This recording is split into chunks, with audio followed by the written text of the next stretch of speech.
The Prisoner of Zenda by Anthony Hope. I the Rassendils, with a word on the Elfbergs. I wonder when in the world you're going to do anything, Rudolph? Said my brother's wife. My dear Rose, I answered, laying down my egg spoon, why in the world should I do anything? My position is a comfortable one.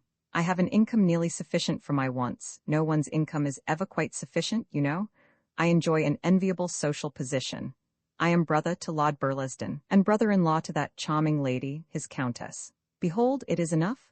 You are 29, she observed, and you've done nothing but knock about. It is true, our family doesn't need to do things. This remark of mine rather annoyed Rose, for everybody knows, and therefore there can be no harm in referring to the fact that, pretty and accomplished as she herself is, her family is hardly of the same standing as the Rassendils. Besides her attractions, she possessed a large fortune, and my brother Robert was wise enough not to mind about her ancestry. Ancestry is, in fact, a matter concerning which the next observation of Rose's has some truth. Good families are generally worse than any others, she said. Upon this I stroked my hair. I knew quite well what she meant. I'm so glad Robert's is black, she cried. At this moment Robert, who rises at 7 and works before breakfast, came in. He glanced at his wife. Her cheek was slightly flushed. He patted it caressingly. What's the matter, my dear? He asked. She objects to my doing nothing and having red hair, said I in an injured tone. Oh, of course he can't help his hair, admitted Rose. It generally crops out once in a generation, said my brother. So does the nose. Rudolph has got them both. I wish they didn't crop out, said Rose, still flushed. I rather like them myself, said I, and, rising, I bowed to the portrait of Countess Amelia. My brother's wife uttered an exclamation of impatience. I wish you'd take that picture away, Robert, said she. My dear? He cried. Good heavens, I added. Then it might be forgotten, she continued. Hardly, with Rudolph about, said Robert, shaking his head. Why should it be forgotten? I asked. Rudolph? Exclaimed my brother's wife, blushing very prettily. I laughed and went on with my egg. At least I had shelved the question of what, if anything, I ought to do. And by way of closing the discussion, and also, I must admit, of exasperating my strict little sister-in-law a trifle more, I observed, I rather like being an Elfberg myself. When I read a story, I skip the explanations, yet the moment I begin to write one, I find that I must have an explanation, for it is manifest that I must explain why my sister-in-law was vexed with my nose and hair, and why I ventured to call myself an Elfberg. For eminent as, I must protest, the Rassendils have been for many generations, yet participation in their blood of cost does not, at first sight, justify the boast of a connection with the grander stock of the Elfbergs, or a claim to be one of that royal house. For what relationship is there between Ruritania and Burlesdon, between the palace at Strelsau or the castle of Zenda, and number 305 Park Lane, W? Well then, and I must premise that I am going, perforce, to rake up the very scandal which my dear Lady Burlesdon wishes forgotten. In the year 1733, George II sitting then on the throne, peace reigning for the moment, and the King and the Prince of Wales being not yet at loggerheads, there came on a visit to the English caught a certain prince, who was afterwards known to history as Rudolph III of Ruritania. The prince was a tall, handsome young fellow, marked, maybe Maud, it is not for me to say, by a somewhat unusually long, sharp and straight nose and a mass of dark red hair, in fact, the nose and the hair which have stamped the Elfberg's time out of mind. He stayed some months in England, where he was most courteously received. Yet, in the end, he left rather under a cloud, for he fought a duel. It was considered highly well-bred of him to waive all question of his rank, with a nobleman, well known in the society of the day, not only for his own merits, but as the husband of a very beautiful wife. In that duel Prince Rudolph received a severe wound, and recovering therefrom, was adroitly smuggled off by the Ruritanian ambassador, who had found him a pretty handful. The nobleman was not wounded in the duel, but the morning being raw and damp on the occasion of the meeting, he contracted a severe chill, and, failing to throw it off, he died some 6 months after the departure of Prince Rudolph, without having found leisure to adjust his relations with his wife, who, after another 2 months, bore an heir to the title and estates of the family of Burlesdon. This lady was the Countess Amelia, whose picture my sister-in-law wished to remove from the drawing-room in Park Lane, and her husband was James, 5th Earl of Burlesdon and 22nd Baron Rassendil, both in the peerages of England and a Knight of the Garter. As for Rudolph, he went back to Ruritania, married a wife, and ascended the throne, whereon his progeny in the direct line have sat from then till this very hour, with one shot interval. And finally, if you walk through the picture galleries at Burlesdon, among the 50 portraits or so of the last century and a half, you will find 5 or 6, including that of the 6th Earl, distinguished by long, sharp, straight noses and a quantity of dark red hair. These 5 or 6 have also blue eyes, whereas among the Rassendils dark eyes are the commoner. That is the explanation, and I am glad to have finished it. The blemishes on honorable lineage are a delicate subject, and certainly this heredity we hear so much about is the finest scandalmonger in the world. It laughs at discretion and writes strange entries between the lines of the peerages. It will be observed that my sister-in-law, with a want of logic that must have been peculiar to herself, since we are no longer allowed to lay it to the charge of her sex, treated my complexion almost as an offense for which I was responsible, hastening to assume from that external sign inward qualities of which I protest my entire innocence, and this unjust inference she sought to buttress by pointing to the uselessness of the life I had led. Well, be that as it may, I had picked up a good deal of pleasure and a good deal of knowledge. I had been to a German school and a German university, and spoke German as readily and perfectly as English. I was thoroughly at home in French. I had a smattering of Italian and enough Spanish to swear by. I was, I believe, a strong, though hardly a fine, swordsman and a good shot. I could ride anything that had a back to sit on, and my head was as cool a one as you could find, for all its flaming cover. If you say that I ought to have spent my time in useful labor, I am out of cot and have nothing to say, save that my parents had no business to leave me £2,000 a year and a roving disposition. The difference between you and Robert, said my sister-in-law, who often, bless her, speaks on a platform, and oftener still as if she were on one, is that he recognizes the duties of his position, and you see the opportunities of yours. To a man of spirit, my dear Rose, I answered, opportunities are duties. Nonsense, said she, tossing her head, and after a moment she went on. Now, here's Sir Jacob Borrodaile offering you exactly what you might be equal to. 1,000 thanks, I murmured. He's to have an embassy in 6 months, and Robert says he is sure that he'll take you as an attaché. Do take it, Rudolph, to please me. Now, when my sister-in-law puts the matter in that way, wrinkling her pretty brows, twisting her little hands, and growing wistful in the eyes, all on account of an idle scamp like myself, for whom she has no natural responsibility, I am visited with compunction. Moreover, I thought it possible that I could pass the time in the position suggested with some tolerable amusement. Therefore I said, my dear sister, if in 6 months' time no unforeseen obstacle has arisen, and Sir Jacob invites me, hang me if I don't go with Sir Jacob. Oh, Rudolph, how good of you, I am glad. Where's he going to? He doesn't know yet, but it's sure to be a good embassy. Madam, said I, for your sake I'll go, if it's no more than a beggarly legation. When I do a thing, I don't do it by halves. My promise then was given, but 6 months are 6 months and seem an eternity, and, inasmuch as they stretched between me and my prospective industry, I suppose attachés are industrious, but I know not, for I never became attaché to Sir Jacob or anybody else. I cast about for some desirable mode of spending them, and it occurred to me suddenly that I would visit Ruritania. It may seem strange that I had never visited that country yet, but my father, in spite of a sneaking fondness for the Elfbergs, which led him to give me, his second son, the famous Elfberg name of Rudolph, had always been averse from my going, and since his death, my brother, prompted by Rose, had accepted the family tradition which taught that a wide berth was to be given to that country. But the moment Ruritania had come into my head, I was eaten up with a curiosity to see it. After all, red hair and long noses are not confined to the house of Elfberg, and the old story seemed a preposterously insufficient reason for debarring myself from acquaintance with a highly interesting and important kingdom, one which had played no small part in European history, and might do the like again under the sway of a young and vigorous ruler, such as the new king was rumored to be. My determination was clinched by reading in the Times that Rudolph V was to be crowned at Strelsau in the course of the next 3 weeks, and that great magnificence was to mock the occasion. At once, I made up my mind to be present, and began my preparations.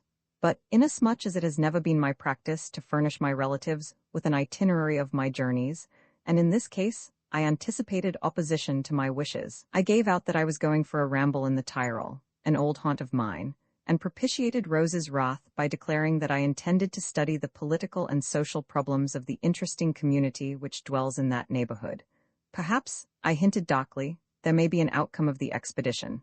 What do you mean? She asked. Well, said I carelessly, there seems a gap that might be filled by an exhaustive work on. Oh, will you write a book? She cried, clapping her hands. That would be splendid, wouldn't it, Robert? It's the best of introductions to political life nowadays, observed my brother, who has, by the way, introduced himself in this manner several times over. Burlesdon on Ancient Theories and Modern Facts and The Ultimate Outcome, by a political student, are both works of recognized eminence. I believe you are right, Bob, my boy, said I. Now promise you'll do it, said Rose earnestly. No, I won't promise, but if I find enough material, I will. That's fair enough, said Robert. Oh, material doesn't matter? She said, pouting. But this time she could get no more than a qualified promise out of me. To tell the truth, I would have wagered a handsome sum that the story of my expedition that summer would stain no paper and spoil not a single pen. And that shows how little we know what the future holds. For here I am, fulfilling my qualified promise and writing, as I never thought to write, a book, though it will hardly serve as an introduction to political life, and has not a jot to do with the Tyrol. Neither would it, I fear, please Lady Burlesdon, if I were to submit it to her critical eye, a step which I have no intention of taking. A great chance for a villain. It was the custom that the prefect of police should send every afternoon a report to me on the condition of the capital and the feeling of the people. The document included also an account of the movements of any persons whom the police had received instructions to watch. Since I had been in Strelsau, Sapt had been in the habit of reading the report and telling me any items of interest which it might contain. On the day after my adventure in the summer house, he came in as I was playing a hand of écarté with Fritz von Tallenheim. The report is rather full of interest this afternoon, he observed, sitting down. Do you find, I asked, any mention of a certain fracas? He shook his head with a smile. I find this first, he said. His Highness the Duke of Strelsau left the city, so far as it appears, suddenly, accompanied by several of his household. His destination is believed to be the castle of Zenda, but the party travelled by road and not by train. De Gautet Bessonnen and Detchard followed an hour later, the last named carrying his arm in a sling. The cause of his wound is not known, but it is suspected that he has fought a duel, probably incidental to a love affair. That is remotely true, I observed, very well pleased to find that I had left my mark on the fellow. Then we come to this, pursued Sapt. Emmy de Maubin, whose movements have been watched according to instructions, left by train at midday. She took a ticket for Dresden. It's an old habit of hers, said I. The Dresden train stops at Zenda. An acute fellow this. And finally listen to this. The state of feeling in the city is not satisfactory. The king is much criticized, you know. He's told to be quite frank, for taking no steps about his marriage. From inquiries among the entourage of the Princess Flavia, Her Royal Highness is believed to be deeply offended by the remissness of His Majesty. The common people are coupling her name with that of the Duke of Strelsau, and the Duke gains much popularity from the suggestion. I have caused the announcement that the King gives a ball tonight in honor of the Princess to be widely diffused, and the effect is good. That is news to me, said I. Oh, the preparations are all made? Laughed Fritz. I've seen to that. Sapt turned to me and said, in a sharp, decisive voice, you must make love to her tonight, you know. I think it is very likely I shall if I see her alone, said I. Hang it, Sapt, you don't suppose I find it difficult. Fritz whistled a ba or two, then he said, you'll find it only too easy. Look here, I hate telling you this, but I must. The Countess Helga told me that the princess had become most attached to the king. Since the coronation, her feelings have undergone a marked development. It's quite true that she is deeply wounded by the king's apparent neglect. Here's a kettle of fish, I groaned. Tut tut, said Sapt. I suppose you've made pretty speeches to a girl before now, that's all she wants. Fritz, himself a lover, understood better my distress. He laid his hand on my shoulder but said nothing. I think, though, pursued that cold-blooded old Sapt, that you'd better make your offer tonight. Good heavens! At any rate, go near it, and I shall send a semi-official to the papers. I'll do nothing of the sort, no more, will you? Said I. I utterly refused to take part in making a fool of the princess. Sapt looked at me with his small, keen eyes. A slow, cunning smile passed over his face. All right, lad, all right, said he. We mustn't press you too hard. Soothe her down a bit if you can, you know. Now for Michael? Oh, damn Michael, said I. He'll do tomorrow. Here, Fritz, come for a stroll in the garden. Sapt at once yielded. His rough manner covered a wonderful tact, and as I came to recognize more and more, a remarkable knowledge of human nature. Why did he urge me so little about the princess? Because he knew that her beauty and my Ada would carry me further than all his arguments, and that the less I thought about the thing, the more likely was I to do it. He must have seen the unhappiness he might bring on the princess, but that went for nothing with him. Can I say, confidently, that he was wrong? If the king were restored, the princess must turn to him, either knowing or not knowing the change. And if the king were not restored to us, it was a subject that we had never yet spoken of. But I had an idea that, in such a case, Sapt meant to seat me on the throne of Ruritania for the term of my life. He would have set Satan himself there sooner than that pupil of his, Black Michael. The ball was a sumptuous affair. I opened it by dancing a quadrille with Flavia, then I waltzed with her. Curious eyes and eager whispers attended us. We went in to supper, and halfway through, I, half mad by then, for her glance had answered mine, and her quick breathing met my stammered sentences. I rose in my place before all the brilliant crowd, and taking the red rose that I wore, flung the ribbon with its jeweled badge round her neck. In a tumult of applause I sat down. I saw Sapt smiling over his wine, and Fritz frowning. The rest of the meal passed in silence. Neither Flavia nor I could speak. Fritz touched me on the shoulder, and I rose, gave her my arm, and walked down the hall into a little room, where coffee was served to us. The gentlemen and ladies in attendance withdrew, and we were alone. The little room had French windows opening on the gardens. The night was fine, cool, and fragrant. Flavia sat down, and I stood opposite her. I was struggling with myself. If she had not looked at me, I believed that even then I should have won my fight. But suddenly, involuntarily, she gave me one brief glance. A glance of question, hurriedly turned aside, a blush that the question had ever come spread over her cheek, and she caught her breath. Ah, if you had seen her! I forgot the king in Zenda. I forgot the king in Strelsau. She was a princess, and I an impostor. Do you think I remembered that? I threw myself on my knee and seized her hands in mine. I said nothing.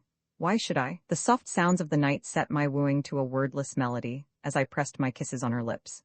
She pushed me from her, crying suddenly, "Ah, is it true, or is it only because you must?" "It's true," I said in low, smothered tones, "true that I love you more than life or truth or honor." She set no meaning to my words, treating them as one of love's sweet extravagances. She came close to me and whispered, "Oh, if you were not the king, then I could show you how I love you." "How is it that I love you now, Rudolph?" "Now? Yes, just lately. I never did before." Pure triumph filled me. It was I, Rudolph Rassendyll, who had won her. I caught her round the waist. "You didn't love me before?" I asked. She looked up into my face, smiling as she whispered, "It must have been your crown. I felt it first on the coronation day." "Never before?" I asked eagerly. She laughed low. "You speak as if you would be pleased to hear me say yes to that," she said. "Would yes be true?" "Yes." I just heard her breathe, and she went on in an instant. "Be careful, Rudolph. Be careful, dear. He will be mad now." "What, Michael? If Michael were the worst?" "What worse is there?" There was yet a chance for me. Controlling myself with a mighty effort, I took my hands off her and stood a yard or two away. I remember now the note of the wind in the elm trees outside. "If I were not the king," I began. "If I were only a private gentleman," before I could finish, her hand was in mine. "If you were a convict in the prison of Strelsau, you would be my king," she said, and under my breath I groaned, "God forgive me?" And holding her hand in mine, I said again, "If I were not the king?" "Hush, hush," she whispered. "I don't deserve it. I don't deserve to be doubted."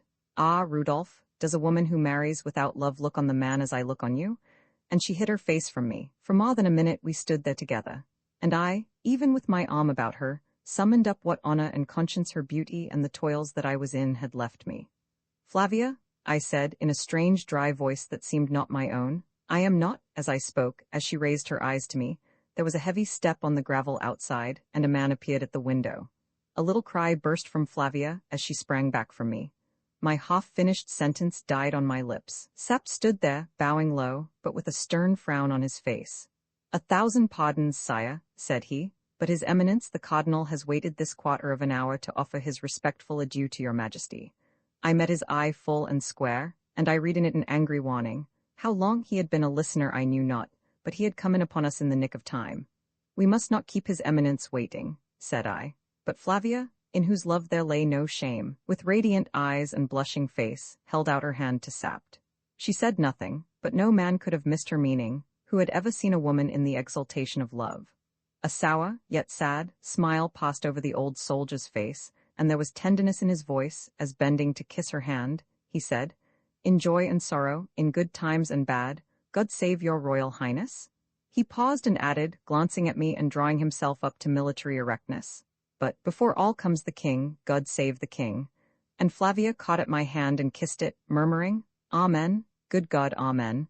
We went into the ballroom again. Forced to receive adieus, I was separated from Flavia. Everyone, when they left me, went to her. Sapt was out and in of the throng, and where he had been, glances, smiles, and whispers were rife. I doubted not that, true to his relentless purpose, he was spreading the news that he had learnt. To uphold the crown and beat Black Michael. That was his one resolve. Flavia, myself, I, and the real king in Zenda were pieces in his game, and pawns have no business with passions.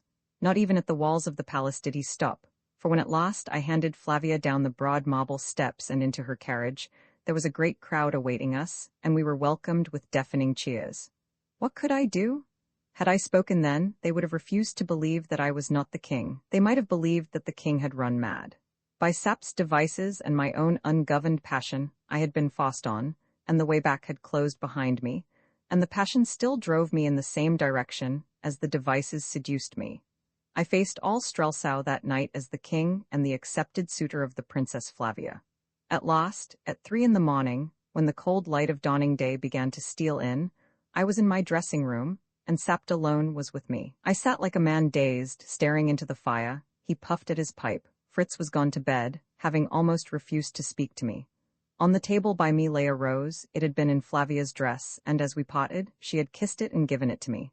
Sapt advanced his hand towards the rose, but with a quick movement, I shut mine down upon it. That's mine, I said, not yours nor the king's either. We struck a good blow for the king tonight, said he. I turned on him fiercely. What's to prevent me striking a blow for myself? I said. He nodded his head. I know what's in your mind, he said. Yes, lad, but you're bound in honor. Have you left me any honor? Oh, come to play a little trick on a girl? You can spare me that. Colonel Sapt, if you would not have me utterly a villain, if you would not have your king rot in Zenda, while Michael and I play for the great stake outside, you follow me? I follow you. We must act, and quickly. You saw tonight, you heard tonight? I did, said he. Your cursed acuteness told you what I should do. Well, leave me here a week, and there's another problem for you. Do you find the answer? Yes, I find it, he answered, frowning heavily. But if you did that, you'd have to fight me first and kill me. Well, and if I had, or a score of men, I tell you I could raise all Strelsau on you in an hour and choke you with your lies. Yes, your mad lies, in your mouth. It's gospel truth, he said. Thanks to my advice you could. I could marry the princess and send Michael and his brother together too. I'm not denying it, lad, said he. Then, in God's name, I cried, stretching out my hands to him, let us go to Zenda and crush this Michael and bring the king back to his own again. The old fellow stood and looked at me for full a minute. And the princess? He said. I bowed my head to meet my hands, and crushed the rose between my fingers and my lips. I felt his hand on my shoulder, and his voice sounded husky as he whispered low in my ear, Before God, you're the finest Elfberg of them all. But I have eaten of the king's bread, and I am the king's servant. Come, we will go to Zenda.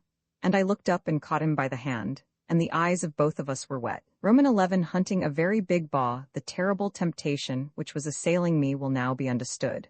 I would so force Michael's hand that he must kill the king. I was in a position to bid him defiance and tighten my grasp on the crown, not for its own sake, but because the king of Ruritania was to wed the Princess Flavia.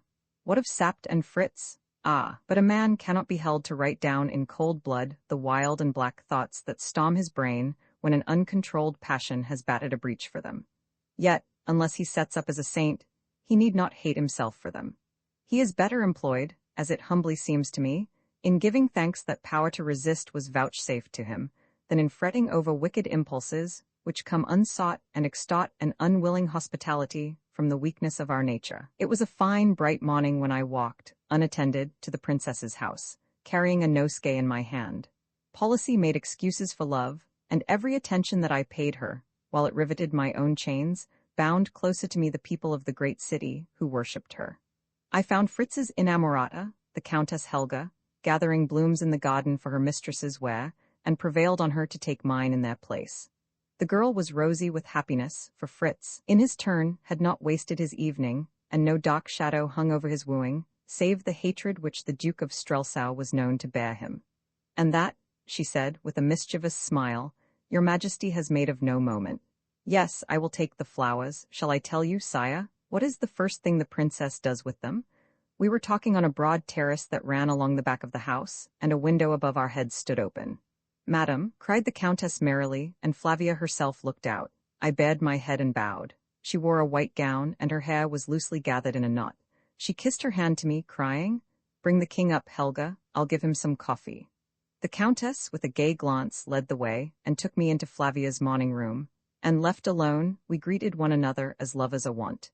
Then the princess laid 2 letters before me. One was from Black Michael, a most courteous request that she would honor him by spending a day at his castle of Zenda, as had been her custom once a year in the summer, when the place and its gardens were in the height of their great beauty. I threw the letter down in disgust, and Flavia laughed at me. Then, growing grave again, she pointed to the other sheet. "I don't know who that comes from," she said. "Read it." I knew in a moment. There was no signature at all this time, but the handwriting was the same as that which had told me of the snare in the summer house. It was Antoinette de Maubin's. "I have no cause to love you," it ran, "but God forbid that you should fall into the power of the Duke. Accept no invitations of his. Go nowhere without a lodge guard. A regiment is not too much to make you safe. Show this, if you can, to him who reigns in Strelsau." "Why doesn't it say the king?" asked Flavia, leaning over my shoulder, so that the ripple of her hair played on my cheek. "Is it a hoax?" "As you value life and more than life, my queen," I said, "obey it to the very letter. A regiment shall camp round your house today. See that you do not go out unless well guarded." "An order, sire?" she asked, a little rebellious. "Yes, an order, madam, if you love me." "Ah," she cried, and I could not but kiss her. "You know who sent it?" she asked. "I guess," said I. "It is from a good friend, and I fear, an unhappy woman. You must be ill, Flavia, and unable to go to Zenda. Make your excuses as cold and formal as you like." "So you feel strong enough to anger Michael?" she said with a proud smile. "I'm strong enough for anything while you are safe," said I. Soon I tore myself away from her, and then, without consulting Sapt, I took my way to the house of Marshal Strakenks. I had seen something of the old general, and I liked and trusted him. Sapt was less enthusiastic, but I had learnt by now that Sapt was best pleased when he could do everything, and jealousy played some part in his views. As things were now, I had more work than Sapt and Fritz could manage, for they must come with me to Zenda, and I wanted a man to guard what I loved most in all the world, and suffer me to set about my task of releasing the king with a quiet mind. The marshal received me with most loyal kindness. To some extent, I took him into my confidence. I charged him with the care of the princess, looking him full and significantly in the face as I bade him let no one from her cousin, the Duke, approach her, unless he himself were there and a dozen of his men with him. "You may be right, sire," said he, shaking his grey head sadly. "I have known better men than the Duke do worse things than that for love." I could quite appreciate the remark, but I said, "There's something beside love. Marshal, love's for the heart. Is there nothing my brother might like for his head?" "I pray that you wrong him, sire." "Marshal, I'm leaving Strelsau for a few days. Every evening I will send a courier to you. If for 3 days none comes, you will publish an order which I will give you, depriving Duke Michael of the governorship of Strelsau and appointing you in his place. You will declare a state of siege. Then you will send word to Michael that you demand an audience of the king. You follow me?" "Aye, sire." "In 24 hours, if he does not produce the king," I laid my hand on his knee, "then the king is dead and you will proclaim the next heir. You know who that is?" "The Princess Flavia. And swear to me, on your faith and honor and by the fear of the living God, that you will stand by her to the death, and kill that reptile, and seat her where I sit now." "On my faith and honor, and by the fear of God, I swear it, and may Almighty God preserve your majesty, for I think that you go on an errand of danger." "I hope that no life more precious than mine may be demanded," said I, rising. Then I held out my hand to him. "Marshal," I said, "in days to come, it may be, I know not, that you will hear strange things of the man who speaks to you now. Let him be what he may, and who he may, what say you of the manner in which he has borne himself as king in Strelsau?" The old man, holding my hand, spoke to me man to man. "I have known many of the Elfbergs," said he, "and I have seen you. And happen what may, you have borne yourself as a wise king and a brave man. Aye, and you have proved as courteous a gentleman and as gallant a lover as any that have been of the house. Be that my epitaph," said I, "when the time comes that another sits on the throne of Ruritania." "God send a far day, and may I not see it?" said he. I was much moved, and the marshal's wan face twitched. I sat down and wrote my order. "I can hardly yet write," said I. "My finger is stiff still." It was, in fact, the first time that I had ventured to write more than a signature, and in spite of the pains I had taken to learn the king's hand, I was not yet perfect in it. Indeed, sire, he said, it differs a little from your ordinary handwriting. It is unfortunate, for it may lead to a suspicion of forgery. Marshal, said I, with a laugh, what use are the guns of Strelsau if they can't assuage a little suspicion? He smiled grimly and took the paper. Colonel Sapt and Fritz von Tallenheim go with me, I continued. You go to seek the Duke? He asked in a low tone. Yes, the Duke, and someone else of whom I have need. And who is it, Zenda? I replied. I wish I could go with you, he cried, tugging at his white mustache. I'd like to strike a blow for you and your crown. I leave you what is more than my life and more than my crown, said I, because you are the man I trust more than all other in Ruritania. I will deliver her to you safe and sound, said he, and failing that, I will make her queen. We parted, and I returned to the palace and told Sapt and Fritz what I had done. Sapt had a few faults to find and a few grumbles to utter. This was merely what I expected, for Sapt liked to be consulted beforehand, not informed afterwards, but on the whole he approved of my plans, and his spirits rose high as the hour of action drew nearer and nearer. Fritz, too, was ready, though he, poor fellow, risked more than Sapt did, for he was a lover, and his happiness hung in the scale. Yet how I envied him! For the triumphant issue which would crown him with happiness and unite him to his mistress, the success for which we were bound to hope and strive and struggle, meant to me sorrow more certain and greater than if I were doomed to fail. He understood something of this, for when we were alone, save for old Sapt, who was smoking at the other end of the room, he passed his arm through mine, saying, It's hard for you. Don't think I don't trust you. I know you have nothing but true thoughts in your heart. But I turned away from him, thankful that he could not see what my heart held, but only be witness to the deeds that my hands were to do. Yet even he did not understand, for he had not dared to lift his eyes to the Princess Flavia, as I had lifted mine.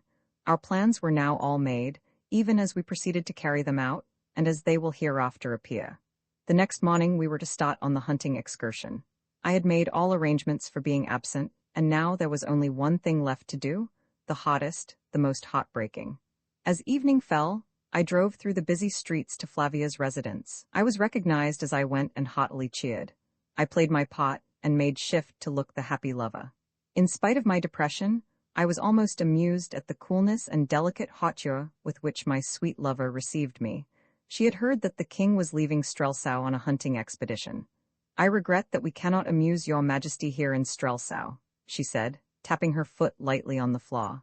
I would have offered you more entertainment, but I was foolish enough to think.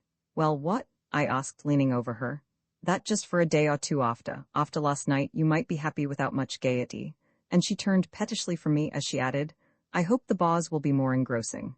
I'm going after a very big boar, said I, and because I could not help it, I began to play with her hair, but she moved her head away. Are you offended with me? I asked, in feigned surprise, for I could not resist tormenting her a little. I had never seen her angry, and every fresh aspect of her was a delight to me.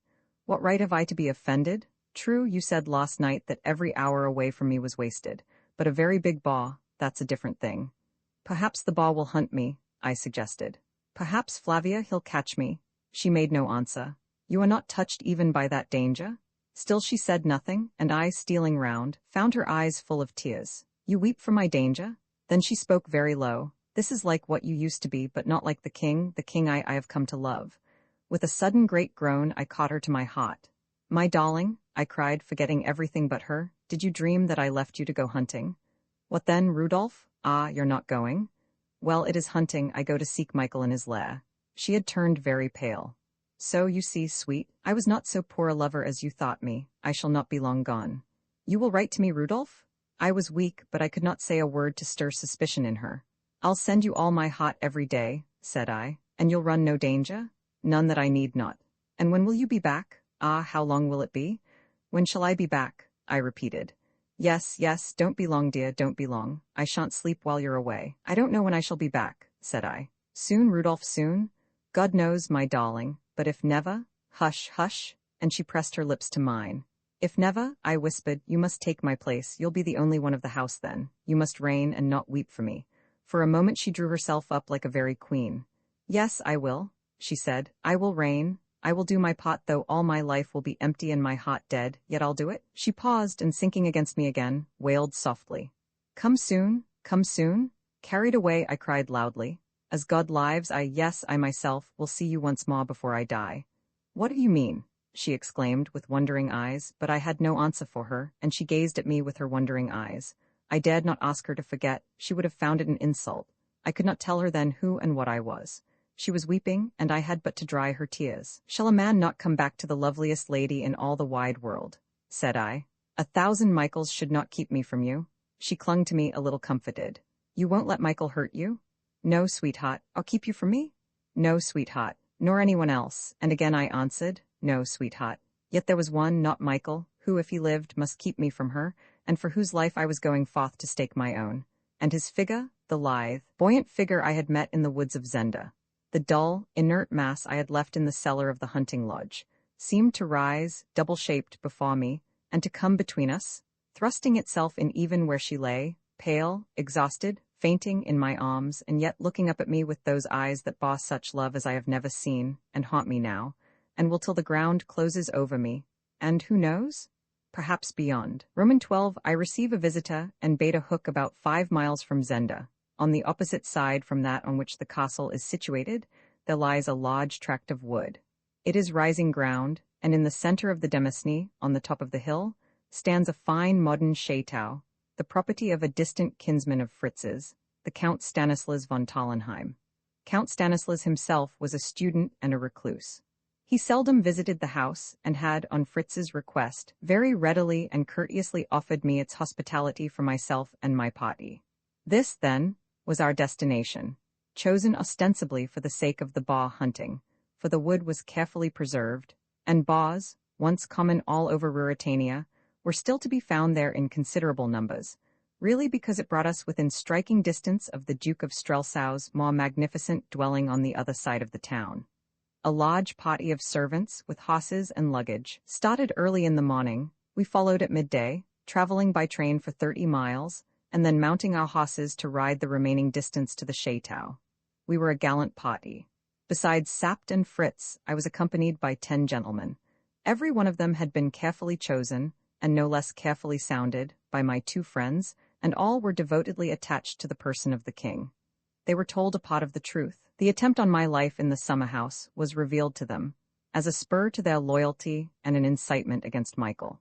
They were also informed that a friend of the king's was suspected to be forcibly confined within the castle of Zenda. His rescue was one of the objects of the expedition, but it was added, the king's main desire was to carry into effect certain steps against his treacherous brother, as to the precise nature of which they could not at present be further enlightened, enough that the king commanded their services, and would rely on their devotion when occasion arose to call for it. Young, well-bred, brave, and loyal, they asked no more. They were ready to prove their dutiful obedience and prayed for a fight as the best and most exhilarating mode of showing it. Thus the scene was shifted from Strelsau to the chateau of Tallenheim and castle of Zenda, which frowned at us across the valley. I tried to shift my thoughts also, to forget my love, and to bend all my energies to the task before me. It was to get the king out of the castle alive. Force was useless. In some trick lay the chance, and I had already an inkling of what we must do. But I was terribly hampered by the publicity which attended my movements. Michael must know by now of my expedition, and I knew Michael too well to suppose that his eyes would be blinded by the feint of the boar hunt. He would understand very well what the real quarry was. That, however, must be risked, that and all it might mean, for Sapt, no less than myself, recognized that the present state of things had become unendurable. And there was one thing that I dared to calculate on, not, as I now know, without warrant. It was this, that Black Michael would not believe that I meant well by the king. He could not appreciate, I will not say an honest man, for the thoughts of my own heart have been revealed, but a man acting honestly.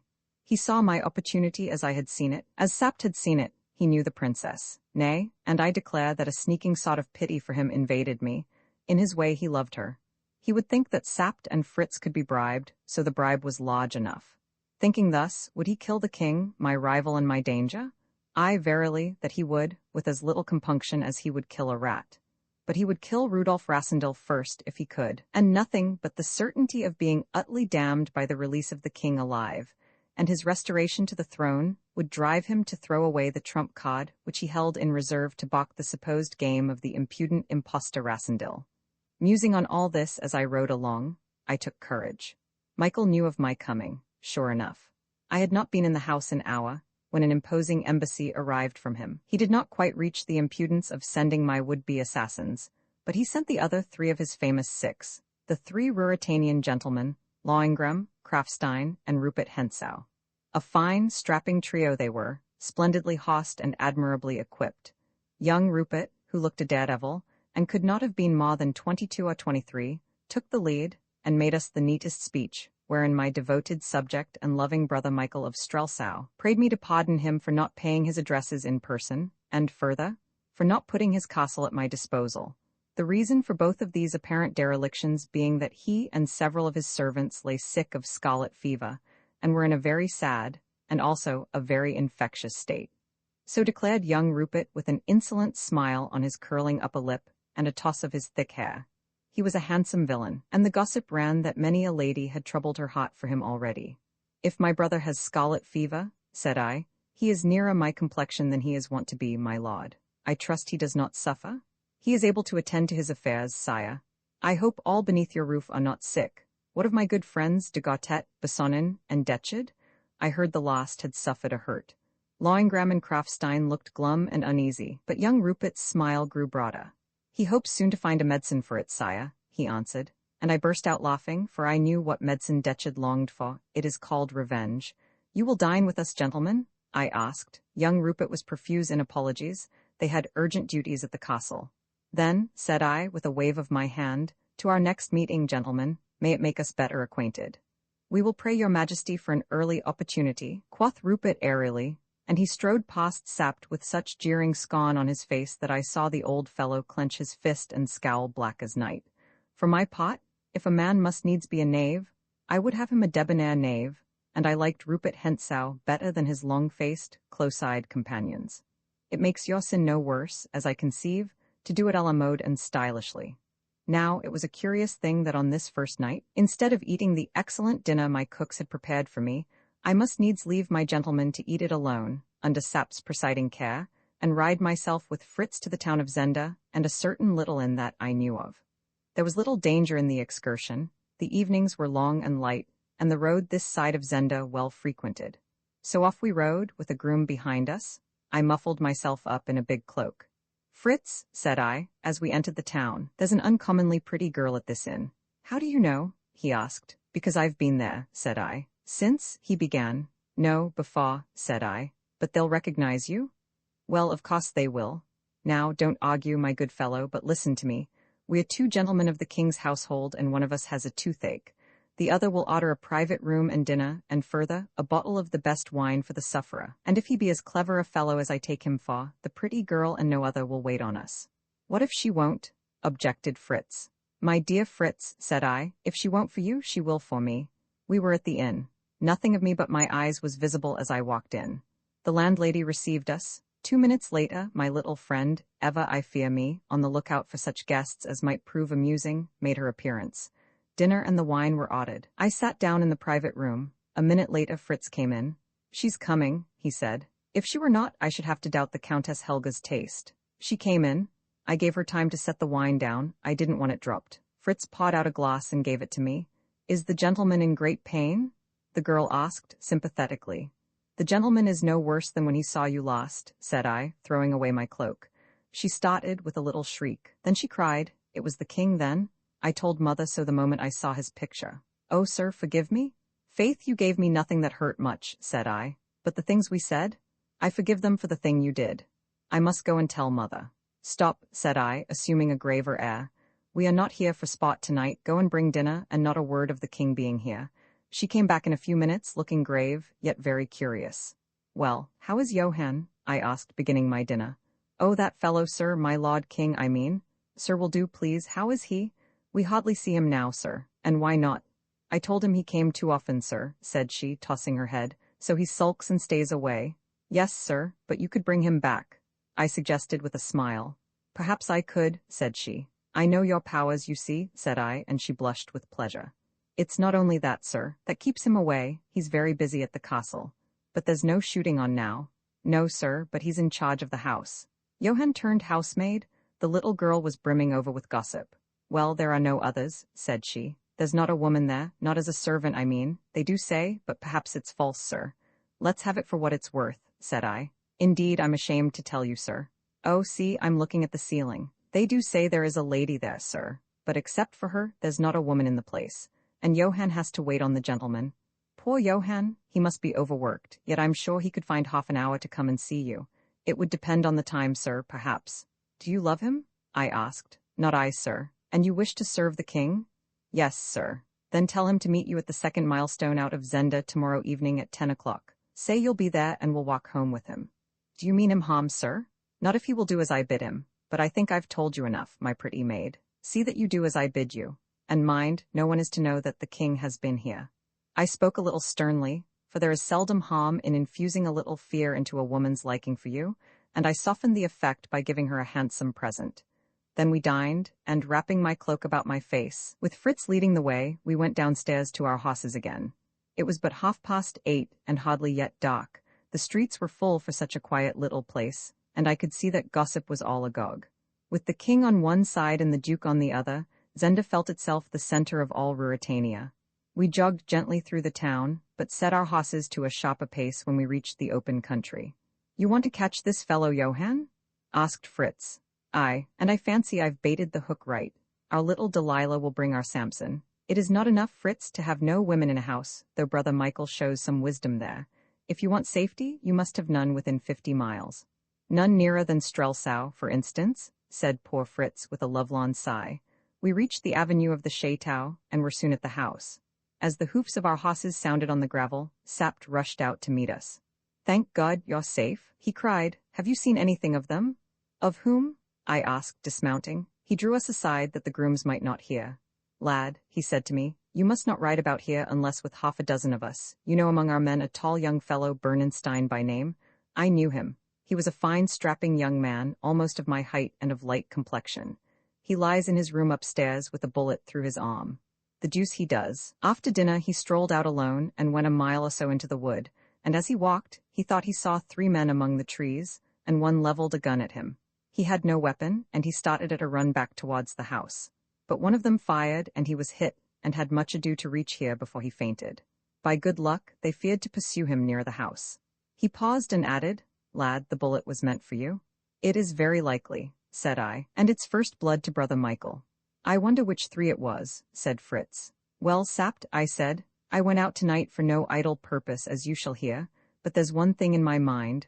What's that? He asked. Why this, I answered, that I shall ill requite the very great honours Ruritania has done me if I depart from it leaving one of those 6 alive, neither with the help of God will I. And Sapt shook my hand on that. Roman 13 an improvement on Jacob's ladder in the morning of the day after that on which I swore my oath against the 6, I gave certain orders, and then rested in greater contentment than I had known for some time. I was at work, and work, though it cannot cure love, is yet a narcotic to it, so that Sapt, who grew feverish, marveled to see me sprawling in an armchair in the sunshine, listening to one of my friends who sang me amorous songs in a mellow voice, and induced in me a pleasing melancholy. Thus was I engaged when young Rupert Hentzau, who feared neither man nor devil, and rode through the Demosne, where every tree might hide a marksman, for all he knew, as though it had been the park at Strelsau, canted up to where I lay, bowing with burlesque deference, and craving private speech with me in order to deliver a message from the Duke of Strelsau. I made all withdraw, and then he said, seating himself by me, The king is in love, it seems. Not with life, my lord, said I, smiling. It is well, he rejoined. Come, we are alone, Rassendyll.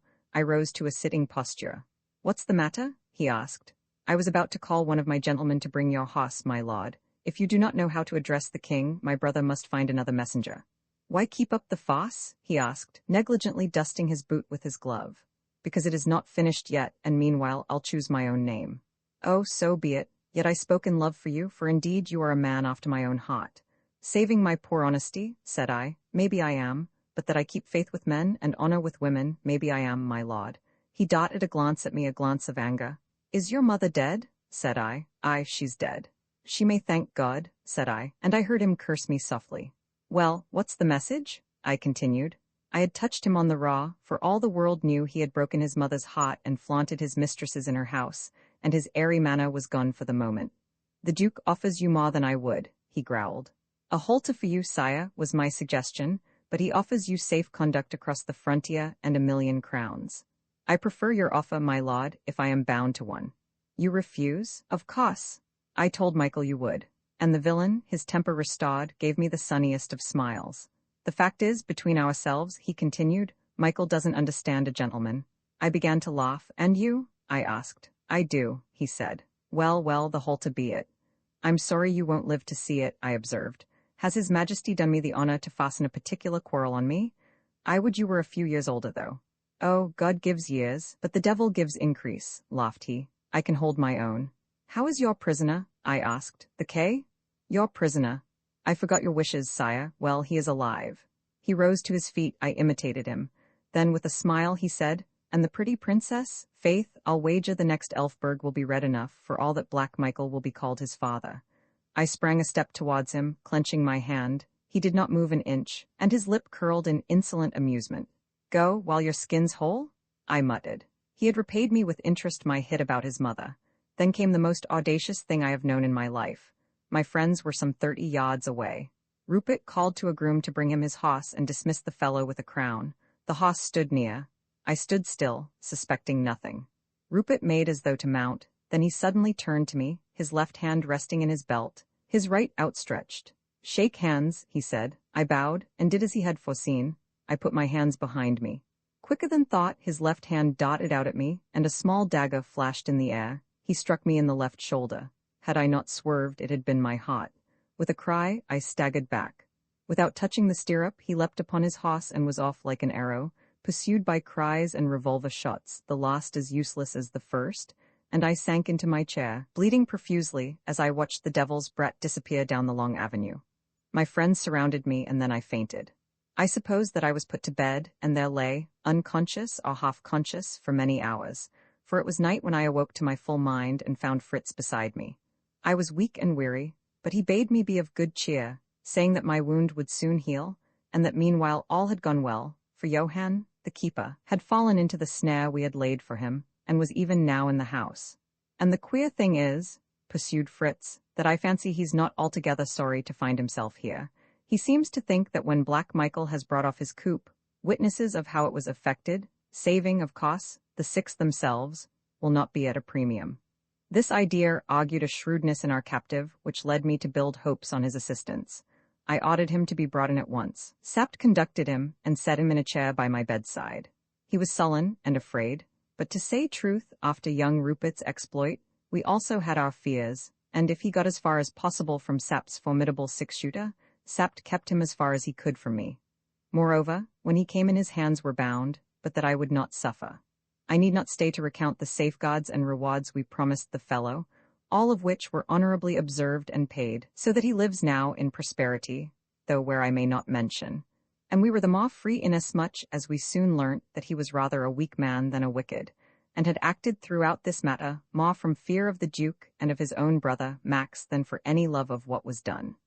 But he had persuaded all of his loyalty, and though not in their secret councils, was yet, by his knowledge of their dispositions within the castle, able to lay bare before us the very heart of their devices. And here, in brief, is his story. Below the level of the ground in the castle, approached by a flight of stone steps which abutted on the end of the drawbridge, were situated 2 small rooms, cut out of the rock itself. The outer of the 2 had no windows, but was always lighted with candles. The inner had 1 square window, which gave upon the moat. In the outer room there lay always, day and night, 3 of the 6, and the instructions of Duke Michael were, that on any attack being made on the outer room, the 3 were to defend the door of it so long as they could without risk to themselves. But so soon as the door should be in danger of being forced, then Rupert Hentzau, or Detchard, for one of these 2 was always there, should leave the others to hold it as long as they could, and himself pass into the inner room, and without more ado, kill the king who lay there, well treated indeed, but without weapons, and with his arms confined in fine steel chains, which did not allow him to move his elbow more than 3 inches from his side.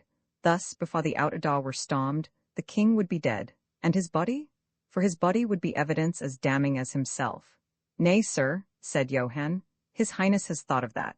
While the 2 hold the outer room, the one who has killed the king unlocks the bars in the square window. They turn on a hinge. The window now gives no light, for its mouth is choked by a great pipe of earthenware. And this pipe, which is large enough to let pass through it the body of a man, passes into the moat. coming to an end immediately above the surface of the water, so that there is no perceptible interval between water and pipe. The king being dead, his murderer swiftly ties a weight to the body, and, dragging it to the window, raises it by a pulley, for, lest the weight should prove too great, Detchard has provided one, till it is level with the mouth of the pipe. He inserts the feet in the pipe and pushes the body down. Silently, without splash or sound, it falls into the water, and thence to the bottom of the moat, which is 20 feet deep thereabouts. This done, the murderer cries loudly, "All's well," and himself slides down the pipe, and the others, if they can and the attack is not too hot, run to the inner room and, seeking a moment's delay, bar the door, and in their turns slide down. And though the king rises not from the bottom, they rise and swim round to the other side, where the orders are for men to wait them with ropes to haul them out, and hosses. And here, if things go ill, the Duke will join them and seek safety by riding, but if all goes well, they will return to the castle and have their enemies in a trap. That, sir, is the plan of His Highness for the disposal of the king in case of need. But it is not to be used till the last, for, as we all know, he is not minded to kill the king unless he can, before or soon after, kill you also, sir. Now, sir, I have spoken the truth, as God is my witness, and I pray you to shield me from the vengeance of Duke Michael. For if, after he knows what I have done, I fall into his hands, I shall pray for one thing out of all the world, a speedy death, and that I shall not obtain from him. The fellow's story was rudely told, but our questions supplemented his narrative. What he had told us applied to an armed attack, but if suspicions were aroused, and there came overwhelming force, such, for instance, as I, the king, could bring, the idea of resistance would be abandoned, the king would be quietly murdered and slid down the pipe. And here comes an ingenious touch. One of the 6 would take his place in the cell, and on the entrance of the searchers, loudly demand release and redress. And Michael, being summoned, would confess to hasty action, but he would say the man had angered him by seeking the favor of a lady in the castle. This was Antoinette de Maubin, and he had confined him there, as he conceived he, as Lord of Zenda, had right to do. But he was now, on receiving his apology, content to let him go, and so end the gossip which, to His Highness's annoyance, had arisen concerning a prisoner in Zenda, and had given his visitors the trouble of this inquiry. The visitors, baffled, would retire, and Michael could, at his leisure, dispose of the body of the king. Sapped, Fritz and I in my bed looked round on one another in horror and bewilderment at the cruelty and cunning of the plan. Whether I went in peace or in war, openly at the head of a caw, or secretly by a stealthy assault, the king would be dead before I could come near him. If Michael were stronger and overcame my party, there would be an end. But if I were stronger, I should have no way to punish him, no means of proving any guilt in him without proving my own guilt also. On the other hand, I should be left as king. For a moment my pulse quickened, and it would be for the future to witness the final struggle between him and me. He seemed to have made triumph possible and ruin impossible. At the worst, he would stand as well as he had stood before I crossed his path, with but one man between him and the throne, and that man an impostor. At best, there would be none left to stand against him. I had begun to think that Black Michael was overfond of leaving the fighting to his friends, but now I acknowledged that the brains, if not the arms, of the conspiracy were his. "Does the king know this?" I asked. "I and my brother," answered Johann, "put up the pipe under the orders of my lord of Hensau. He was on guard that day, and the king asked my lord what it meant. Faith, he answered with his airy laugh, it's a new improvement on the ladder of Jacob, whereby, as you have read, sire, men pass from the earth to heaven. We thought it not meet that your majesty should go in case, sire, you must go, by the common route. So we have made you a pretty private passage where the vulgar cannot stare at you, or incommode your passage. That, sire, is the meaning of that pipe." And he laughed and bowed, and prayed the king's leave to replenish the king's glass, for the king was at supper. And the king, though he is a brave man, as are all of his house, grew red and then white as he looked on the pipe and at the merry devil who mocked him. "Ah, sir," and the fellow shuddered, "it is not easy to sleep quiet in the castle of Zenda, for all of them would as soon cut a man's throat as play a game at cards, and my Lord Rupert would choose it sooner for a pastime than any other. Aye, sooner than he would ruin a woman, though that he loves also." The man ceased, and I bade Fritz take him away and have him carefully guarded, and turning to him, I added, "If anyone asks you if there is a prisoner in Zenda, you may answer yes. But if any asks who the prisoner is, do not answer. For all my promises will not save you if any man here learns from you the truth as to the prisoner of Zenda. I'll kill you like a dog if the thing be so much as breathed within the house." Then, when he was gone, I looked at Sapt. "It's a hard nut," said I. "So hard," said he, shaking his grizzled head, "that as I think this time next year is like to find you still king of Ruritania." And he broke out into curses on Michael's cunning. I lay back on my pillows. "There seem to me," I observed, "to be two ways by which the king can come out of Zenda alive. One is by treachery in the duke's followers." "You can leave that out," said Sapt. "I hope not," I rejoined, "because the other I was about to mention is, by a miracle from heaven, Roman 14 a night outside the castle. It would have surprised the good people of Ruritania to know of the foregoing talk. For, according to the official reports, I had suffered a grievous and dangerous hurt from an accidental spear thrust, received in the course of my sport. I caused the bulletins to be of a very serious character, and created great public excitement, whereby three things occurred. First, I gravely offended the medical faculty of Strelsau by refusing to summon to my bedside any of them, save a young man, a friend of Fritz's, whom we could trust. Secondly, I received word from Marshal Strakinx that my orders seemed to have no more weight than his, and that the Princess Flavia was leaving for Tallenheim under his unwilling escort, news whereat I strove not to be glad and proud. And thirdly, my brother, the Duke of Strelsau, although too well informed to believe the account of the origin of my sickness, was yet persuaded by the reports and by my seeming inactivity that I was in truth incapable of action, and that my life was in some danger. This I learnt from the man Johann, whom I was compelled to trust and send back to Zenda, where, by the way, Rupert Hentzau had him soundly flogged for daring to smirch the morals of Zenda by staying out all night in the pursuits of love. This, from Rupert, Johann deeply resented, and the Duke's approval of it did more to bind the keeper to my side than all my promises. On Flavia's arrival, I cannot dwell. Her joy at finding me up and well, instead of on my back and fighting with death, makes a picture that even now dances before my eyes till they grow too dim to see it, and her reproaches that I had not trusted even her must excuse the means I took to quiet them.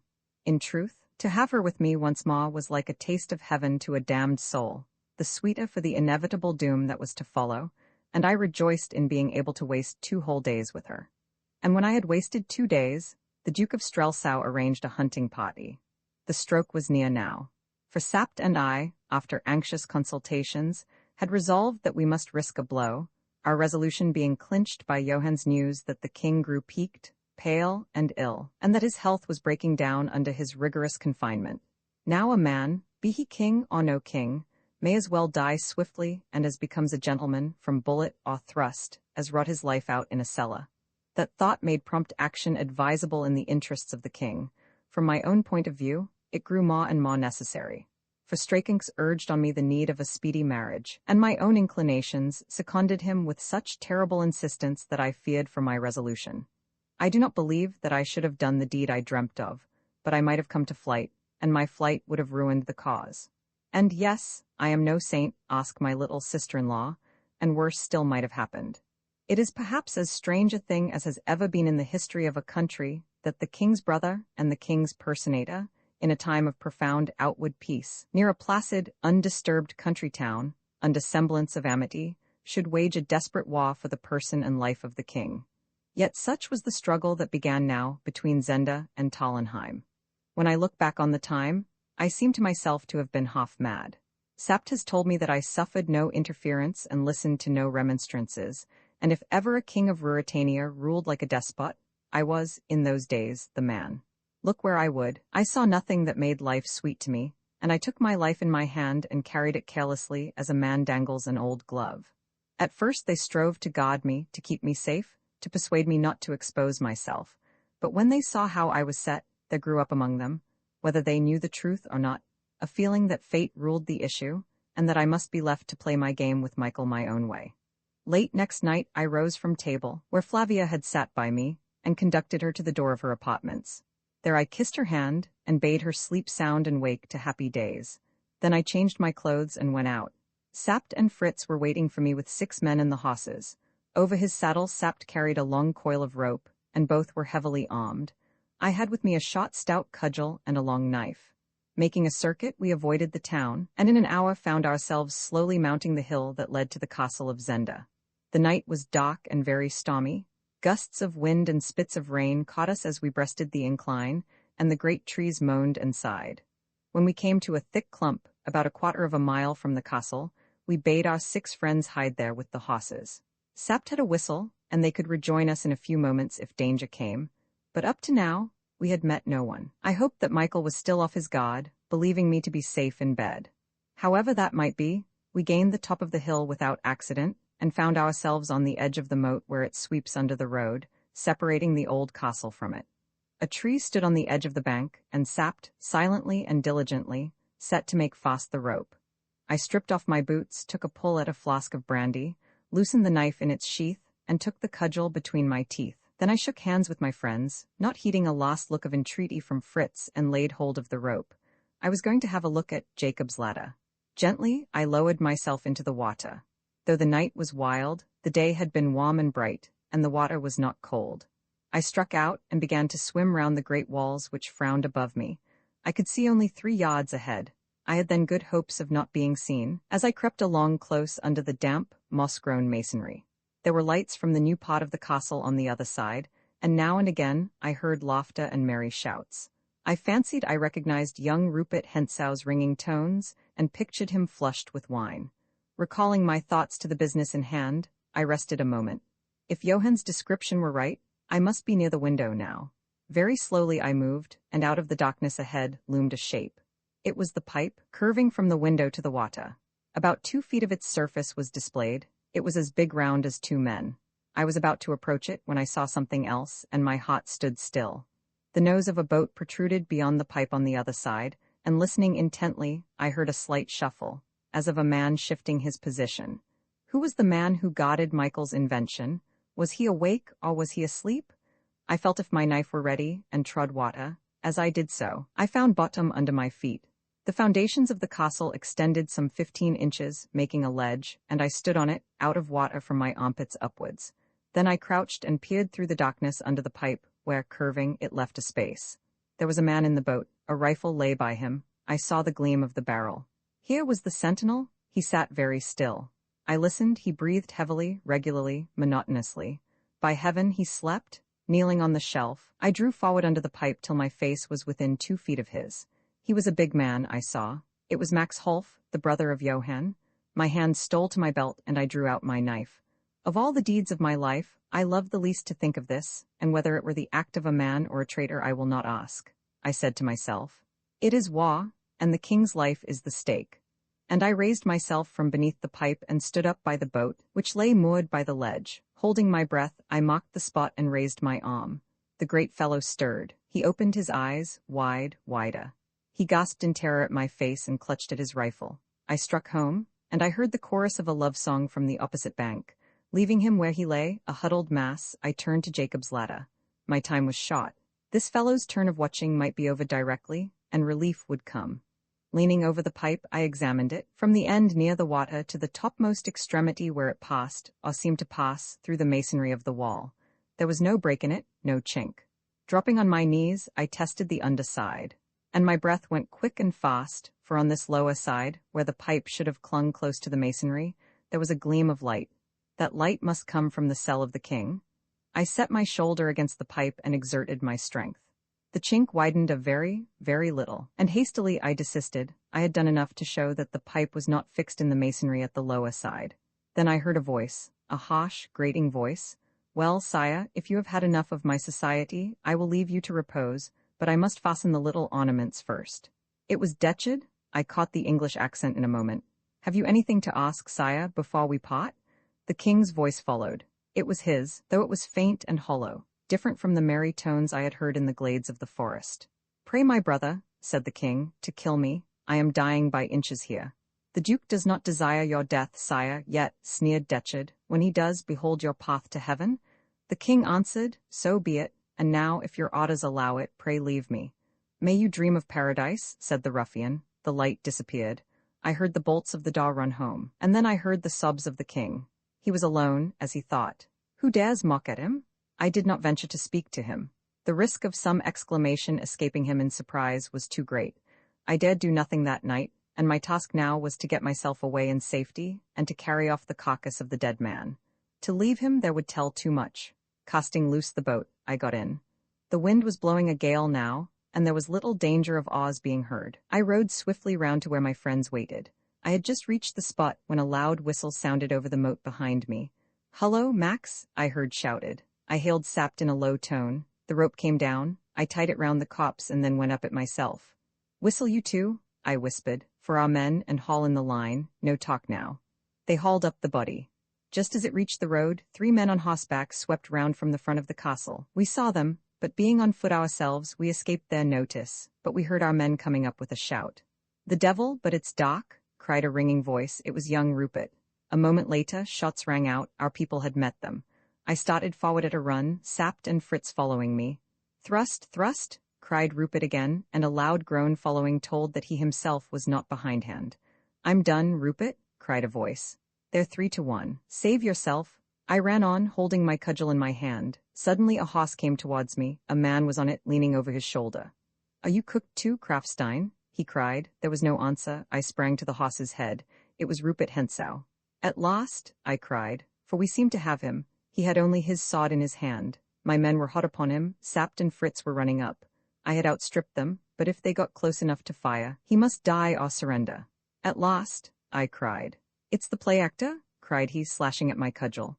He cut it clean in two, and judging discretion better than death, I ducked my head and, I blush to tell it, scampered for my life.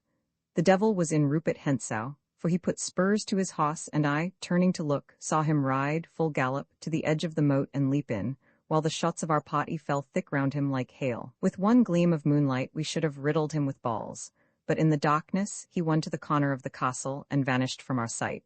"The deuce take him?" grinned Sapt. "It's a pity," said I, "that he's a villain.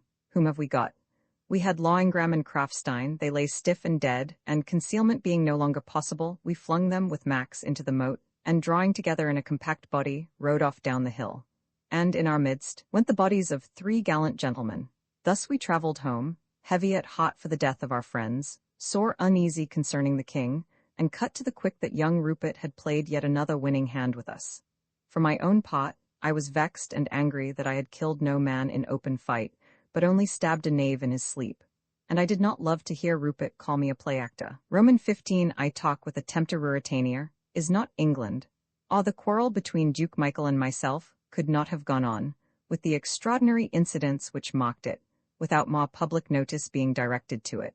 Duels were frequent among all the upper classes, and private quarrels between great men kept the old habit of spreading to their friends and dependents. Nevertheless, after the affray which I have just related, such reports began to circulate that I felt it necessary to be on my guard. The death of the gentlemen involved could not be hidden from their relatives. I issued a stern order, declaring that dueling had attained unprecedented license. The Chancellor drew up the document for me, and very well he did it, and forbidding it save in the gravest cases. I sent a public and stately apology to Michael, and he returned a deferential and courteous reply to me, for our one point of union was, and it underlay all our differences and induced an unwilling harmony between our actions, that we could neither of us afford to throw our cards on the table. He, as well as I, was a play actor, and, hating one another, we combined to dupe public opinion.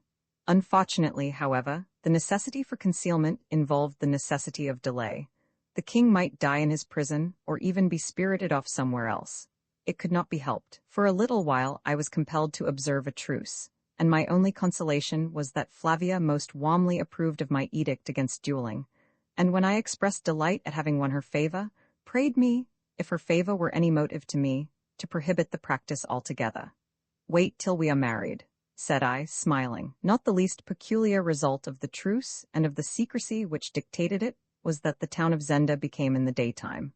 I would not have trusted far to its protection by night, a sort of neutral zone where both parties could safely go, and I, riding down one day with Flavia and Sapt, had an encounter with an acquaintance, which presented a ludicrous side, but was at the same time embarrassing. As I rode along, I met a dignified-looking person driving in a 2-horsed carriage. He stopped his horses, got out, and approached me, bowing low. I recognized the head of the Strelsau police.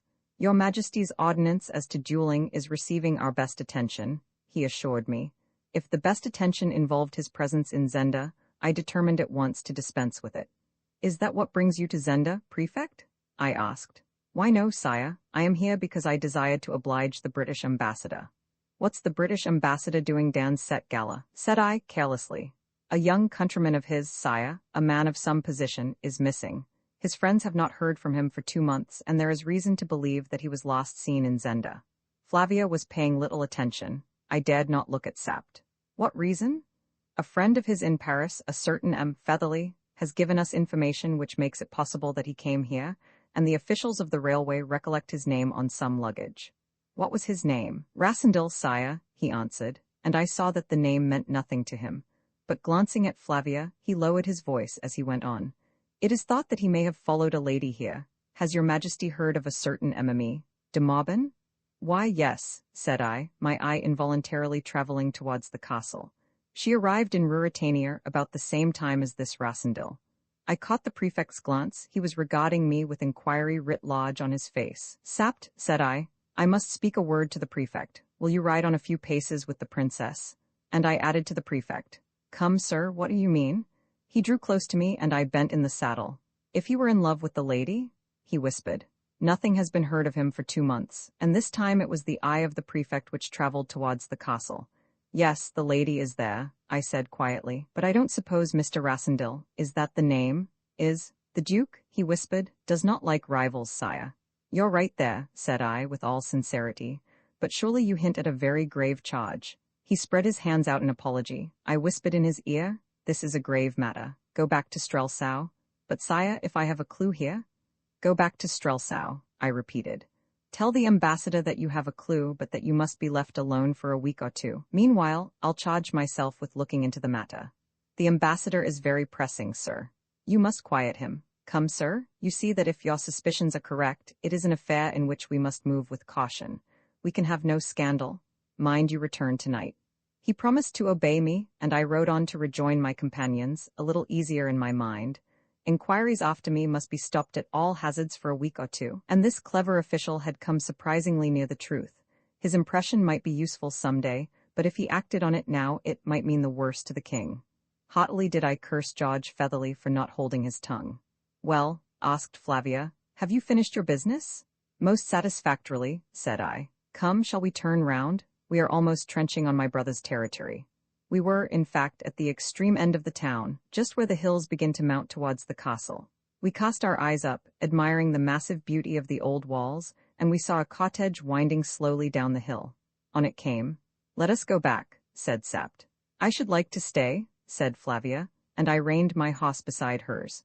We could distinguish the approaching party now. There came first 2 mounted servants in black uniforms, relieved only by a silver badge. These were followed by a car drawn by 4 horses. On it, under a heavy pall, lay a coffin.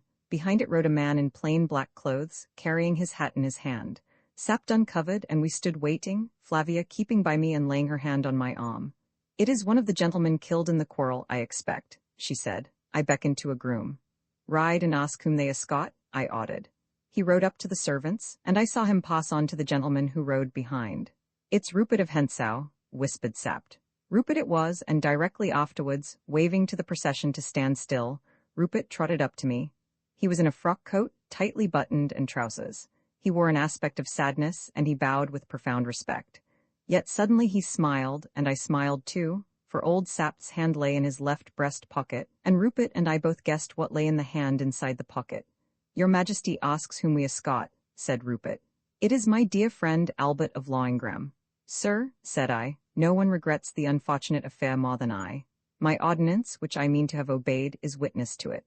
Poor fellow, said Flavia softly, and I saw Rupert's eyes flash at her. Whereat I grew red, for, if I had my way, Rupert Hentzau should not have defiled her by so much as a glance. Yet he did it, and dared to let admiration be seen in his look. Your Majesty's words are gracious, he said. I grieve for my friend, yet, sire, others must soon lie as he lies now. It is a thing we all do well to remember, my lord, I rejoined. Even kings, sire, said Rupert in a moralizing tone, and old Sapt swore softly by my side. It is true, said I. How fares my brother, my lord? He is better, sire. I am rejoiced. He hopes soon to leave for Strelsau when his health is secured. He is only convalescent then?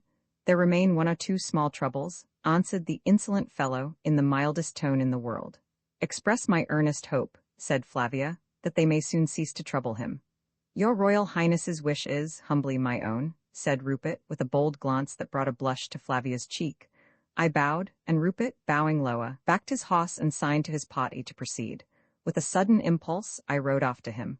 He turned swiftly, fearing that, even in the presence of the dead and before a lady's eyes, I meant him mischief. You fought as a brave man the other night, I said. Come, you are young, sir. If you will deliver your prisoner alive to me, you shall come to no hurt.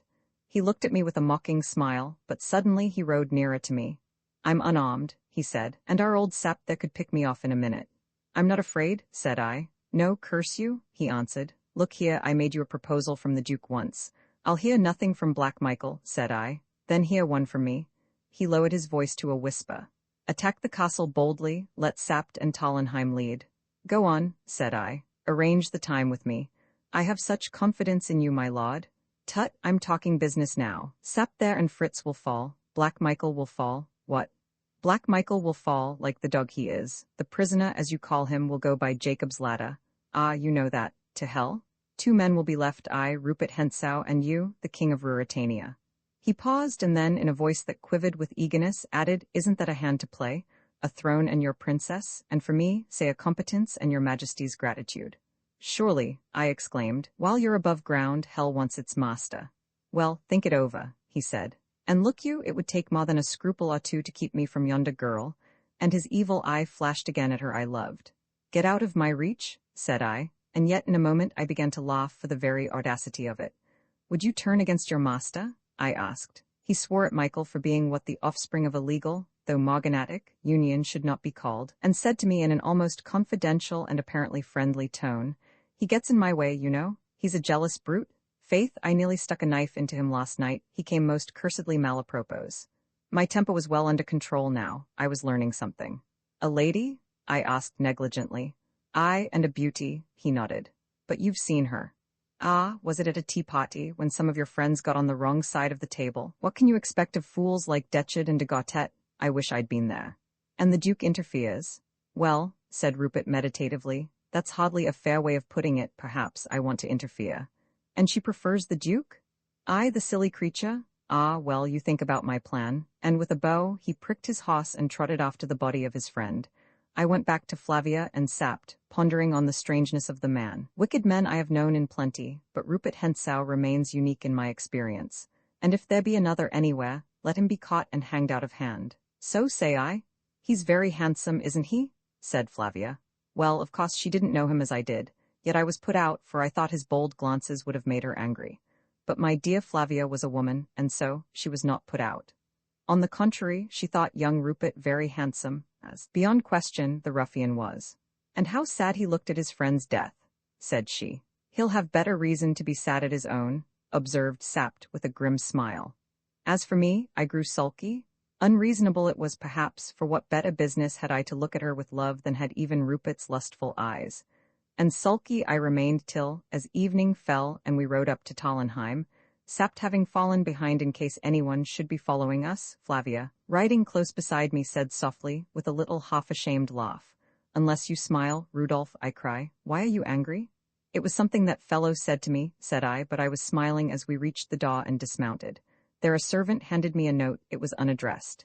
Is it for me? I asked. Yes, sire, a boy brought it. I tore it open. Johann carries this for me, I warned you once. In the name of God, and if you are a man, rescue me from this den of murderers? Durem? I handed it to Sapt, but all that the tough old soul said in reply to this piteous appeal was, Whose fault brought her there? Nevertheless, not being faultless myself, I took leave to pity Antoinette de Mauban. Roman 16, a desperate plan as I had ridden publicly in Zenda, and had talked there with Rupert Hentzau. Of course all pretense of illness was at an end. I mocked the effect on the garrison of Zenda. They ceased to be seen abroad, and any of my men who went near the castle reported that the utmost vigilance prevailed there. Touched as I was by Emma de Mauban's appeal, I seemed as powerless to befriend her as I had proved to help the king. Michael bade me defiance, and although he too had been seen outside the walls, with more disregard for appearances than he had hitherto shown, he did not take the trouble to send any excuse for his failure to wait on the king. Time ran on in inactivity when every moment was pressing, for not only was I faced with the new danger which the stir about my disappearance brought on me, but great murmurs had arisen in Strelsau at my continued absence from the city. They had been greater, but for the knowledge that Flavia was with me. And for this reason I suffered her to stay, though I hated to have her where danger was, and though every day of our present sweet intercourse strained my endurance almost to breaking. As a final blow, nothing would content my advisers, Strakenks and the Chancellor, who came out from Strelsau to make an urgent representation to me, save that I should appoint a day for the public solemnization of my betrothal, a ceremony which in Ruritania is well nigh as binding and great a thing as the marriage itself. And this, with Flavia sitting by me, I was forced to do, setting a date a fortnight ahead, and appointing the cathedral in Strelsau as the place. And this formal act being published far and wide, caused great joy throughout the kingdom, and was the talk of all tongues, so that I reckon there were but 2 men who chafed at it, I mean Black Michael and myself, and but one who did not know of it, that one the man whose name I bore, the king of Ruritania. In truth, I heard something of the way the news was received in the castle, for after an interval of 3 days, the man Johann, greedy for more money, though fearful for his life, again found means to visit us. He had been waiting on the Duke when the tidings came. Black Michael's face had grown blacker still, and he had sworn savagely, nor was he better pleased when young Rupert took oath that I meant to do as I said, and turning to Mme. de Maubin, wished her joy on a rival gone. Michael's hand stole towards his sword, said Johann, but not a bit did Rupert care, for he rallied the Duke on having made a better king than had reigned for years past in Ruritania. And, said he, with a meaning bow to his exasperated master, the devil sends the princess a finer man than heaven had marked out for her. By my soul, it does. Then Michael harshly bade him hold his tongue and lave them, but Rupert must needs first kiss Madame's hand, which he did as though he loved her, while Michael glared at him. This was the light aside of the fellow's news, but more serious came behind, and it was plain that if time pressed at Tallenheim, it pressed none the less fiercely at Zenda. For the king was very sick. Johann had seen him, and he was wasted and hardly able to move. There could be no thought of taking another for him now. So alarmed were they, that they had sent for a physician from Strelsau, and the physician, having been introduced into the king's cell, had come forth pale and trembling, and urgently prayed the Duke to let him go back and meddle no more in the affair. But the Duke would not, and held him there a prisoner, telling him his life was safe if the king lived while the Duke desired, and died when the Duke desired, not otherwise. And, persuaded by the physician, they had allowed Mme. de Maubin to visit the king and give him such attendance as his state needed, and as only a woman can give. Yet his life hung in the balance, and I was still strong and whole and free. Wherefore great gloom reigned at Zenda, and save when they quarrelled, to which they were very prone, they hardly spoke. But the deeper the depression of the rest, young Rupert went about Satan's work with a smile in his eye and a song on his lip, and laughed fit to burst, said Johann, because the Duke always set Detchard to guard the king when Mme. de Maubin was in the cell, which precaution was, indeed, not unwise in my careful brother. Thus Johann told his tale and seized his crowns. Yet he besought us to allow him to stay with us in Tallenheim, and not venture his head again in the lion's den. But we had need of him there, and although I refused to constrain him, I prevailed on him by increased rewards to go back and carry tidings to Mme. de Maubin that I was working for her, and that, if she could, she should speak one word of comfort to the king. For while suspense is bad for the sick, yet despair is worse still, and it might be that the king lay dying of mere hopelessness, for I could learn of no definite disease that afflicted him. And how do they guard the king now? I asked, remembering that 2 of the 6 were dead, and Max Holf also. Detchard and Bessonnen watch by night, Rupert Hensau and Gautet by day, sir, he answered. Only 2 at a time? Aye, sir, but the others rest in a room just above and are within sound of a cry or a whistle. A room just above? I didn't know of that. Is there any communication between it and the room where they watch? No, sir, you must go down a few stairs and through the door by the drawbridge, and so to where the king is lodged. And that door is locked. Only the 4 lords have keys, sir. I drew nearer to him. And have they keys of the grating? I asked in a low whisper. I think, sir, only Detchard and Rupert. Where does the Duke lodge? In the chateau on the 1st floor. His apartments are on the right as you go towards the drawbridge. And Mme. de Maubin?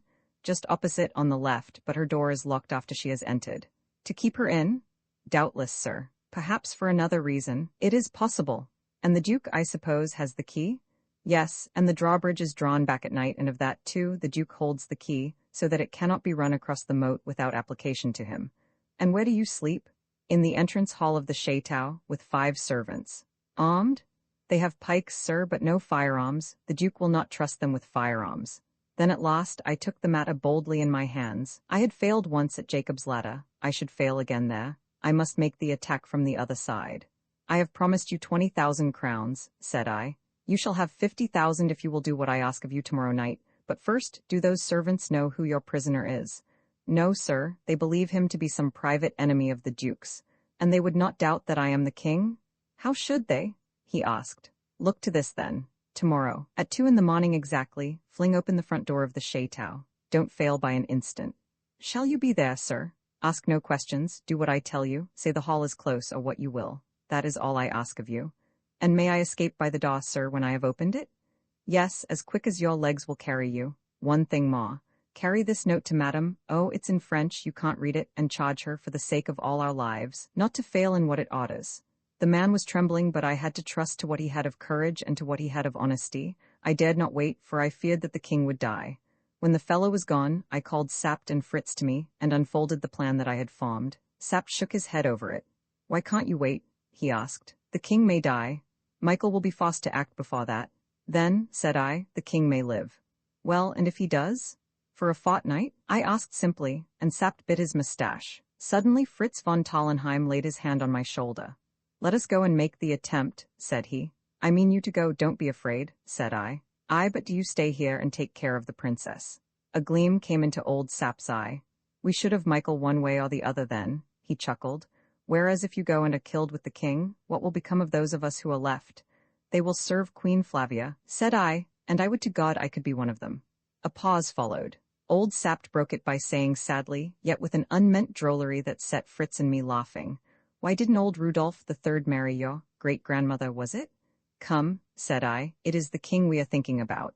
It is true, said Fritz. Moreover, I went on, I have been an impostor for the profit of another, but I will not be one for my own. And if the king is not alive and on his throne before the day of betrothal comes, I will tell the truth, come what may.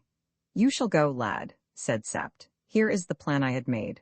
A strong party under Sapt's command was to steal up to the door of the chateau. If discovered prematurely, they were to kill anyone who found them, with their swords, for I wanted no noise of firing. If all went well, they would be at the door when Johann opened it. They were to rush in and secure the servants if their mere presence and the use of the king's name were not enough. At the same moment, and on this hinged the plan, a woman's cry was to ring out loud and shrill from Antoinette de Maubin's chamber. Again and again she was to cry, Help, help, Michael, help, and then to utter the name of young Rupert Hentzau. Then, as we hoped, Michael, in fury, would rush out of his apartments opposite and fall alive into the hands of Sapt. Still the cries would go on, and my men would let down the drawbridge, and it would be strange if Rupert, hearing his name thus taken in vain, did not descend from where he slept and seek to cross.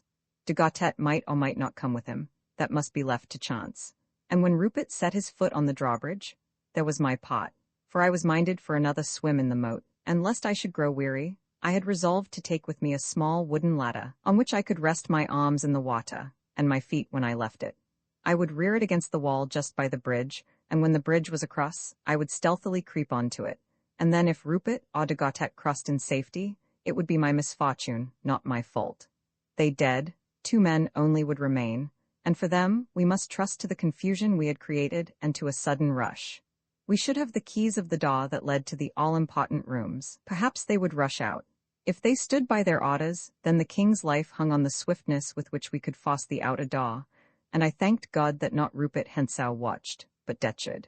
For though Detcherd was a cool man, relentless, and no coward, he had neither the dash nor the recklessness of Rupert.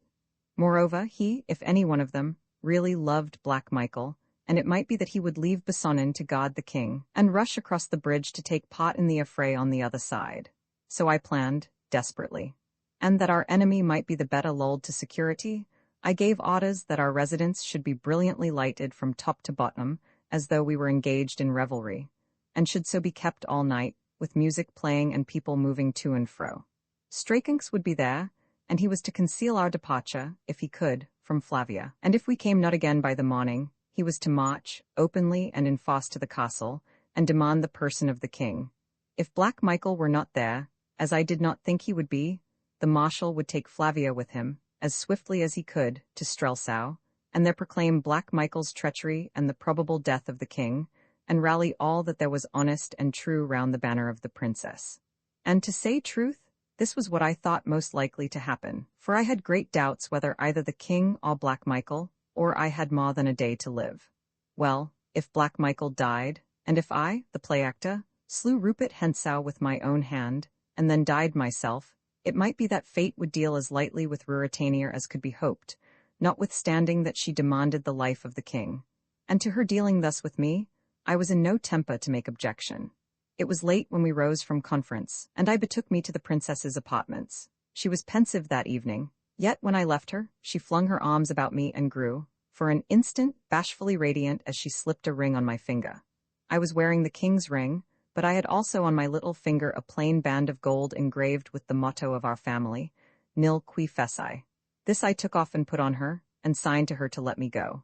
And she, understanding, stood away and watched me with dimmed eyes. Wear that ring, even though you wear another when you are queen, I said. Whatever else I wear, this I will wear till I die and after, said she, as she kissed the ring. Romans 17 Young Rupert's midnight diversions. The night came fine and clear. I had prayed for dirty weather, such as had favored my previous voyage in the moat, but fortune was this time against me. Still, I reckoned that by keeping close under the wall, and in the shadow, I could escape detection from the windows of the chateau that looked out on the scene of my efforts. If they searched the moat, indeed, my scheme must fail. But I did not think they would. They had made Jacob's ladder secure against attack.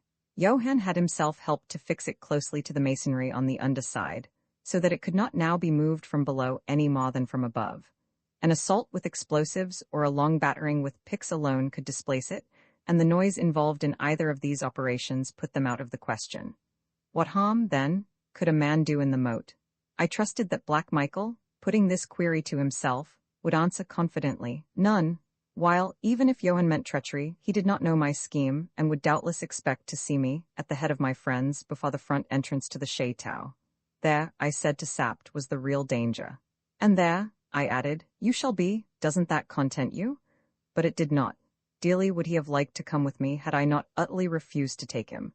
One man might escape notice, to double the party more than doubled the risk, and when he ventured to hint once again that my life was too valuable, I, knowing the secret thought he clung to, sternly bade him be silent, assuring him that unless the king lived through the night, I would not live through it either. At 12 o'clock, Sapt's command left the chateau of Tallenheim and struck off to the right, riding by unfrequented roads and avoiding the town of Zenda.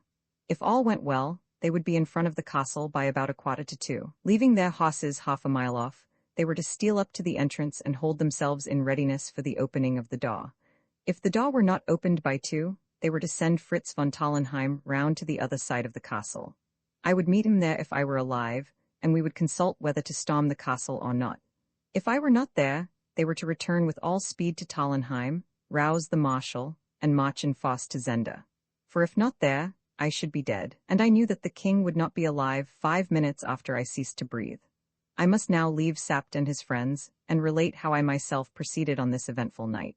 I went out on the good horse which had carried me, on the night of the coronation, back from the hunting lodge to Strelsau. I carried a revolver in the saddle and my sword. I was covered with a large cloak, and under this I wore a warm, tight-fitting woolen jersey, a pair of knickerbockers, thick stockings, and light canvas shoes. I had rubbed myself thoroughly with oil, and I carried a large flask of whiskey. The night was warm, but I might probably be immersed a long while, and it was necessary to take every precaution against cold. For cold not only saps a man's courage if he has to die, but impairs his energy if others have to die, and finally, gives him rheumatics if it be God's will that he lives. Also, I tied round my body a length of thin but stout cord, and I did not forget my ladder. I, starting off to Sapt, took a shorter route, skirting the town to the left, and found myself in the outskirts of the forest at about 12:30. I tied my horse up in a thick clump of trees, leaving the revolver in its pocket in the saddle. It would be no use to me, and, ladder in hand, made my way to the edge of the moat. Here I unwound my rope from about my waist, bound it securely round the trunk of a tree on the bank, and let myself down. The castle clock struck 1:15 as I felt the water under me and began to swim round the keep, pushing the ladder before me and hugging the castle wall. Thus voyaging, I came to my old friend Jacob's ladder and felt the ledge of the masonry under me. I crouched down in the shadow of the great pipe. I tried to stir it, but it was quite immovable, and waited. I remember that my predominant feeling was neither anxiety for the king nor longing for Flavia, but an intense desire to smoke. And this craving, of course, I could not gratify. The drawbridge was still in its place. I saw its airy, slight framework above me, some 10 yards to my right, as I crouched with my back against the wall of the king's cell. I made out a window 2 yards my side of it, and nearly on the same level. That, if Johann spoke true, must belong to the Duke's apartments, and on the other side, in about the same relative position, must be Mme. de Maubin's window. Women are careless, forgetful creatures. I prayed that she might not forget that she was to be the victim of a brutal attempt at 2 o'clock precisely. I was rather amused at the part I had assigned to my young friend Rupert Hentzau, but I owed him a stroke, for even as I sat, my shoulder ached where he had, with an audacity that seemed half to hide his treachery, struck at me, in the sight of all my friends, on the terrace at Tallenheim. Suddenly, the Duke's window grew bright. The shutters were not closed, and the interior became partially visible to me as I cautiously raised myself till I stood on tiptoe. Thus placed, my range of sight embraced a yard or more inside the window, while the radius of light did not reach me. The window was flung open, and someone looked out. I mocked Antoinette de Maubin's graceful figure, and though her face was in shadow, the fine outline of her head was revealed against the light behind. I longed to cry softly, "Remember?" But I dared not, and happily, for a moment later a man came up and stood by her. He tried to put his arm round her waist, but with a swift motion she sprang away and leant against the shutter, her profile towards me. I made out who the newcomer was. It was young Rupert. A low laugh from him made me sure, as he leant forward, stretching out his hand towards her. "Gently, gently," I murmured. "You're too soon, my boy." His head was close to hers. I suppose he whispered to her, for I saw her point to the moat and I heard her say, in slow and distinct tones, "I had rather throw myself out of this window." He came close up to the window and looked out. "It looks cold," said he. "Come, Antoinette, are you serious?" She made no answer so far as I heard, and he, smiting his hand petulantly on the windowsill, went on, in the voice of some spoilt child. "Hang Black Michael. Isn't the princess enough for him? Is he to have everything? What the devil do you see in Black Michael?" "If I told him what you say," she began. "Well, tell him," said Rupert carelessly, and catching her off her guard, he sprang forward and kissed her, laughing and crying, "There's something to tell him. If I had kept my revolver with me, I should have been very sorely tempted." Being spared the temptation, I merely added this new scar to his account. "Though, faith," said Rupert, "it's little he cares. He's mad about the princess, you know. He talks of nothing but cutting the play actor's throat." "Didn't he indeed? And if I do it for him, what do you think he's promised me?" The unhappy woman raised her hands above her head, in prayer or in despair. "But I detest waiting," said Rupert, and I saw that he was about to lay his hand on her again, when there was a noise of a door in the room opening, and a harsh voice cried, "What are you doing here, sir?" Rupert turned his back to the window, bowed low, and said in his loud, merry tones, "Apologizing for your absence, sir. Could I leave the lady alone? The newcomer must be Black Michael." I saw him directly, as he advanced towards the window. He caught young Rupert by the arm. "The moat would hold more than the king," said he with a significant gesture. "Does your highness threaten me?" asked Rupert. "A threat is more warning than most men get from me." "Yet," observed Rupert, "Rudolf Rassendyll has been much threatened and yet lives. Am I in fault because my servants bungle?" asked Michael scornfully. "Your highness has run no risk of bungling," sneered Rupert. It was telling the Duke that he shirked danger as plain as ever I have heard a man told. Black Michael had self-control. I dare say he scowled. It was a great regret to me that I could not see their faces better, but his voice was even and calm as he answered. "Enough, enough. We mustn't quarrel, Rupert. Are Detchard and Bessonnen at their posts?" "They are, sir. I need you no more." "Nay, I'm not oppressed with fatigue," said Rupert. "Pray, sir, leave us," said Michael, more impatiently. "In 10 minutes the drawbridge will be drawn back, and I presume you have no wish to swim to your bed." Rupert's figure disappeared.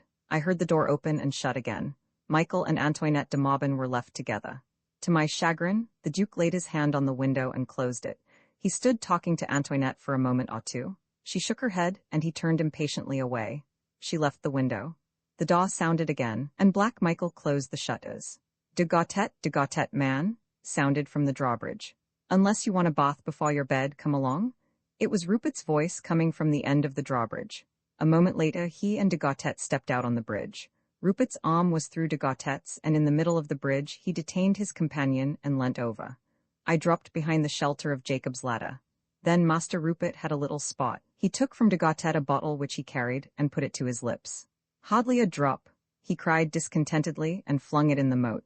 It fell, as I judged from the sound and the circles on the water, within a yard of the pipe, and Rupert, taking out his revolver, began to shoot at it. The first 2 shots missed the bottle but hit the pipe. The third shattered the bottle. I hoped that the young ruffian would be content, but he emptied the other barrels at the pipe, and one, skimming over the pipe, whistled through my hair as I crouched on the other side. "Where, bridge?" a voice cried to my relief. Rupert and de Gautet cried, "A moment?" and ran across. The bridge was drawn back, and all became still. The clock struck 1:15. I rose and stretched myself and yawned. I think some 10 minutes had passed when I heard a slight noise to my right. I peered over the pipe and saw a dark figure standing in the gateway that led to the bridge. It was a man. By the careless, graceful poise, I guessed it to be Rupert again. He held a sword in his hand, and he stood motionless for a minute or two. Wild thoughts ran through me. On what mischief was the young fiend bent now? Then he laughed low to himself. Then he turned his face to the wall, took a step in my direction, and, to my surprise, began to climb down the wall. In an instant I saw that there must be steps in the wall. It was plain. They were cut into or affixed to the wall, at intervals of about 18 inches. Rupert set his foot on the lower one. Then he placed his sword between his teeth, turned round, and noiselessly let himself into the water. Had it been a matter of my life only, I would have swum to meet him.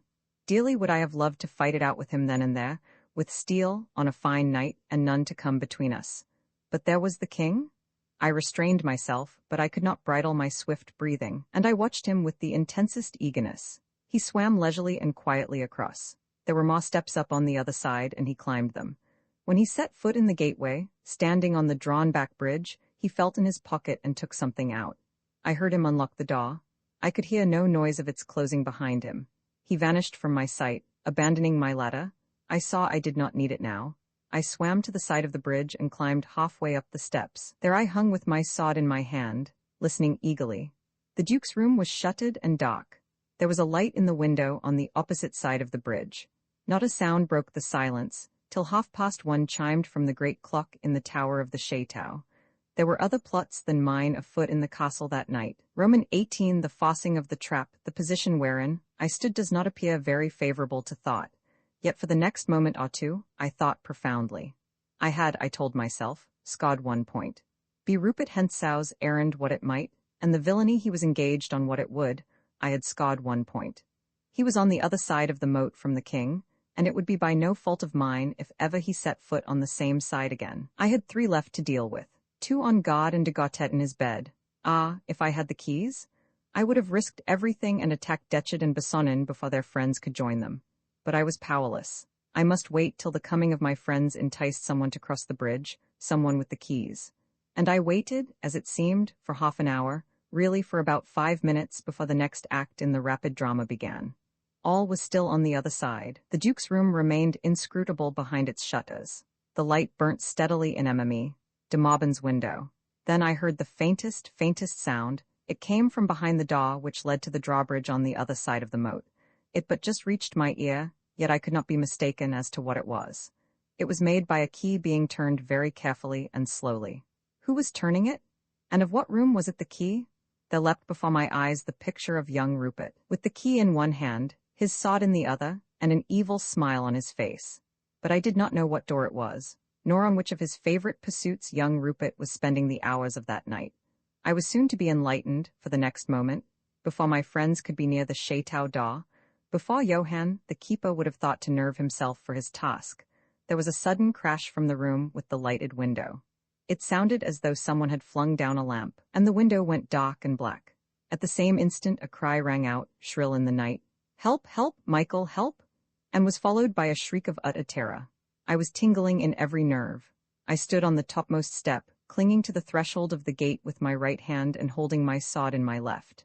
Suddenly I perceived that the gateway was broader than the bridge. There was a dark corner on the opposite side where a man could stand. I darted across and stood there. Thus placed, I commanded the path, and no man could pass between the chateau and the old castle till he had tried conclusions with me. There was another shriek. Then a door was flung open and clanged against the wall, and I heard the handle of a daw savagely twisted. "Open the daw! In God's name, what's the matter?" cried a voice, the voice of Black Michael himself. He was answered by the very words I had written in my letter. "Help Michael Hensau." A fierce oath rang out from the Duke, and with a loud thud he threw himself against the daw. At the same moment I heard a window above my head open, and a voice cried, "What's the matter?" And I heard a man's hasty footsteps. I grasped my sword. If de Gautet came my way, the 6 would be less by one more. Then I heard the clash of crossed swords and a tramp of feet, and I cannot tell the things so quickly as it happened, for all seemed to come at once. There was an angry cry from Madame's room, the cry of a wounded man. The window was flung open. Young Rupert stood there sword in hand. He turned his back, and I saw his body go forward to the lunge. "Ah, Johann, there's one for you. Come on, Michael." Johann was there, then come to the rescue of the Duke. How would he open the door for me? For I feared that Rupert had slain him. "Help!" cried the Duke's voice, faint and husky. I heard a step on the stairs above me, and I heard a stir down to my left, in the direction of the king's cell. But, before anything happened on my side of the moat, I saw 5 or 6 men round young Rupert in the embrasure of Madame's window. 3 or 4 times he lunged with incomparable dash and dexterity. For an instant they fell back, leaving a ring round him. He leapt on the parapet of the window, laughing as he leapt, and waving his sword in his hand. He was drunk with blood, and he laughed again wildly as he flung himself headlong into the moat. What became of him then, I did not see, for as he leapt, de Gautet's lean face looked out through the door by me, and without a second's hesitation, I struck at him with all the strength God had given me, and he fell dead in the doorway without a word or a groan. I dropped on my knees by him. "Where were the keys?" I found myself muttering. "The keys, man, the keys." As though he had been yet alive and could listen, and when I could not find them, God forgive me, I believe I struck a dead man's face. At last I had them. There were but 3. Seizing the largest, I felt the lock of the door that led to the cell. I fitted in the key. It was right. The lock turned. I drew the door close behind me and locked it as noiselessly as I could, putting the key in my pocket. I found myself at the top of a flight of steep stone stairs. An oil lamp burnt dimly in the bracket. I took it down and held it in my hand, and I stood and listened. "What in the devil can it be?" I heard a voice say. It came from behind a door that faced me at the bottom of the stairs, and another answered, "Shall we kill him?" I strained to hear the answer, and could have sobbed with relief when Detchard's voice came grating and cold. "Wait a bit. There'll be trouble if we strike too soon." There was a moment's silence. Then I heard the bolt of the door cautiously drawn back. Instantly I put out the light I held, replacing the lamp in the bracket. "It's dark, the lamp's out. Have you a light?" said the other voice, Bessonin's. No doubt they had a light, but they should not use it. It was come to the crisis now, and I rushed down the steps and flung myself against the door. Bessonin had unbolted it, and it gave way before me. The Belgians stood their sword in hand, and Detchard was sitting on a couch at the side of the room. In astonishment at seeing me, Bessonin recoiled. Detchard jumped to his sword. I rushed madly at the Belgian. He gave way before me, and I drove him up against the wall. He was no swordsman, though he fought bravely, and in a moment he lay on the floor before me.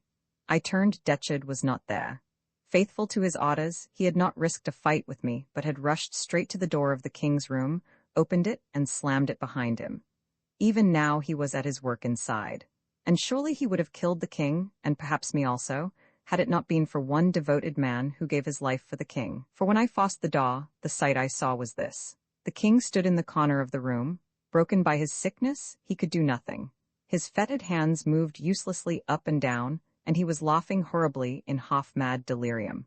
Detchard and the doctor were together in the middle of the room, and the doctor had flung himself on the murderer, pinning his hands to his sides for an instant. Then Detchard wrenched himself free from the feeble grip, and as I entered, drove his sword through the hapless man. Then he turned on me, crying, "At last."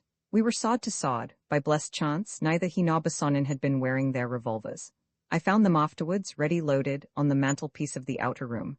It was hard by the door, ready to their hands, but my sudden rush in had cut off access to them. Yes, we were man to man, and we began to fight, silently, sternly, and hard. Yet I remember little of it, save that the man was my match with the sword, nay, and more, for he knew more tricks than I, and that he forced me back against the bars that guarded the entrance to Jacob's ladder. And I saw a smile on his face, and he wounded me in the left arm. No glory do I take for that contest. I believe that the man would have mastered me and slain me, and then done his butcher's work, for he was the most skillful swordsman I have ever met. But even as he pressed me hard, The half-mad, wasted, wan creature in the corner leapt high in lunatic mirth, shrieking, "It's Cousin Rudolph, Cousin Rudolph! I'll help you, Cousin Rudolph!" And catching up a chair in his hands, he could but just lift it from the ground and hold it uselessly before him, he came towards us. Hope came to me. "Come on," I cried. "Come on, drive it against his legs." Detchard replied with a savage thrust, he all but had me. Come on, man," I cried. "Come and share the fun." And the king laughed gleefully and came on, pushing his chair before him. With an oath Detchard skipped back and, before I knew what he was doing, had turned his sword against the king. He made one fierce cut at the king, and the king, with a piteous cry, dropped where he stood. The stout ruffian turned to face me again, but his own hand had prepared his destruction, for in turning he trod in the pool of blood that flowed from the dead physician. He slipped, he fell. Like a dart I was upon him. I caught him by the throat, and before he could recover himself, I drove my point through his neck, and with a stifled curse he fell across the body of his victim. Was the king dead? It was my first thought. I rushed to where he lay. It seemed as if he were dead, for he had a great gash across his forehead, and he lay still in a huddled heap on the floor. I dropped on my knees beside him, and leant my ear down to hear if he breathed. But before I could, there was a loud rattle from the outside. I knew the sound. The drawbridge was being pushed out. A moment later it rang home against the wall on my side of the moat. I should be caught in a trap and the king with me if he yet lived. He must take his chance to live or die.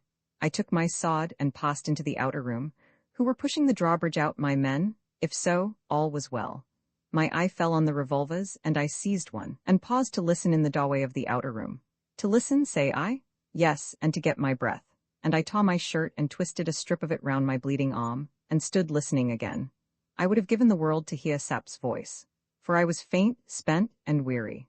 And that wildcat Rupert Hentzau was yet at large in the castle. Yet, because I could better defend the narrow door at the top of the stairs than the wider entrance to the room, I dragged myself up the steps, and stood behind it listening. What was the sound? Again a strange one for the place and time. An easy, scornful, merry laugh, the laugh of young Rupert Hentzau. I could scarcely believe that a sane man would laugh. Yet the laugh told me that my men had not come, for they must have shot Rupert ere now, if they had come. And the clock struck 2:30. My God, the door had not been opened, they had gone to the bank. They had not found me. They had gone by now back to Tallenheim, with the news of the king's death, and mine. Well, it would be true before they got there. Was not Rupert laughing in triumph? For a moment I sank, unnerved, against the door. Then I started up alert again, for Rupert cried scornfully. Well, the bridge is there, come over it, and in God's name, let's see Black Michael. Keep back, you curs. Michael, come and fight for her.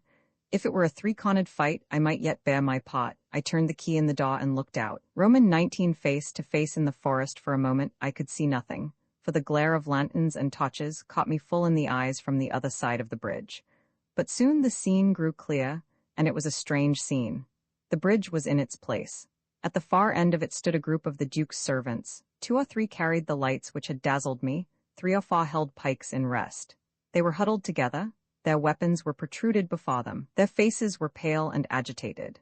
To put it plainly, they looked in as errant a fright as I have seen men look, and they gazed apprehensively at a man who stood in the middle of the bridge, sword in hand. Rupert Hentzau was in his trousers and shirt.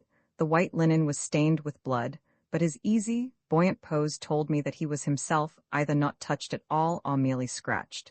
There he stood, holding the bridge against them, and daring them to come on, or rather, bidding them send Black Michael to him, and they, having no firearms, cowered before the desperate man and dared not attack him. They whispered to one another, and in the backmost rank, I saw my friend Johann, leaning against the pottle of the door and stanching with a handkerchief the blood which flowed from a wound in his cheek. By marvelous chance, I was master. The cravens would oppose me no more than they dared attack Rupert. I had but to raise my revolver, and I sent him to his account with his sins on his head. He did not so much as know that I was there. I did nothing? Why, I hardly know to this day. I had killed one man stealthily that night, and another by luck rather than skill. Perhaps it was that. Again, villain as the man was, I did not relish being one of a crowd against him. Perhaps it was that. But stronger than either of these restrained feelings came a curiosity and a fascination which held me spellbound, watching for the outcome of the scene. Michael, you dog, Michael, if you can stand, come on, cried Rupert, and he advanced a step, the group shrinking back a little before him. Michael, you bastard, come on. The answer to his taunts came in the wild cry of a woman. "He's dead, my God, he's dead." "Dead," shouted Rupert. I struck better than I knew, and he laughed triumphantly. Then he went on. "Down with your weapons there, I'm your master now, down with them, I say." I believed they would have obeyed, but as he spoke came new things. First, there arose a distant sound, as of shouts and knockings from the other side of the chateau.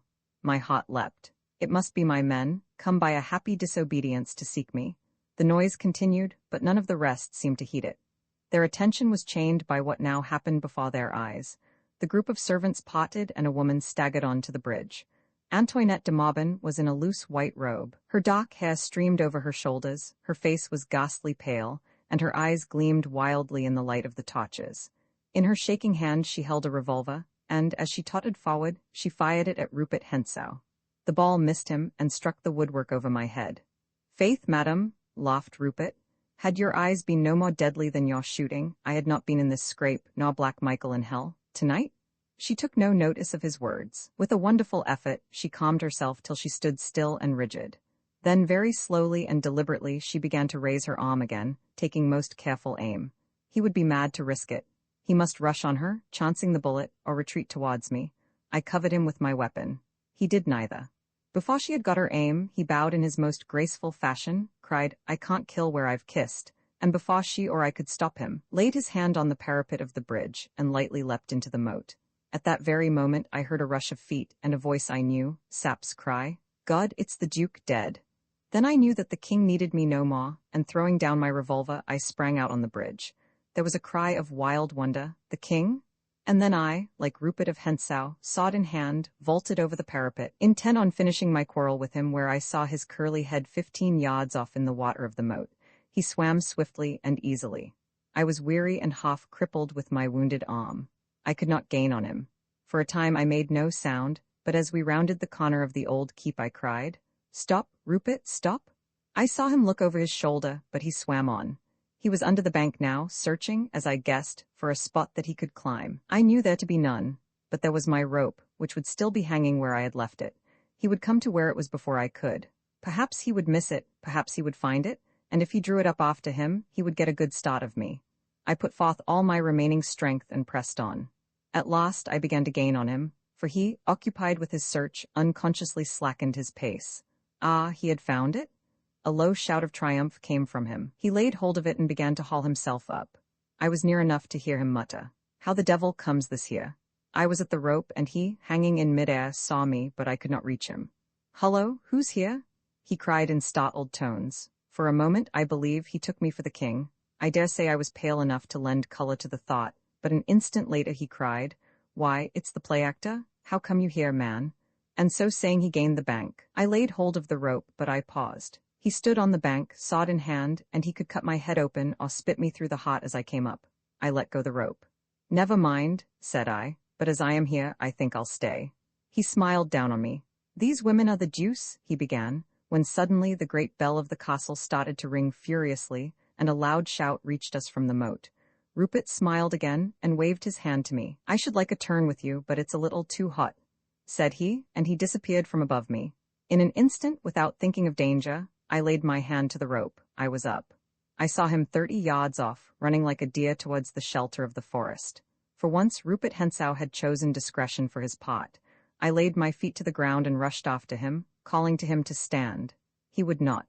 Unwounded and vigorous, he gained on me at every step, but forgetting everything in the world except him and my thirst for his blood, I pressed on, and soon the deep shades of the forest of Zenda engulfed us both, pursued and pursuer.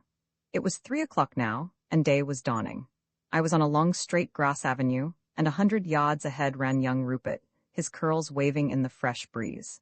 I was weary and panting. He looked over his shoulder and waved his hand again to me. He was mocking me, for he saw he had the pace of me. I was forced to pause for breath. A moment later, Rupert turned sharply to the right and was lost from my sight. I thought all was over, and in deep vexation sank on the ground. But I was up again directly, for a scream rang through the forest, a woman's scream. Putting forth the last of my strength, I ran on to the place where he had turned out of my sight, and turning also, I saw him again. But alas, I could not touch him. He was in the act of lifting a girl down from her horse. Doubtless it was her scream that I heard. She looked like a small farmer's or a peasant's daughter, and she carried a basket on her arm. Probably she was on her way to the early market at Zenda. Her hoss was a stout, well-shaped animal. Master Rupert lifted her down amid her shrieks. The sight of him frightened her, but he treated her gently, laughed, kissed her, and gave her money. Then he jumped on the hoss, sitting sideways like a woman, and then he waited for me. I, on my part, waited for him. Presently he rode towards me, keeping his distance, however. He lifted up his hand, saying, "What did you in the castle?" "I killed 3 of your friends," said I. "What, you got to the cells?" "Yes." "And the king?" "He was hurt by Detchard before I killed Detchard, but I pray that he lives." "You fool," said Rupert pleasantly. "One thing more I did." "And what's that?" "I spared your life. I was behind you on the bridge with a revolver in my hand." "No, faith, I was between 2 fires. Get off your hoss," I cried, "and fight like a man." "Before a lady?" said he, pointing to the girl. "Fie, your majesty?" Then in my rage, hardly knowing what I did, I rushed at him. For a moment he seemed to waver. Then he reined his hoss in and stood waiting for me. On I went in my folly. I seized the bridle and I struck at him. He parried and thrust at me. I fell back a pace and rushed at him again, and this time I reached his face and laid his cheek open, and darted back almost before he could strike me. He seemed almost dazed at the fierceness of my attack, otherwise I think he must have killed me. I sank on my knee panting, expecting him to ride at me. And so he would have done, and then and there, I doubt not, one or both of us would have died. But at the moment there came a shout from behind us, and looking round, I saw, just at the turn of the avenue, a man on a horse. He was riding hard, and he carried a revolver in his hand. It was Fritz von Tallenheim, my faithful friend. Rupert saw him, and knew that the game was up. He checked his rush at me and flung his leg over the saddle, but yet for just a moment he waited. Leaning forward, he tossed his hair off his forehead and smiled and said, "Au revoir, Rudolf Rassendyll." Then, with his cheeks streaming blood, but his lips laughing and his body swaying with ease and grace, he bowed to me. And he bowed to the farm girl, who had drawn near in trembling fascination, and he waved his hand to Fritz, who was just within range, and let fly a shot at him. The ball came nigh doing its work, for it struck the sod he held, and he dropped the sod with an oath, wringing his fingers and clapped his heels hard on his horse's belly, and rode away at a gallop. And I watched him go down the long avenue, riding as though he rode for his pleasure and singing as he went, for all there was that gash in his cheek. Once again he turned to wave his hand, and then the gloom of thickets swallowed him, and he was lost from our sight. Thus he vanished, reckless and wary, graceful and graceless, handsome, debonair, vile, and unconquered. And I flung my sword passionately on the ground and cried to Fritz to ride after him. But Fritz stopped his horse and leapt down and ran to me, and knelt, putting his arm about me. And indeed it was time, for the wound that Detchard had given me was broken forth afresh, and my blood was staining the ground. "Then give me the horse?"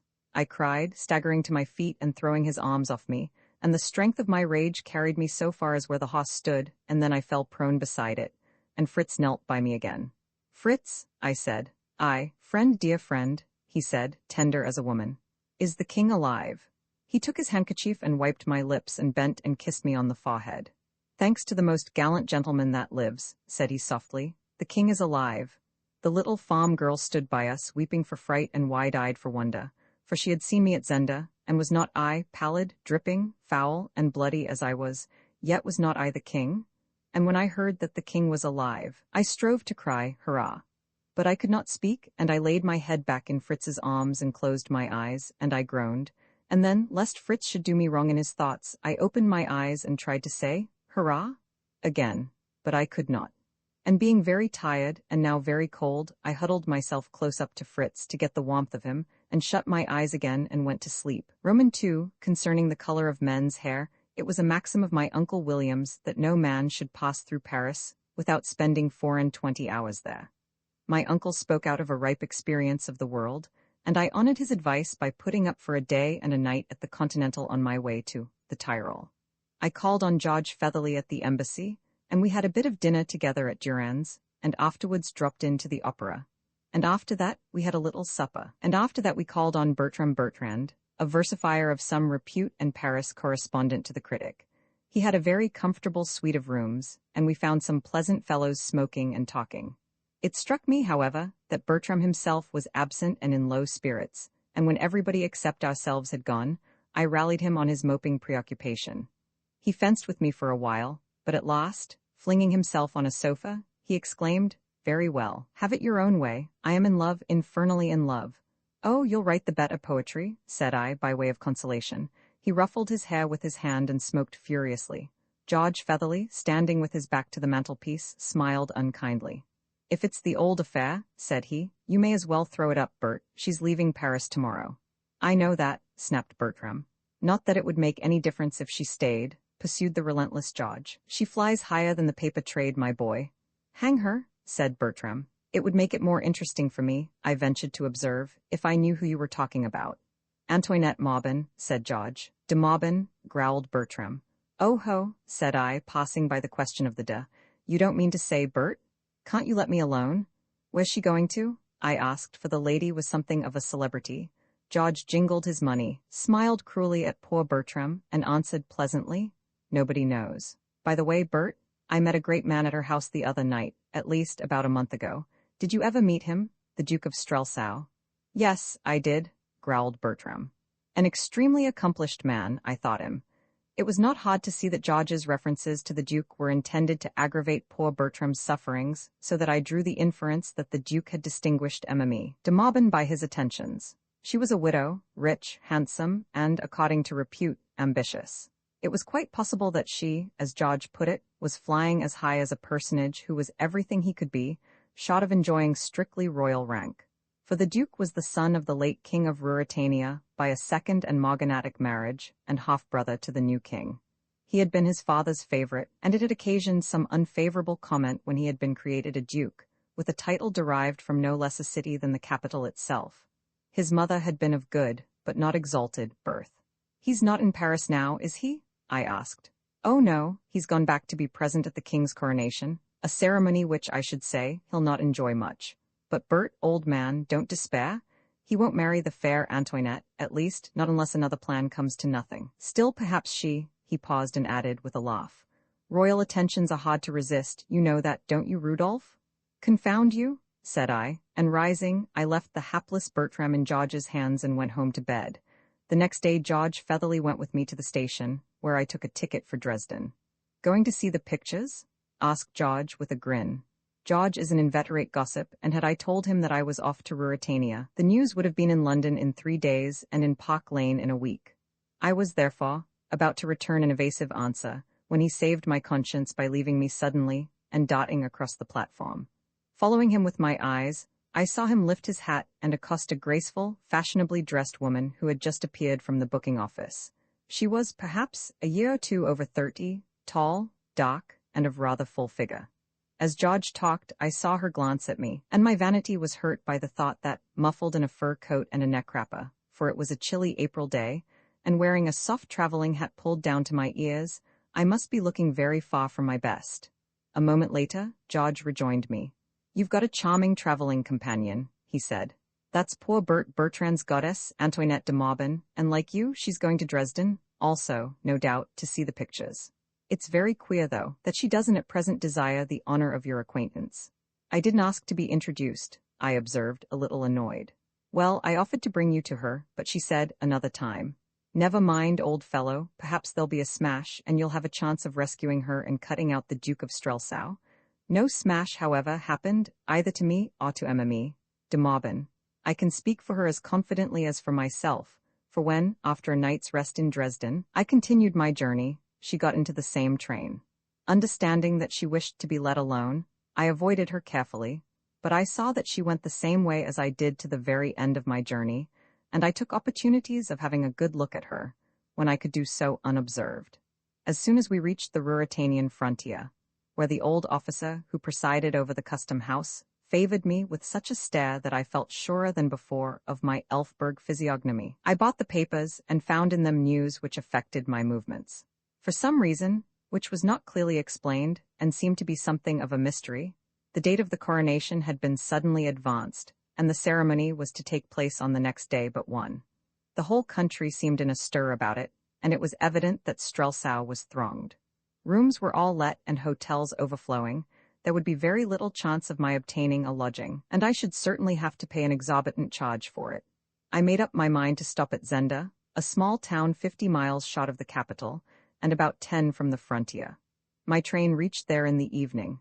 I would spend the next day, Tuesday, in a wander over the hills, which were said to be very fine, and in taking a glance at the famous castle, and go over by train to Strelsau on the Wednesday morning, returning at night to sleep at Zenda. Accordingly at Zenda I got out, and as the train passed where I stood on the platform, I saw my friend Emily de Maubin in her place.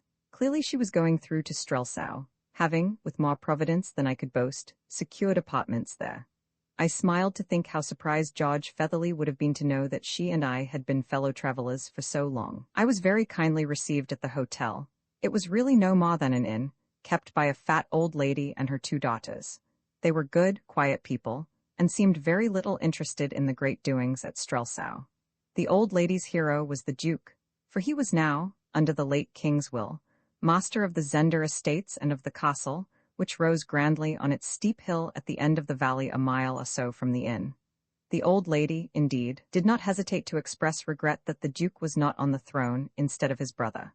"We know Duke Michael," said she. "He has always lived among us, every Ruritanian knows Duke Michael, but the king is almost a stranger, he has been so much abroad, not 1 in 10 knows him even by sight.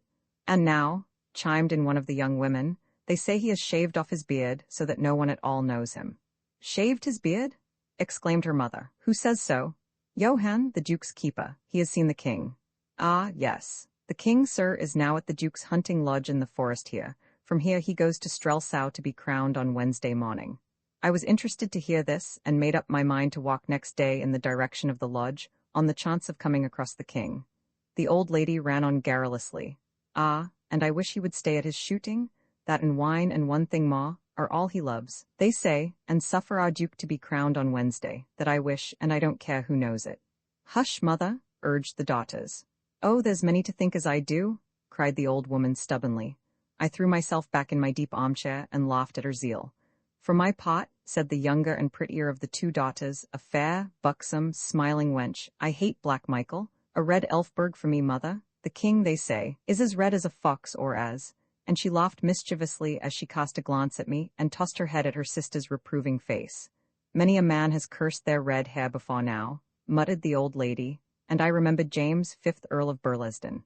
"But never a woman?" cried the girl. "I and women, when it was too late," was the stern answer, reducing the girl to silence and blushes. "How comes the king here?" I asked, to break an embarrassed silence. "It is the Duke's land here, you say." "The Duke invited him, sir, to rest here till Wednesday. The Duke is at Strelsau, preparing the king's reception." "Then they're friends?" "None better," said the old lady. But my rosy damsel tossed her head again. She was not to be repressed for long, and she broke out again. "Aye, they love one another as men do who want the same place and the same wife." The old woman glowered, but the last words pricked my curiosity, and I interposed before she could begin scolding. "What, the same wife too? How's that, young lady?" "All the world knows that Black Michael, well then, mother, the Duke, would give his soul to marry his cousin, the Princess Flavia, and that she is to be the queen." "Upon my word," said I begin to be sorry for your Duke. But if a man will be a younger son, why, he must take what the elder leaves and be as thankful to God as he can." And thinking of myself, I shrugged my shoulders and laughed. And then I thought also of Antoinette de Maubin and her journey to Strelsau. "It's little dealing Black Michael has with," began the girl, braving her mother's anger, but as she spoke a heavy step sounded on the floor, and a gruff voice asked in a threatening tone, "Who talks of Black Michael in his Highness's own burg?" The girl gave a little shriek, half of fright, half, I think, of amusement. "You'll not tell of me, Johann?" she said. "See where your chatter leads," said the old lady. The man who had spoken came forward. "We have company, Johann," said my hostess, and the fellow plucked off his cap.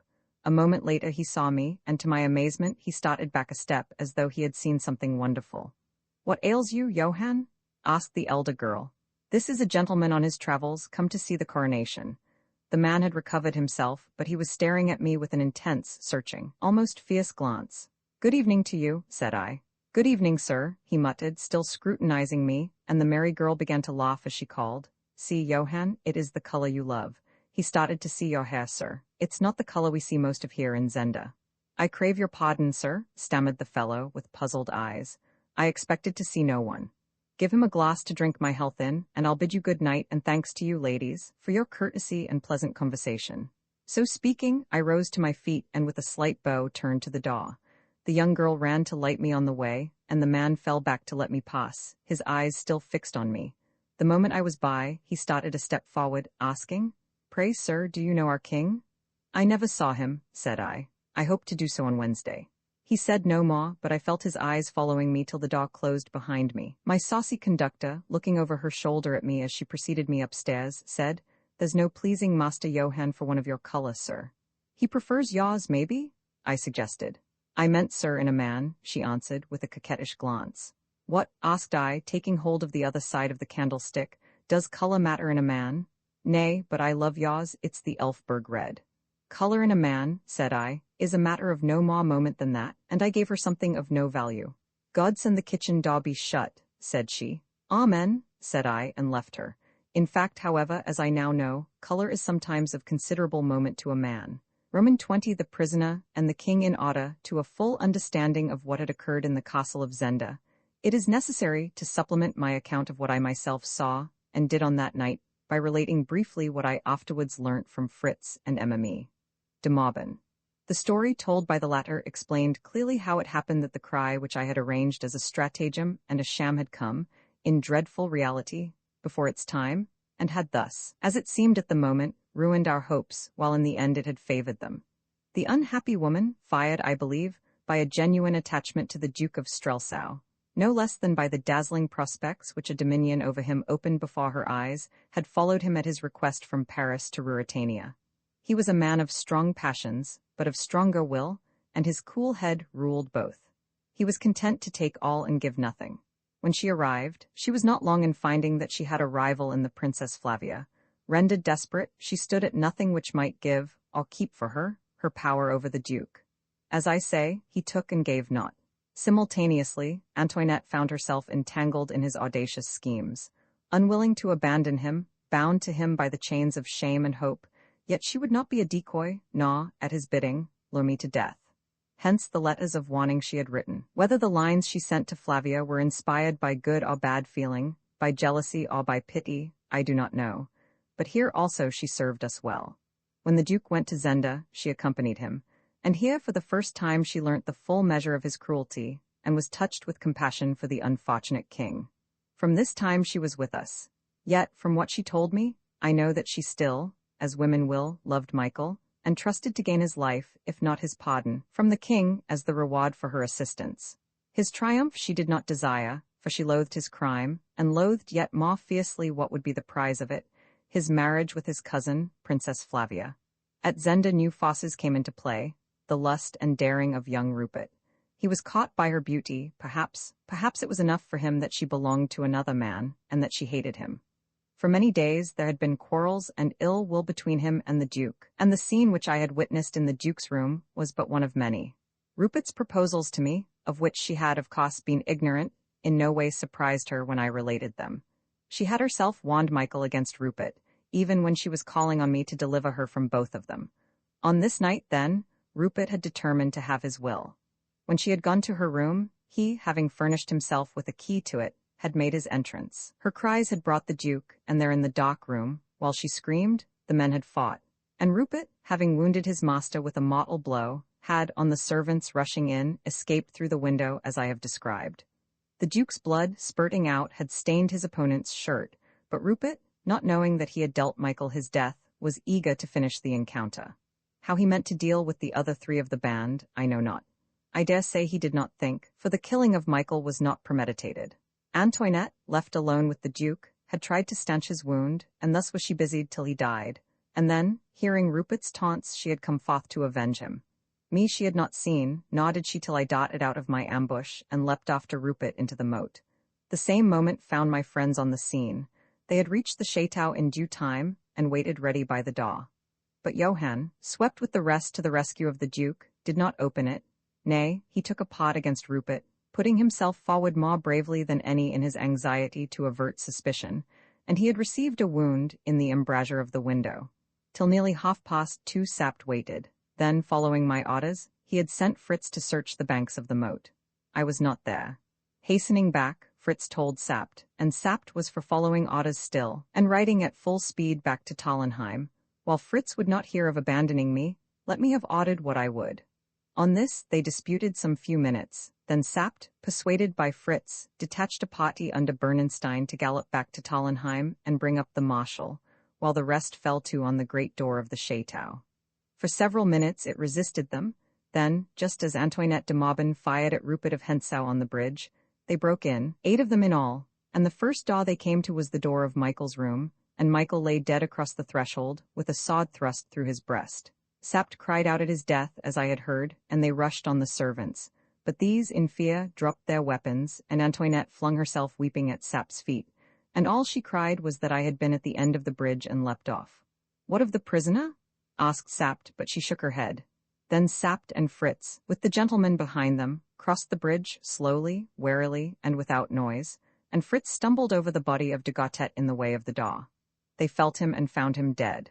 Then they consulted, listening eagerly for any sound from the cells below, but there came none, and they were greatly afraid that the king's guards had killed him, and having pushed his body through the great pipe, had escaped the same way themselves.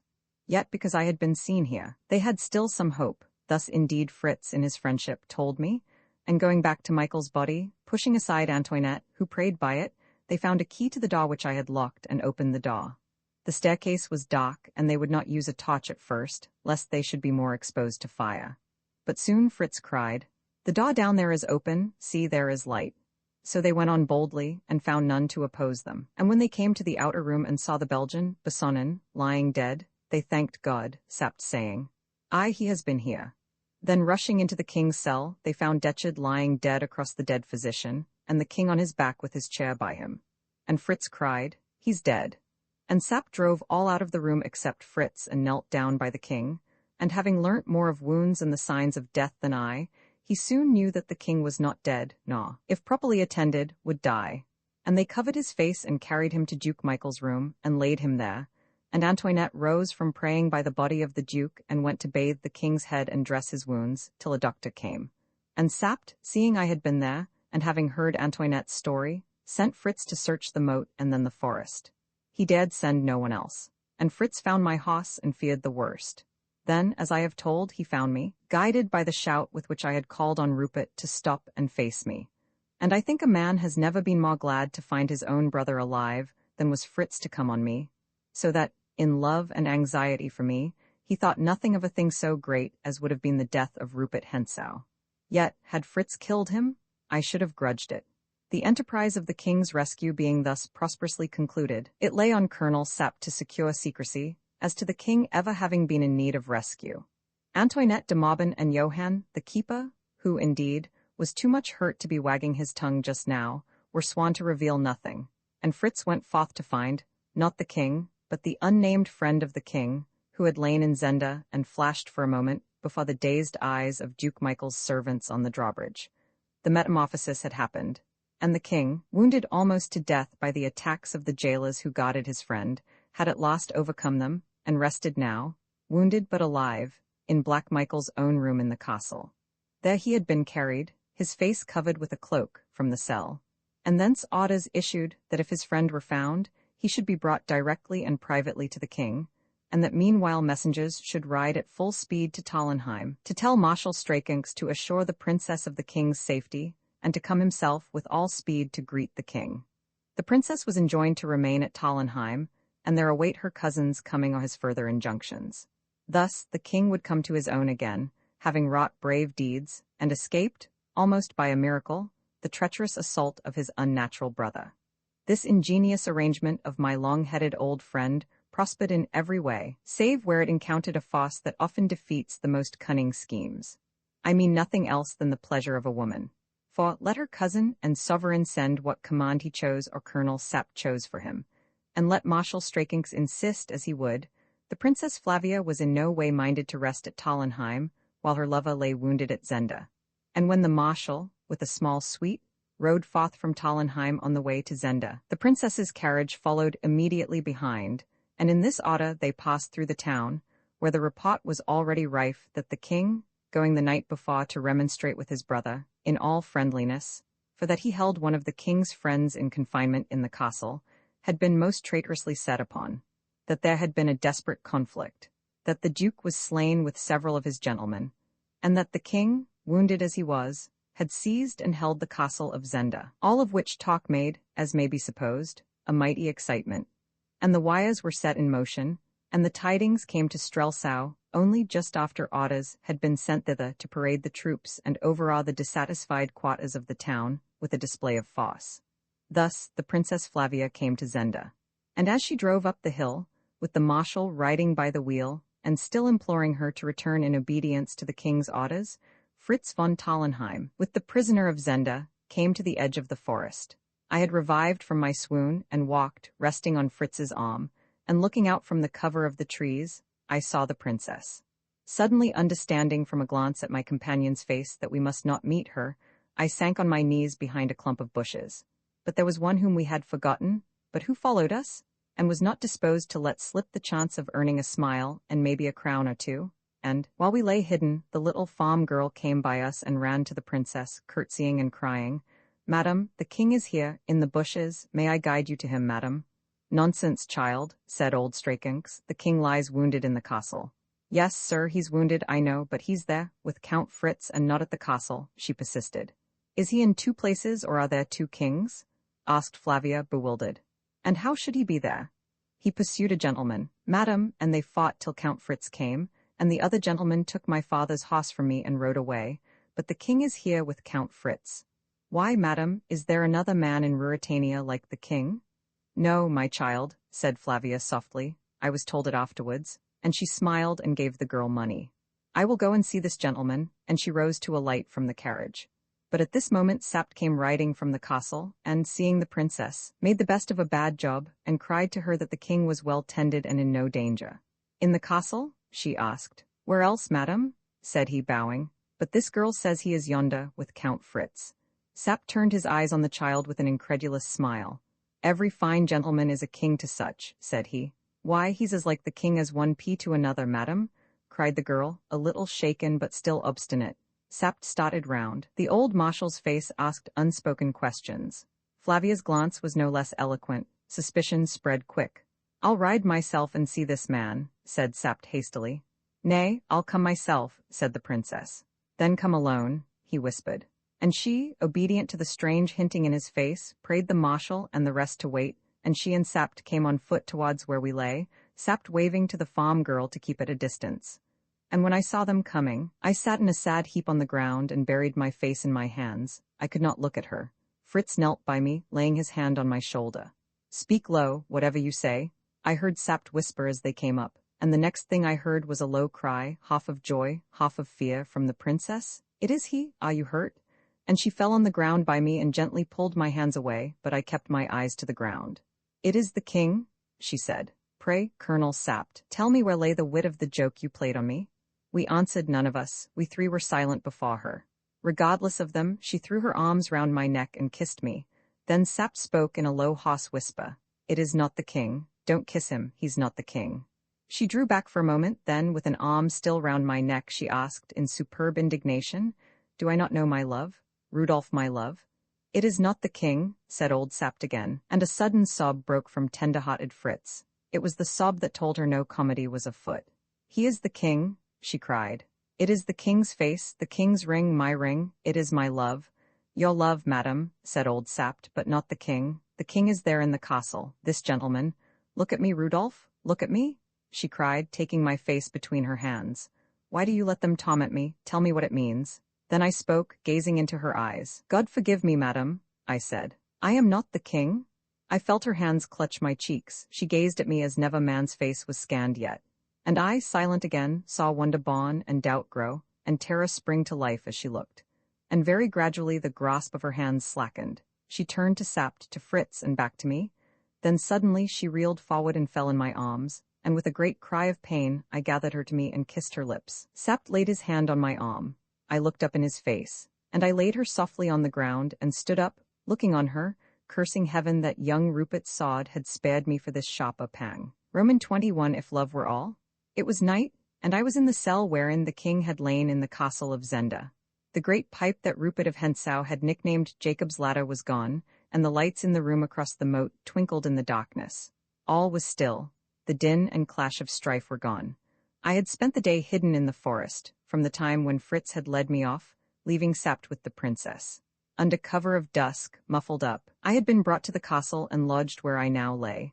Though 3 men had died there, 2 of them by my hand. I was not troubled by ghosts. I had thrown myself on a pallet by the window and was looking out on the black water. Johann, the keeper, still pale from his wound but not much hurt besides, had brought me supper. He told me that the king was doing well, that he had seen the princess, that she and he, Sapt and Fritz, had been long together. Marshal Strakenks was gone to Strelsau. Black Michael lay in his coffin, and Antoinette de Mauban watched by him. Had I not heard from the chapel, priests singing mass for him? Outside there were strange rumors afloat. Some said that the prisoner of Zenda was dead, some that he had vanished yet alive, some that he was a friend who had served the king well in some adventure in England, others that he had discovered the duke's plots, and had therefore been kidnapped by him. 1 or 2 shrewd fellows shook their heads and said only that they would say nothing, but they had suspicions that more was to be known than was known, if Colonel Sapt would tell all he knew. Thus Johann chatted till I sent him away and lay there alone, thinking, not of the future, but, as a man is wont to do when stirring things have happened to him, rehearsing the events of the past weeks, and wondering how strangely they had fallen out. And above me, in the stillness of the night, I heard the standards flapping against their poles, for Black Michael's banner hung there half-mast high, and above it the royal flag of Ruritania, floating for one night more over my head. Habit grows so quick that only by an effort did I recollect that it floated no longer for me. Presently Fritz von Tallenheim came into the room. I was standing then by the window. The glass was opened, and I was idly fingering the cement which clung to the masonry where Jacob's ladder had been. He told me briefly that the king wanted me, and together we crossed the drawbridge and entered the room that had been Black Michael's. The king was lying there in bed. Our doctor from Tallenheim was in attendance on him, and whispered to me that my visit must be brief. The king held out his hand and shook mine. Fritz and the doctor withdrew to the window. I took the king's ring from my finger and placed it on his. "I have tried not to dishonor it, sire," said I. "I can't talk much to you," he said, in a weak voice. "I have had a great fight with Sapt and the marshal, for we have told the marshal everything. I wanted to take you to Strelsau and keep you with me, and tell everyone of what you had done, and you would have been my best and nearest friend, Cousin Rudolph. But they tell me I must not, and that the secret must be kept if kept it can be. They are right, sire, let me go. My work here is done. Yes, it is done, as no man but you could have done it. When they see me again, I shall have my beard on. I shall, yes, faith, I shall be wasted with sickness. They will not wonder that the king looks changed in face. Cousin, I shall try to let them find him changed in nothing else. You have shown me how to play the king." "Sire," said I can take no praise from you. It is by the narrowest grace of God that I was not a worse traitor than your brother." He turned inquiring eyes on me, but a sick man shrinks from puzzles, and he had no strength to question me. His glance fell on Flavia's ring, which I wore. I thought he would question me about it, but after fingering it idly, he let his head fall on his pillow. "I don't know when I shall see you again," he said faintly, almost listlessly. "If I can ever serve you again, sire," I answered, his eyelids closed. Fritz came with the doctor. I kissed the king's hand and let Fritz lead me away. I have never seen the king since. Outside, Fritz turned, not to the right, back towards the drawbridge, but to the left, and without speaking led me upstairs through a handsome corridor in the chateau. "Where are we going?" I asked. Looking away from me, Fritz answered, "She has sent for you. When it is over, come back to the bridge. I'll wait for you there." "What does she want?" said I, breathing quickly. He shook his head. "Does she know everything?" "Yes, everything." He opened a door, and gently pushing me in, closed it behind me. I found myself in a drawing room, small and richly furnished. At first I thought that I was alone, for the light that came from a pair of shaded candles on the mantelpiece was very dim. But presently I discerned a woman's figure standing by the window. I knew it was the princess, and I walked up to her, fell on one knee, and carried the hand that hung by her side to my lips. She neither moved nor spoke. I rose to my feet and, piercing the gloom with my eager eyes, saw her pale face and the gleam of her hair, and before I knew I spoke softly. "Flavia?" She trembled a little and looked round. Then she darted to me, taking hold of me. Don't stand. No, you mustn't. You're hurt. Sit down here. She made me sit on a sofa and put her hand on my forehead. "How hot your head is," she said, sinking on her knees by me. Then she laid her head against me, and I heard her murmur, "My darling, how hot your head is." Somehow love gives even to a dull man the knowledge of his lover's hot. I had come to humble myself and pray pardon for my presumption, but what I said now was, "I love you with all my heart and soul." For what troubled and shamed her? Not her love for me, but the fear that I had counterfeited the lover as I had acted the king, and taken her kisses with a smothered smile. "With all my life and heart," said I, as she clung to me. Always, from the first moment I saw you in the cathedral, there has been but one woman in the world to me, and there will be no other. But God forgive me the wrong I've done you. They made you do it, she said quickly, and she added, raising her head and looking in my eyes. It might have made no difference if I'd known it. It was always you, never the king? I meant to tell you, said I. I was going to on the night of the ball in Strelsau, when Sept interrupted me. After that, I couldn't risk losing you before. I must, my darling, for you I nearly left the king to die. I know. What are we to do now, Rudolph? I put my arm round her and held her up while I said, I am going away tonight. Ah, no, she cried. Not tonight. I must go tonight before more people have seen me. And how would you have me stay, sweetheart, except? If I could come with you? She whispered very low. My God, said I roughly, don't talk about that. And I thrust her a little back from me. Why not? I love you. You are as good a gentleman as the king. Then I was false to all that I should have held by. For I caught her in my arms and prayed her, in words that I will not write, to come with me, daring all Ruritania to take her from me. And for a while she listened, with wondering, dazzled eyes. But as her eyes looked on me, I grew ashamed, and my voice died away in broken murmurs and stammerings, and at last I was silent. She drew herself away from me and stood against the wall, while I sat on the edge of the sofa, trembling in every limb, knowing what I had done, loathing it, obstinate not to undo it. So we rested a long time. I am mad, I said sullenly. I love your madness, dear, she answered. Her face was away from me, but I caught the sparkle of a tear on her cheek. I clutched the sofa with my hand and held myself there. Is love the only thing? She asked, in low, sweet tones that seemed to bring a calm even to my wrung heart. If love were the only thing, I would follow you, in rags, if need be, to the world's end, for you hold my heart in the hollow of your hand. But is love the only thing? I made no answer. It gives me shame now to think that I would not help her. She came near me and laid her hand on my shoulder. I put my hand up and held hers. I know people write and talk as if it were. Perhaps for some, fate lets it be. Ah, if I were one of them. But if love had been the only thing, you would have let the king die in his cell. I kissed her hand. Honor binds a woman too, Rudolph. My honor lies in being true to my country and my house. I don't know why God has let me love you, but I know that I must stay. Still, I said nothing, and she, pausing a while, then went on. Your ring will always be on my finger, your heart in my heart, the touch of your lips on mine. But you must go and I must stay. Perhaps I must do what it kills me to think of doing. I knew what she meant, and a shiver ran through me, but I could not utterly fail her. I rose and took her hand. Do what you will, or what you must, I said. I think God shows his purposes to such as you. My pot is lighter, for your ring shall be on my finger and your heart in mine, and no touch save of your lips will ever be on mine. So may God comfort you, my darling. There struck on our ears the sound of singing. The priests in the chapel were singing masses for the souls of those who lay dead. They seemed to chant a requiem over our buried joy, to pray forgiveness for our love that would not die. The soft, sweet, pitiful music rose and fell as we stood opposite one another, her hands in mine. My queen and my beauty, said I. My lover and true knight, she said. Perhaps we shall never see one another again. Kiss me, my dear, and go. I kissed her as she bade me, but at the last she clung to me, whispering nothing but my name, and that over and over again, and again, and again, and then I left her. Rapidly I walked down to the bridge. Sept and Fritz were waiting for me. Under their directions I changed my dress, and muffling my face, as I had done more than once before, I mounted with them at the door of the castle, and we three rode through the night and on to the breaking day, and found ourselves at a little roadside station just over the border of Ruritania. The train was not quite due, and I walked with them in a meadow by a little brook while we waited for it. They promised to send me all news, they overwhelmed me with kindness. Even old Sept was touched to gentleness, while Fritz was half unmanned. I listened in a kind of dream to all they said.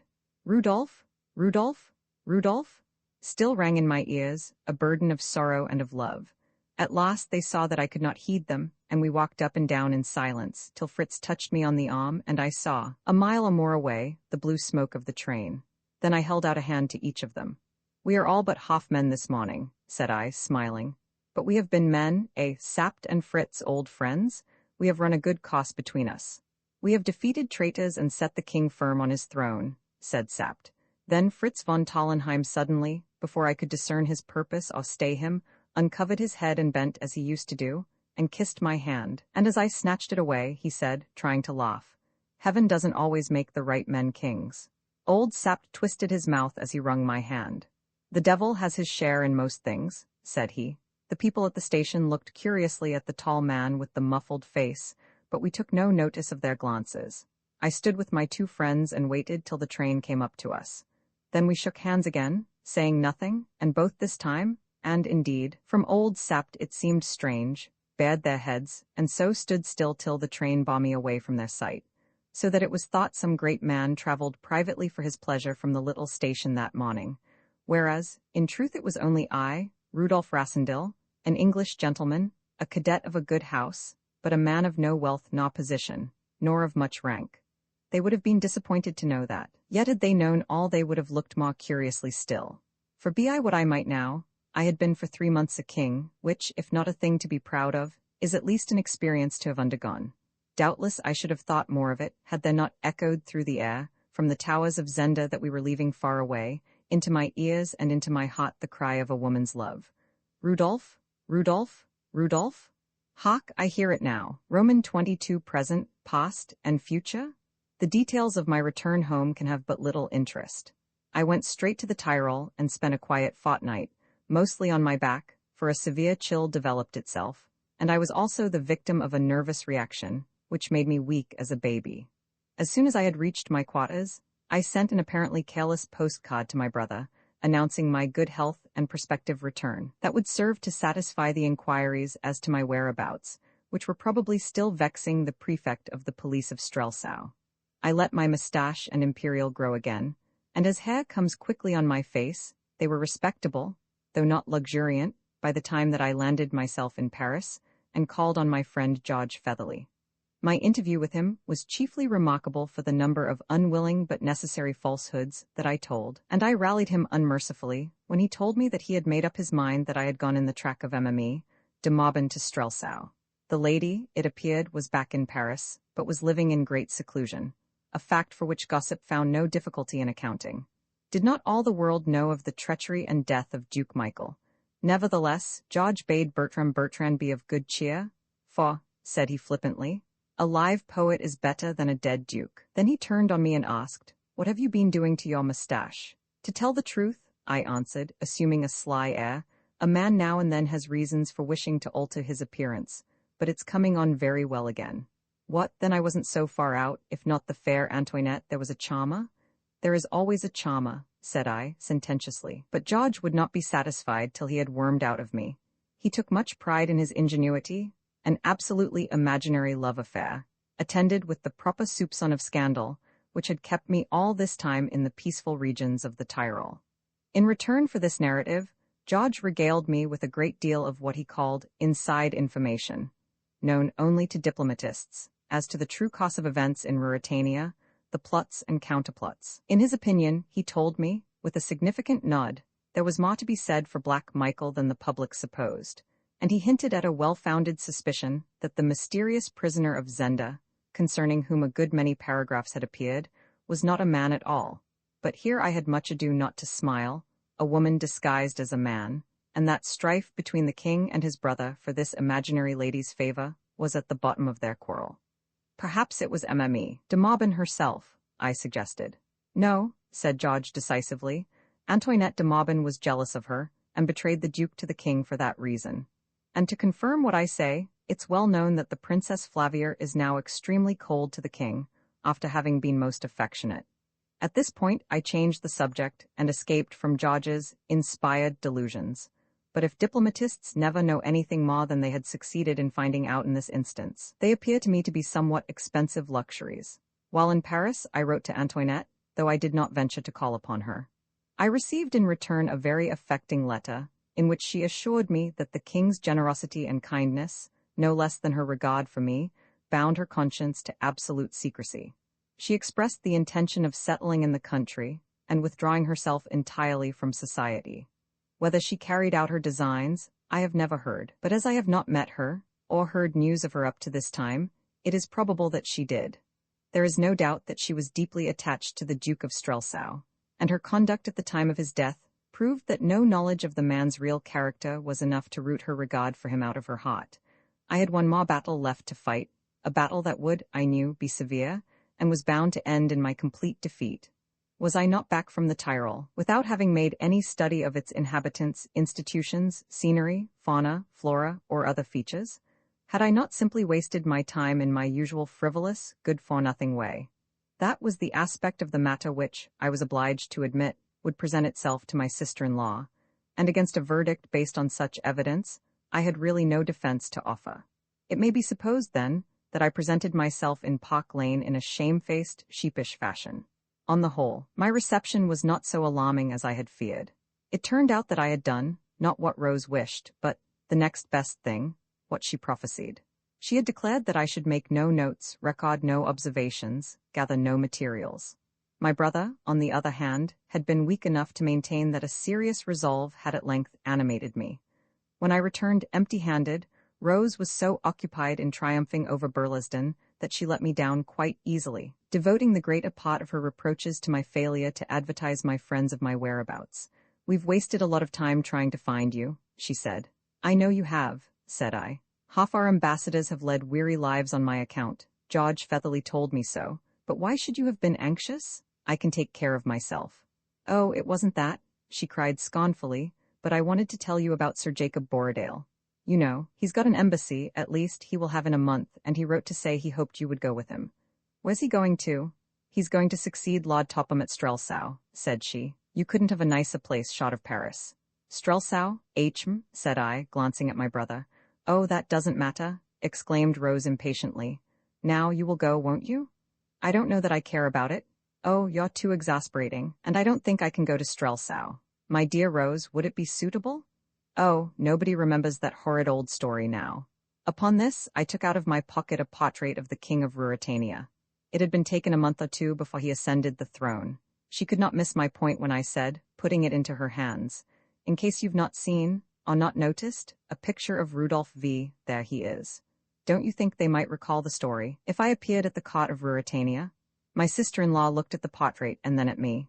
"Good gracious," she said, and flung the photograph down on the table. "What do you say, Bob?" I asked. Burlesdon got up, went to a corner of the room, and searched in a heap of newspapers. Presently he came back with a copy of the Illustrated London News. Opening the paper, he displayed a double-page engraving of the coronation of Rudolph V at Strelsau. The photograph and the picture he laid side by side. I sat at the table fronting them, and as I looked, I grew absorbed. My eye traveled from my own portrait to Sapt, to Straken's, to the rich robes of the cardinal, to Black Michael's face, to the stately figure of the princess by his side. Long I looked, and eagerly. I was roused by my brother's hand on my shoulder. He was gazing down at me with a puzzled expression. "It's a remarkable likeness, you see," said I. "I really think I had better not go to Ruritania." Rose, though half convinced, would not abandon her position. "It's just an excuse," she said pettishly. "You don't want to do anything? Why, you might become an ambassador." "I don't think I want to be an ambassador," said I. "It's more than you ever will be," she retorted. "That is very likely true, but it is not more than I have been.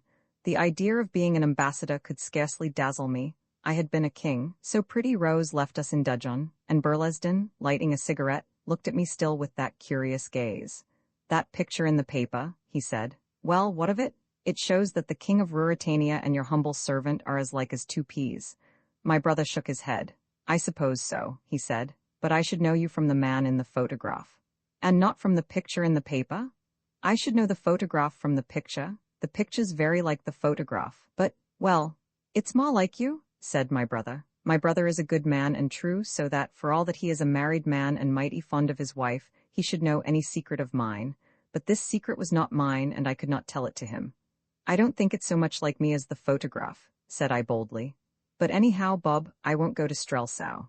"No, don't go to Strelsau, Rudolph," said he. "And whether he suspects anything, or has a glimmer of the truth, I do not know. If he has, he keeps it to himself, and he and I never refer to it. And we let Sir Jacob Borrodaile find another attaché. Since all these events whose history I have set down happened, I have lived a very quiet life at a small house which I have taken in the country. The ordinary ambitions and aims of men in my position seem to me dull and unattractive. I have little fancy for the whirl of society, and none for the jostle of politics. Lady Burlesdon utterly despairs of me. My neighbors think me an indolent, dreamy, unsociable fellow. Yet I am a young man, and sometimes I have a fancy. The superstitious would call it a presentiment, that my part in life is not yet altogether played, that somehow and someday I shall mix again in great affairs, I shall again spin policies in a busy brain, match my wits against my enemies, brace my muscles to fight a good fight and strike stout blows. Such is the tissue of my thoughts as, with gun or rod in hand, I wander through the woods or by the side of the stream.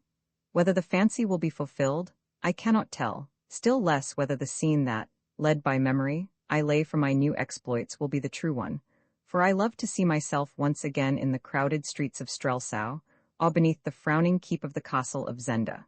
Thus led, my broodings leave the future, and turn back on the past. Shapes rise before me in long array, the wild first revel with the king, the rush with my brave tea-table, the night in the moat, the pursuit in the forest. My friends and my foes, the people who learnt to love and honor me, the desperate men who tried to kill me. And from amidst these last, comes one who alone of all of them yet moves on earth, though where I know not, yet plans, as I do not doubt, wickedness, yet turns women's hearts to softness and men's to fear and hate. Where is young Rupert of Hentzau, the boy who came so nigh to beating me? When his name comes into my head, I feel my hand grip and the blood move quicker through my veins, and the hint of fate, the presentiment, seems to grow stronger and more definite, and to whisper insistently in my ear that I have yet a hand to play with young Rupert. Therefore I exercise myself in arms, and seek to put off the day when the vigor of youth must leave me. One break comes every year in my quiet life. Then I go to Dresden, and there I am met by my dear friend and companion, Fritz von Tallenheim. Last time his pretty wife Helga came, and a lusty crowing baby with her. And for a week Fritz and I are together, and I hear all of what falls out in Strelsau. And in the evenings, as we walk and smoke together, we talk of Sapt and of the king, and often of young Rupert. And as the hours grow small, at last we speak of Flavia. For every year Fritz carries with him to Dresden a little box. In it lies a red rose, and round the stalk of the rose is a slip of paper with the words written, "Rudolph, Flavia, always." And the like I send back by him. That message and the wearing of the rings are all that now bind me and the Queen of Ruritania. For nobler, as I hold her, for the act she has followed where her duty to her country and her house led her, and is the wife of the king, uniting his subjects to him by the love they bear to her, giving peace and quiet days to thousands by her self-sacrifice. There are moments when I dare not think of it, but there are others when I rise in spirit to where she ever dwells. Then I can thank God that I love the noblest lady in the world, the most gracious and beautiful, and that there was nothing in my love that made her fall short in her high duty. Shall I see her face again, the pale face and the glorious hair? Of that I know nothing. Fate has no hint, my heart no presentiment, I do not know. In this world, perhaps, nay, it is likely, never. And can it be that somewhere, in a manner whereof our flesh-bound minds have no apprehension, she and I will be together again, with nothing to come between us, nothing to forbid our love, that I know not, nor wiser heads than mine. But if it be never, if I can never hold sweet converse again with her, or look upon her face, or know from her love, why then, this side the grave, I will live as becomes the man whom she loves. And for the other side, I must pray a dreamless sleep. Roman 3, a merry evening with a distant relative. I was not so unreasonable as to be prejudiced against the Duke's keeper, because he disliked my complexion. And if I had been, his most civil and obliging conduct, as it seemed to me to be, next morning would have disarmed me. Hearing that I was bound for Strelsau, he came to see me while I was breakfasting, and told me that a sister of his, who had married a well-to-do tradesman and lived in the capital, had invited him to occupy a room in her house. He had gladly accepted, but now found that his duties would not permit of his absence. He begged therefore that, if such humble, though, as he added, clean and comfortable, lodgings would satisfy me, I would take his place. He pledged his sister's acquiescence and urged the inconvenience and crowding to which I should be subject in my journeys to and from Strelsau the next day. I accepted his offer without a moment's hesitation, and he went off to telegraph to his sister, while I packed up and prepared to take the next train. But I still hankered after the forest and the hunting lodge, and when my little maid told me that I could, by walking 10 miles or so through the forest, hit the railway at a roadside station, I decided to send my luggage direct to the address which Johann had given, take my walk, and follow to Strelsau myself. Johann had gone off, and was not aware of the change in my plans, but, as its only effect was to delay my arrival at his sister's for a few hours, there was no reason for troubling to inform him of it. Doubtless, the good lady would waste no anxiety on my account. I took an early luncheon, and having bidden my kind entertainers farewell, promising to return to them on my way home, I set out to climb the hill that led to the castle, and thence to the forest of Zenda. Half an hour's leisurely walking brought me to the castle. It had been a fortress in old days, and the ancient keep was still in good preservation and very imposing. Behind it stood another portion of the original castle, and behind that again, and separated from it by a deep and broad moat, which ran all round the old buildings, was a handsome modern chateau, erected by the lost king, and now forming the country residence of the Duke of Strelsau. The old and the new portions were connected by a drawbridge, and this indirect mode of access formed the only passage between the old building and the outer world. But leading to the modern chateau, there was a broad and handsome avenue. It was an ideal residence. When Black Michael desired company, he could dwell in his chateau. If a fit of misanthropy seized him, he had merely to cross the bridge and draw it up after him. It ran on rollers, and nothing short of a regiment and a train of artillery could fetch him out. I went on my way, glad that poor Black Michael, though he could not have the throne or the princess, had at least as fine a residence as any prince in Europe. Soon I entered the forest, and walked on for an hour or more in its cool, sombre shade. The great trees enlaced with one another over my head, and the sunshine stole through in patches as bright as diamonds and hardly bigger. I was enchanted with the place, and finding a felled tree trunk, propped my back against it, and stretching my legs out, gave myself up to undisturbed contemplation of the solemn beauty of the woods and to the comfort of a good cigar. And when the cigar was finished and I had, I suppose, inhaled as much beauty as I could, I went off into the most delightful sleep, regardless of my train to Strelsau and of the fast-waning afternoon. To remember a train in such a spot would have been rank sacrilege. Instead of that, I fell to dreaming that I was married to the Princess Flavia and dwelt in the castle of Zenda, and beguiled whole days with my love in the glades of the forest, which made a very pleasant dream. In fact, I was just impressing a fervent kiss on the charming lips of the princess when I heard, and the voice seemed at first a part of the dream, someone exclaim, in rough strident tones, "Why, the devil's in it, shave him, and he'd be the king." The idea seemed whimsical enough for a dream. By the sacrifice of my heavy moustache and carefully pointed imperial, I was to be transformed into a monarch. I was about to kiss the princess again, when I arrived, very reluctantly, at the conclusion that I was awake. I opened my eyes, and found two men regarding me with much curiosity. Both wore shooting costumes and carried guns. One was rather short and very stoutly built, with a big bullet-shaped head, a bristly gray moustache, and small pale blue eyes, a trifle bloodshot. The other was a slender young fellow, of middle height, dark in complexion, and bearing himself with grace and distinction. I set the one down as an old soldier, the other for a gentleman accustomed to move in good society, but not unused to military life either. It turned out afterwards that my guess was a good one. The elder man approached me, beckoning the younger to follow. He did so, courteously raising his hat. I rose slowly to my feet. "He's the height, too," I heard the elder murmur, as he surveyed my 6 feet 2 inches of stature. Then, with a cavalier touch of the cap, he addressed me. "May I ask your name?" "As you have taken the first step in the acquaintance, gentlemen," said I, with a smile, "suppose you give me a lead in the matter of names." The young man stepped forward with a pleasant smile. "This," said he, "is Colonel Sapt, and I am called Fritz von Tallenheim. We are both in the service of the King of Ruritania." I bowed and, baring my head, answered, "I am Rudolf Rassendyll. I am a traveler from England, and once for a year or two I held a commission from Her Majesty the Queen." "Then we are all brethren of the sword," answered Tallenheim, holding out his hand, which I took readily. "Rassendyll, Rassendyll?" muttered Colonel Sapt, then a gleam of intelligence flitted across his face. "By heaven!" he cried, "you're of the Burlesdons." "My brother is now Lord Burlesdon," said I. "Thy head betrayeth thee," he chuckled, pointing to my uncovered poll. "Why, Fritz, you know the story?" The young man glanced apologetically at me. He felt a delicacy which my sister-in-law would have admired. To put him at his ease, I remarked with a smile, "Ah, the story is known here as well as among us, it seems." "Known?" cried Sapt. "If you stay here, the deuce a man in all Ruritania will doubt of it, or a woman either." I began to feel uncomfortable. Had I realized what a very plainly written pedigree I carried about with me, I should have thought long before I visited Ruritania. However, I was in for it now. At this moment a ringing voice sounded from the wood behind us. "Fritz, Fritz, where are you, man?" Tallenheim started and said hastily, "It's the king?" Old Sapt chuckled again. Then a young man jumped out from behind the trunk of a tree and stood beside us. As I looked at him, I uttered an astonished cry, and he, seeing me, drew back in sudden wonder.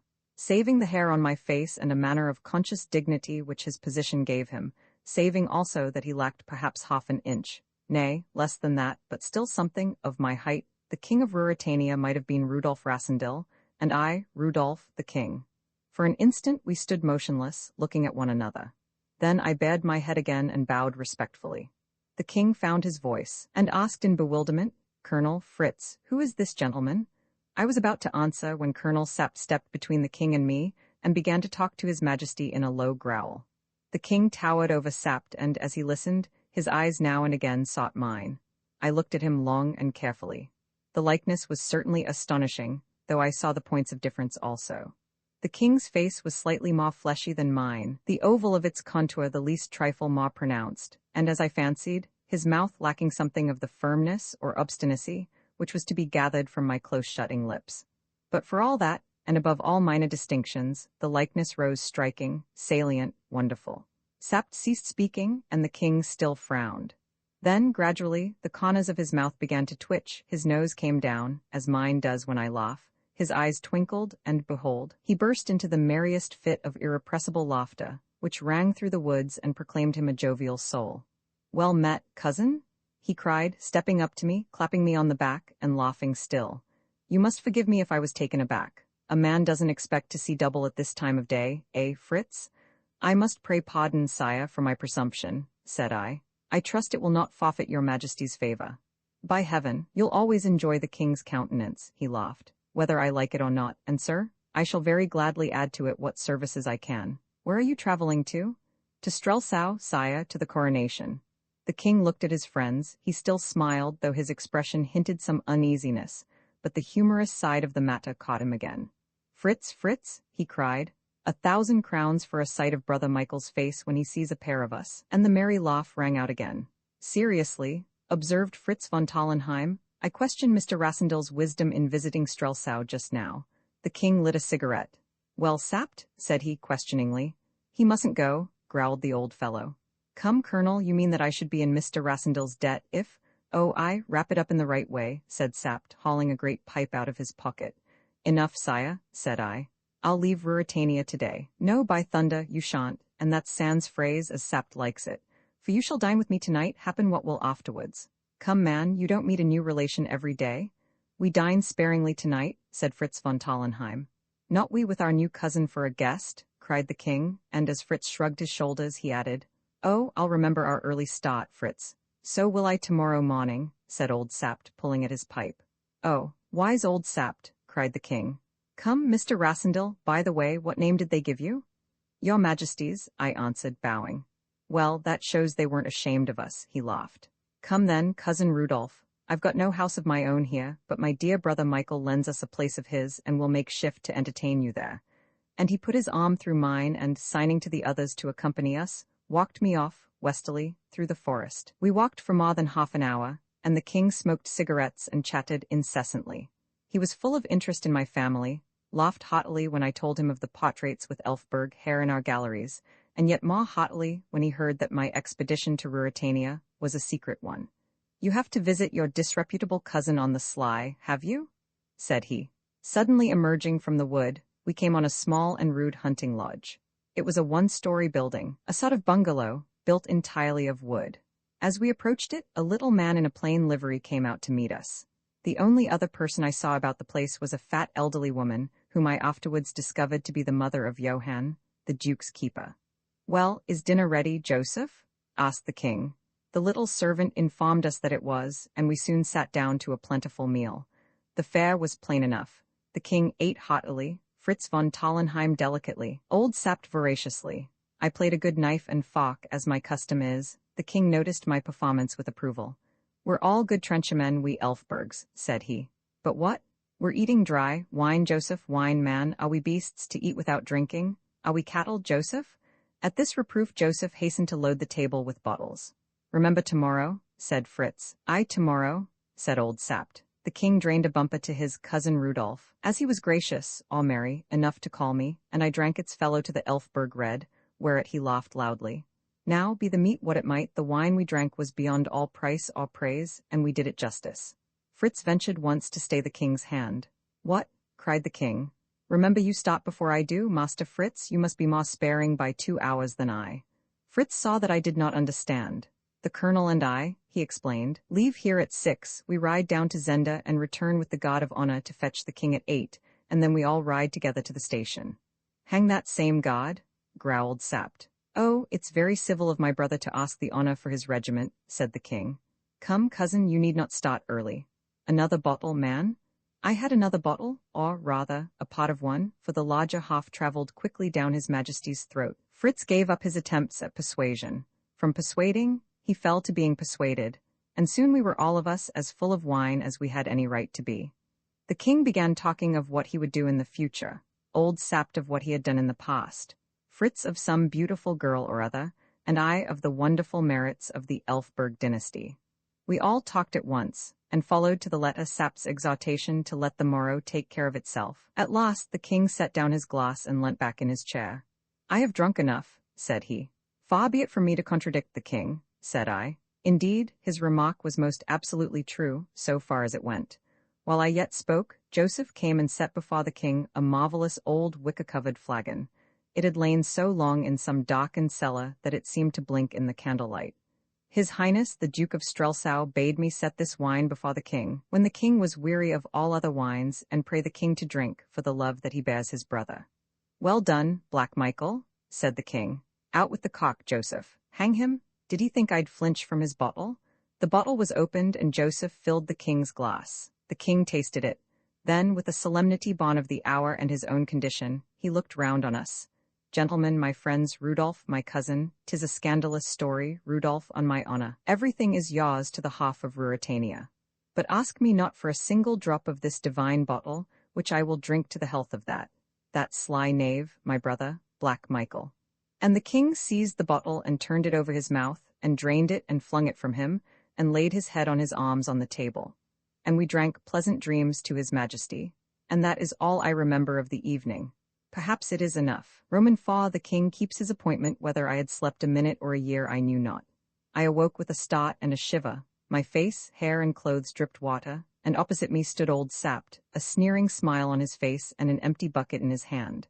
On the table by him sat Fritz von Tallenheim, pale as a ghost and black as a crow under the eyes. I leapt to my feet in anger. Your joke goes too far, sir, I cried. Tut, man, we've no time for quarreling. Nothing else would rouse you. It's 5 o'clock. I'll thank you, Colonel Sapt, I began again, hot in spirit, though I was uncommonly cold in body. Rassendyll, interrupted Fritz, getting down from the table and taking my arm. Look here. The king lay full length on the floor. His face was red as his hair, and he breathed heavily. Sapt, the disrespectful old dog, kicked him sharply. He did not stir, nor was there any break in his breathing. I saw that his face and head were wet with water, as were mine. We've spent half an hour on him, said Fritz. He drank 3 times what either of you did, growled Sapt. I knelt down and felt his pulse. It was alarmingly languid and slow. We 3 looked at one another.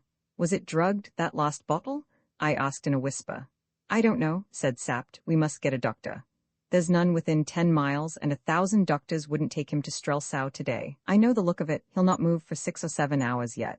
But the coronation? I cried in horror. Fritz shrugged his shoulders, as I began to see was his habit on most occasions. We must send word that he's ill, he said. I suppose so, said I. Old Sapt, who seemed as fresh as a daisy, had lit his pipe and was puffing hot at it. If he's not crowned today, said he, I'll lay a crown he's never crowned. But heavens, why? The whole nation's there to meet him, half the army, I and Black Michael at the head. Shall we send word that the king's drunk? That he's ill, said I in correction. Ill? Echoed Sapt with a scornful laugh. They know his illnesses too well. He's been ill before. Well, we must chance what they think, said Fritz helplessly. I'll carry the news and make the best of it. Sapt raised his hand.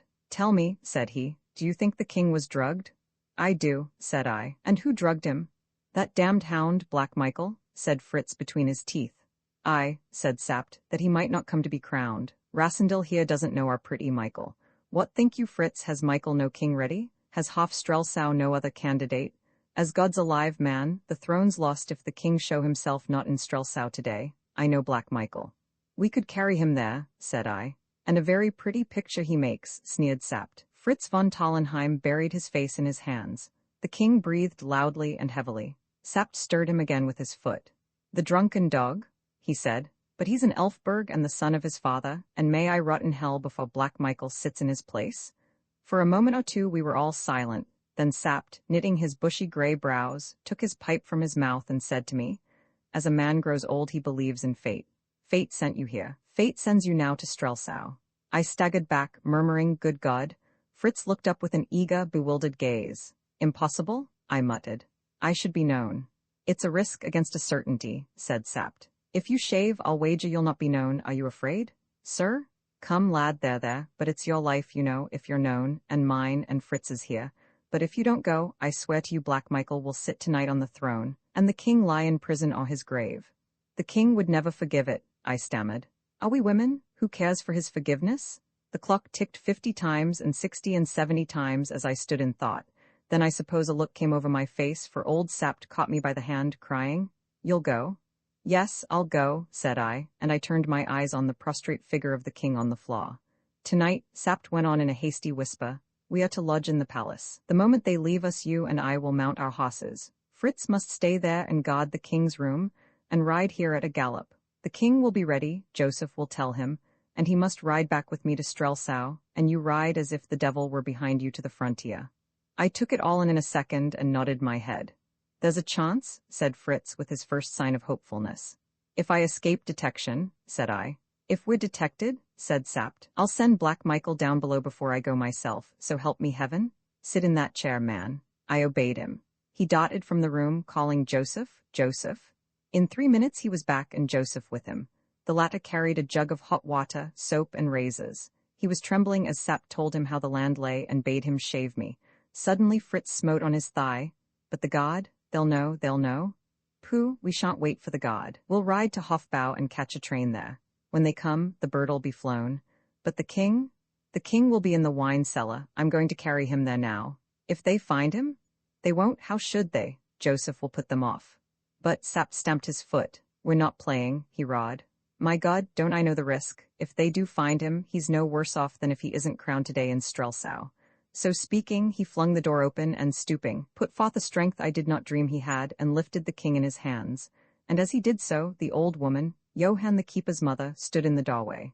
For a moment she stood, then she turned on her heel, without a sign of surprise, and clattered down the passage. "Has she heard?" cried Fritz. "I'll shut her mouth," said Sapt grimly, and he bore off the king in his arms. For me, I sat down in an armchair, and as I sat there, half-dazed, Joseph clipped and scraped me till my moustache and imperial were things of the past, and my face was as bare as the king's. And when Fritz saw me thus, he drew a long breath and exclaimed, "By Jove, we shall do it?" It was 6 o'clock now, and we had no time to lose. Sapt hurried me into the king's room, and I dressed myself in the uniform of a colonel of the guard, finding time as I slipped on the king's boots to ask Sapt what he had done with the old woman. "She swore she'd heard nothing," said he. "But to make sure I tied her legs together and put a handkerchief in her mouth and bound her hands and locked her up in the coal cellar, next door to the king. Joseph will look after them both later on." Then I burst out laughing, and even old Sapt grimly smiled. "I fancy," said he, "that when Joseph tells them the king is gone they'll think it is because we smelt a rat, for you may swear Black Michael doesn't expect to see him in Strelsau today." I put the king's helmet on my head. Old Sapt handed me the king's sword, looking at me long and carefully. "Thank God, he shaved his beard," he exclaimed. "Why did he?" I asked. "Because Princess Flavia said he grazed her cheek when he was graciously pleased to give her a cousinly kiss. Come though, we must ride. Is all safe here?" "Nothing's safe anywhere," said Sapt, "but we can make it no safer." Fritz now rejoined us in the uniform of a captain in the same regiment as that to which my dress belonged. In 4 minutes Sapt had arrayed himself in his uniform. Joseph called that the horses were ready. We jumped on their backs and started at a rapid trot. The game had begun. What would the issue of it be? The cool morning air cleared my head, and I was able to take in all Sapt said to me. He was wonderful. Fritz hardly spoke, riding like a man asleep, but Sapt, without another word for the king, began at once to instruct me most minutely in the history of my past life, of my family, of my tastes, pursuits, weaknesses, friends, companions, and servants. He told me the etiquette of the Ruritanian court, promising to be constantly at my elbow to point out everybody whom I ought to know, and give me hints with what degree of favor to greet them. "By the way," he said. You're a Catholic, I suppose? Not I answered. Laud, he's a heretic? Groaned Sapt, and forthwith he fell to a rudimentary lesson in the practices and observances of the Romish faith. Luckily, said he, you won't be expected to know much, for the king's notoriously lax and careless about such matters, but you must be as civil as butter to the cardinal. We hope to win him over, because he and Michael have a standing quarrel about their precedence. We were by now at the station. Fritz had recovered nerve enough to explain to the astonished station master that the king had changed his plans. The train steamed up. We got into a first-class carriage, and Sapt, leaning back on the cushions, went on with his lesson. I looked at my watch. The king's watch it was, of course. It was just 8. I wonder if they've gone to look for us, I said. I hope they won't find the king, said Fritz nervously, and this time it was Sapt who shrugged his shoulders. The train traveled well, and at 9:30, looking out of the window, I saw the towers and spires of a great city. Your capital, my liege, grinned old Sapt with a wave of his hand, and leaning forward, he laid his finger on my pulse. A little too quick, said he in his grumbling tone. I'm not made of stone, I exclaimed. You'll do, said he with a nod. We must say Fritz here has caught the ague. Drain your flask, Fritz, for heaven's sake, boy. Fritz did as he was bid. We're an hour early, said Sapt. We'll send word forward for your majesty's arrival, for there'll be no one here to meet us yet. And meanwhile, said I, the king'll be hanged if he doesn't have some breakfast. Old Sapt chuckled and held out his hand. You're an Elfberg, every inch of you, said he. Then he paused and looking at us said quietly, God send we may be alive tonight. Amen, said Fritz von Tallenheim. The train stopped. Fritz and Sapt leapt out, uncovered, and held the door for me. I choked down a lump that rose in my throat, settled my helmet firmly on my head, and, I'm not ashamed to say it, breathed a short prayer to God. Then I stepped on the platform of the station at Strelsau. A moment later, all was bustle and confusion. Men hurrying up, hats in hand, and hurrying off again, men conducting me to the buffet, men mounting and riding in hot haste to the quarters of the troops, to the cathedral, to the residence of Duke Michael. Even as I swallowed the last drop of my cup of coffee, the bells throughout all the city broke out into a joyful peal, and the sound of a military band and of men cheering smote upon my ear. King Rudolph V was in his good city of Strelsau, and they shouted outside, God save the king. Old Sapt's mouth wrinkled into a smile. God save 'em both, he whispered. Courage, lad. And I felt his hand press my knee. The adventures of an understudy with Fritz von Tallenheim and Colonel Sapt close behind me. I stepped out of the buffet onto the platform. The last thing I did was to feel if my revolver were handy and my sword loose in the scabbard. A gay group of officers and high dignitaries stood awaiting me, at their head a tall old man, covered with medals, and of military bearing. He wore the yellow and red ribbon of the Red Rose of Ruritania, which, by the way, decorated my unworthy breast also. Marshal Strakenks, whispered Sapt, and I knew that I was in the presence of the most famous veteran of the Ruritanian army. Just behind the marshal stood a short spare man, in flowing robes of black and crimson. The Chancellor of the Kingdom, whispered Sapt. The marshal greeted me in a few loyal words, and proceeded to deliver an apology from the Duke of Strelsau. The Duke, it seemed, had been afflicted with a sudden indisposition, which made it impossible for him to come to the station, but he craved leave to await His Majesty at the cathedral. I expressed my concern, accepted the marshal's excuses very suavely, and received the compliments of a large number of distinguished personages. No one betrayed the least suspicion, and I felt my nerve returning and the agitated beating of my heart subsiding. But Fritz was still pale, and his hand shook like a leaf as he extended it to the marshal. Presently we formed procession and took our way to the door of the station. Here I mounted my horse, the marshal holding my stirrup. The civil dignitaries went off to their carriages, and I started to ride through the streets with the marshal on my right and Sapt, who, as my chief aide-de-camp, was entitled to the place on my left. The city of Strelsau is partly old and partly new. Spacious modern boulevards and residential quarters surround and embrace the narrow, tortuous, and picturesque streets of the original town. In the outer circles, the upper classes live. In the inner, the shops are situated, and behind their prosperous fronts lie hidden populous but wretched lanes and alleys, filled with a poverty-stricken, turbulent, and, in large measure, criminal class. These social and local divisions corresponded, as I knew from Sapt's information, to another division more important to me. The new town was for the king, but to the old town Michael of Strelsau was a hope, a hero, and a darling. The scene was very brilliant as we passed along the Grand Boulevard and on to the great square where the royal palace stood. Here I was in the midst of my devoted adherents. Every house was hung with red and bedecked with flags and mottos. The streets were lined with raised seats on each side, and I passed along, bowing this way and that, under a shower of cheers, blessings, and waving handkerchiefs. The balconies were full of gaily dressed ladies, who clapped their hands and curtsied and threw their brightest glances at me. A torrent of red roses fell on me, one bloom lodged in my horse's mane, and I took it and stuck it in my coat. The marshal smiled grimly. I had stolen some glances at his face, but he was too impassive to show me whether his sympathies were with me or not. "The red rose for the Elfbergs, Marshal," said I gaily, and he nodded. I have written gaily, and a strange word it must seem, but the truth is that I was drunk with excitement.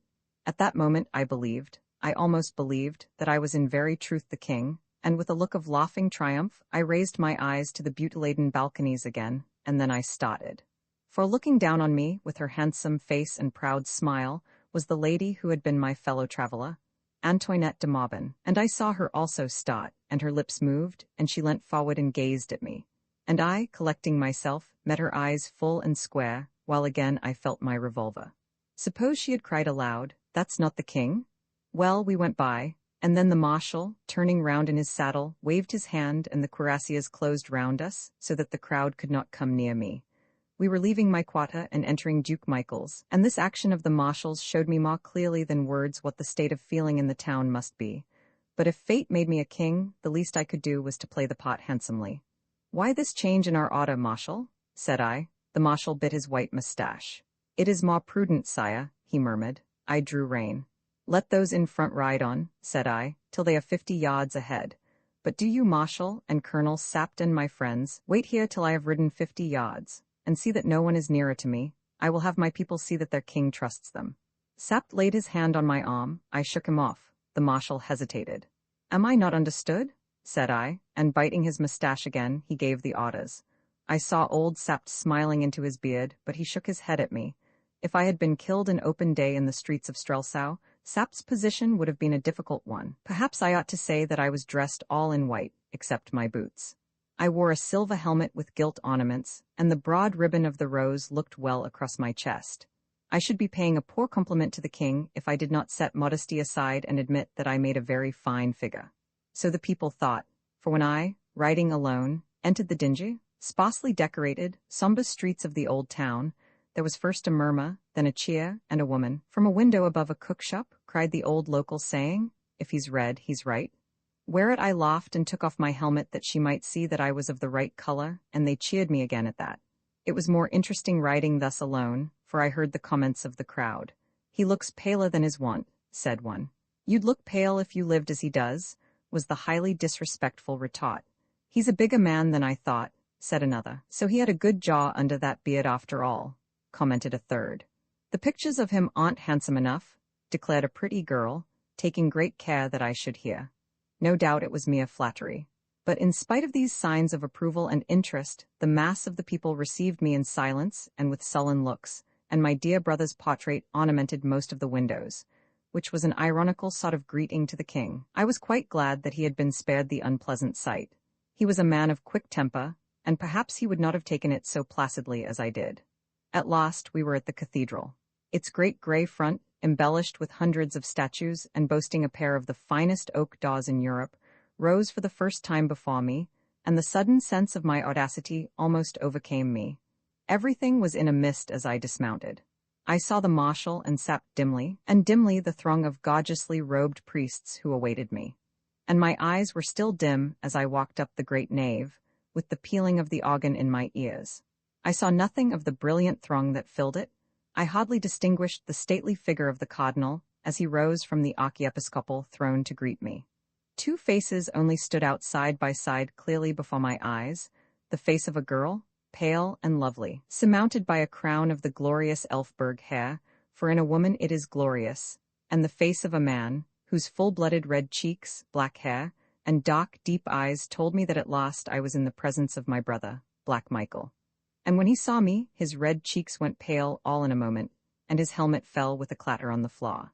Till that moment, I believe that he had not realized that the king was in very truth come to Strelsau. Of what followed next I remember nothing. I knelt before the altar and the cardinal anointed my head. Then I rose to my feet and stretched out my hand and took from him the crown of Ruritania and set it on my head, and I swore the old oath of the king, and if it were a sin, may it be forgiven me. I received the holy sacrament there before them all. Then the great organ pealed out again, the marshal bade the heralds proclaim me, and Rudolph V was crowned king, of which imposing ceremony an excellent picture hangs now in my dining room. The portrait of the king is very good. Then the lady with the pale face and the glorious hair, her train held by 2 pages, stepped from her place and came to where I stood. And a herald cried, "Her Royal Highness the Princess Flavia?" She curtsied low, and put her hand under mine and raised my hand and kissed it. And for an instant I thought what I had best do. Then I drew her to me and kissed her twice on the cheek, and she blushed red. And then His Eminence the Cardinal Archbishop slipped in front of Black Michael, and kissed my hand and presented me with a letter from the Pope, the first and last which I have received from that exalted quarter. And then came the Duke of Strelsau. His step trembled, I swear, and he looked to the right and to the left, as a man looks who thinks on flight. And his face was patched with red and white, and his hand shook so that it jumped under mine, and I felt his lips dry and parched. And I glanced at Sapt, who was smiling again into his beard, and, resolutely doing my duty in that station of life to which I had been marvelously called, I took my dear Michael by both hands and kissed him on the cheek. I think we were both glad when that was over, but neither in the face of the princess nor in that of any other did I see the least doubt or questioning. Yet, had I and the king stood side by side, she could have told us in an instant, or, at least, on a little consideration. But neither she nor anyone else dreamed or imagined that I could be other than the king. So the likeness served, and for an hour I stood there, feeling as weary and blasé as though I had been a king all my life. And everybody kissed my hand, and the ambassadors paid me their respects, among them old Lord Topham, at whose house in Grosvenor Square I had danced a score of times. Thank heaven, the old man was as blind as a bat, and did not claim my acquaintance. Then back we went through the streets to the palace, and I heard them cheering Black Michael. But he, Fritz told me, sat biting his nails like a man in a reverie, and even his own friends said that he should have made a braver show. I was in a carriage now, side by side with the Princess Flavia, and a rough fellow cried out, "And when's the wedding?"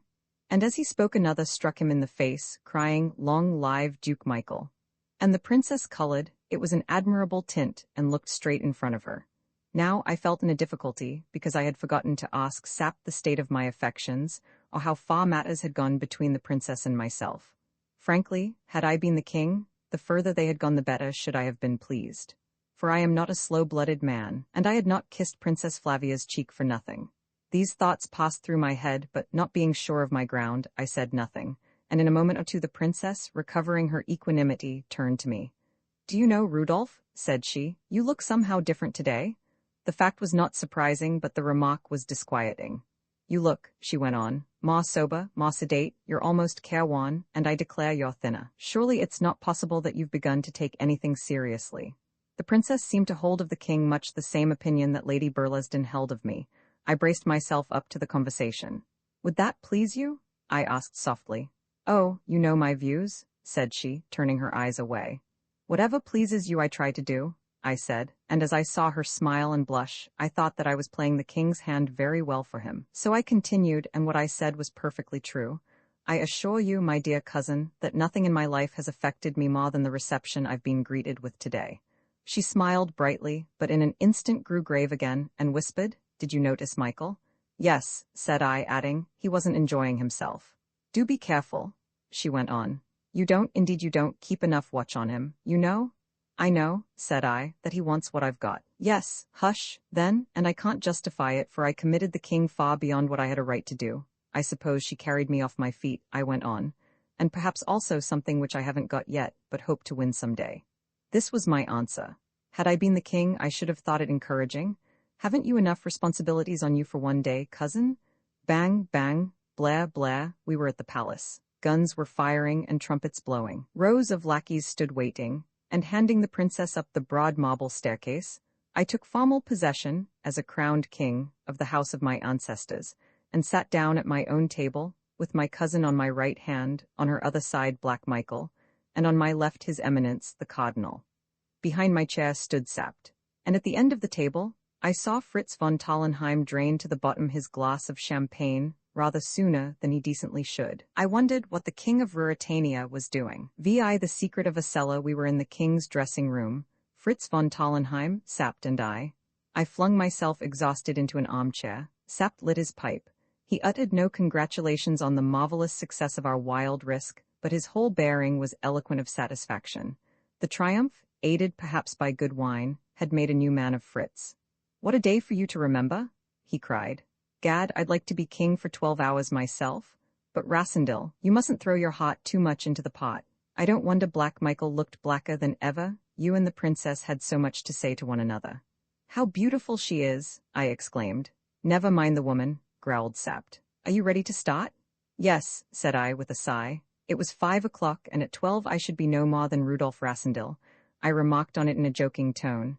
"You'll be lucky," observed Sapt grimly, "if you're not the late Rudolf Rassendyll. By heaven, I feel my head wobbling on my shoulders every minute you're in the city. Do you know, friend, that Michael has had news from Zenda? He went into a room alone to read it, and he came out looking like a man dazed." "I'm ready," said I, this news making me none the more eager to linger. Sapt sat down. "I must write us an order to leave the city. Michael's governor, you know, and we must be prepared for hindrances. You must sign the order." "My dear Colonel, I've not been bred a forger." Out of his pocket Sapt produced a piece of paper. "There's the king's signature," he said, "and here," he went on, after another search in his pocket, "is some tracing paper. If you can't manage a Rudolph in 10 minutes, why, I can." "Your education has been more comprehensive than mine," said I. "You write it." And a very tolerable forgery did this versatile hero produce. "Now, Fritz," said he, "the king goes to bed. He is upset. No one is to see him till 9 o'clock tomorrow. You understand, no one?" "I understand," answered Fritz. "Michael may come and claim immediate audience. You'll answer that only princes of the blood are entitled to it." "That'll annoy Michael," laughed Fritz. "You quite understand?" asked Sapt again. "If the door of this room is opened while we're away, you're not to be alive to tell us about it." "I need no schooling, Colonel," said Fritz a trifle haughtily. "Here, wrap yourself in this big cloak," Sapt continued to me, "and put on this flat cap. My orderly rides with me to the hunting lodge tonight." "There's an obstacle," I observed. "The horse doesn't live that can carry me 40 miles. "Oh yes, he does, 2 of him, one here, one at the lodge. Now, are you ready?" "I'm ready," said I. Fritz held out his hand. "In case," said he, and we shook hands heartily. "Damn your sentiment," growled Sapt. "Come along." He went, not to the door, but to a panel in the wall. "In the old king's time," said he, "I knew this way well." I followed him, and we walked, as I should estimate, near 200 yards along a narrow passage. Then we came to a stout oak door. Sapt unlocked it. We passed through and found ourselves in a quiet street that ran along the back of the palace gardens. A man was waiting for us with 2 horses. One was a magnificent bay, up to any weight, the other a sturdy brown. Sapt signed to me to mount the bay. Without a word to the man, we mounted and rode away. The town was full of noise and merriment, but we took secluded ways. My cloak was wrapped over half my face. The capacious flat cap hid every lock of my telltale hair. By Sapt's directions, I crouched on my saddle and rode with such a round back as I hoped never to exhibit on a horse again. Down a long narrow lane we went, meeting some wanderers and some roisterers, and as we rode, we heard the cathedral bells still clanging out their welcome to the king. It was 6:30 and still light. At last we came to the city wall and to a gate. "Have your weapon ready," whispered Sapt. "We must stop his mouth if he talks." I put my hand on my revolver. Sapt hailed the doorkeeper. "The stars fought for us?" A little girl of 14 tripped out. "Please, sir, father's gone to see the king." "He'd better have stayed here," said Sapt to me, grinning. "But he said I wasn't to open the gate, sir." "Did he, my dear?" said Sapt, dismounting. "Then give me the key." The key was in the child's hand. Sapt gave her a crown. "Here's an order from the king. Show it to your father. Orderly, open the gate." I leapt down. Between us we rolled back the great gate, let our horses out, and closed it again. I shall be sorry for the doorkeeper if Michael finds out that he wasn't there. Now then, lad, for a canter. We mustn't go too fast while we are near the town. Once, however, outside the city, we ran little danger, for everybody else was inside, merrymaking, and as the evening fell we quickened our pace, my splendid horse bounding along under me as though I had been a feather. It was a fine night, and presently the moon appeared. We talked little on the way, and chiefly about the progress we were making. "I wonder what the Duke's dispatches told him," said I once. "I wonder," responded Sapt. We stopped for a draught of wine and to bait our horses, losing half an hour thus. I dared not go into the inn and stayed with the horses in the stable. Then we went ahead again, and had covered some 25 miles when Sapt abruptly stopped. "Hark!" he cried. I listened. Away, far behind us, in the still of the evening, it was just 9:30, we heard the beat of horses' hoofs. The wind blowing strong behind us carried the sound. I glanced at Sapt. "Come on!" he cried and spurred his horse into a gallop. When we next paused to listen, the hoofbeats were not audible and we relaxed our pace. Then we heard them again. Sapt jumped down and laid his ear to the ground. "There are two," he said. "They're only a mile behind. Thank God the road curves in and out, and the wind's our way." We galloped on. We seemed to be holding our own. We had entered the outskirts of the forest of Zenda, and the trees, closing in behind us as the track zigged and zagged, prevented us seeing our pursuers and them from seeing us. Another half hour brought us to a divide of the road. Sapt drew rein. "To the right is our road," he said. "To the left, to the castle, each about 8 miles. Get down." "But they'll be on us?" I cried. "Get down," he repeated brusquely, and I obeyed. The wood was dense up to the very edge of the road. We led our horses into the covert, bound handkerchiefs over their eyes, and stood beside them. "You want to see who they are?" I whispered. "Aye, and where they're going," he answered. I saw that his revolver was in his hand. Nearer and nearer came the hoofs. The moon shone out now clear and full, so that the road was white with it. The ground was hard, and we had left no traces. "Here they come," whispered Sapt. "It's the Duke?" "I thought so," he answered. It was the Duke, and with him a burly fellow whom I knew well, and who had cause to know me afterwards. Max Holf, brother to Johann the Keeper, and body servant to His Highness. They were up to us. The Duke reined up. I saw Sapt's finger curl lovingly towards the trigger. I believe he would have given 10 years of his life for a shot, and he could have picked off Black Michael as easily as I could have bond off fowl in a farmyard. I laid my hand on his arm. He nodded reassuringly. He was always ready to sacrifice inclination to duty. "Which way?" asked Black Michael. "To the castle, your highness," urged his companion. "There we shall learn the truth." For an instant the Duke hesitated. "I thought I heard hoofs," said he. "I think not, your highness. Why shouldn't we go to the lodge?" "I fear a trap. If all is well, why go to the lodge? If not, it's a snare to trap us." Suddenly the Duke's horse neighed. In an instant we folded our cloaks close round our horses' heads, and holding them thus, covered the Duke and his attendant with our revolvers. If they had found us, they had been dead men or our prisoners. Michael waited a moment longer. Then he cried, "To Zenda, then," and setting spurs to his horse, galloped on. Sapt raised his weapon after him, and there was such an expression of wistful regret on his face that I had much ado not to burst out laughing. For 10 minutes we stayed where we were. "You see," said Sapt, "they've sent him news that all is well."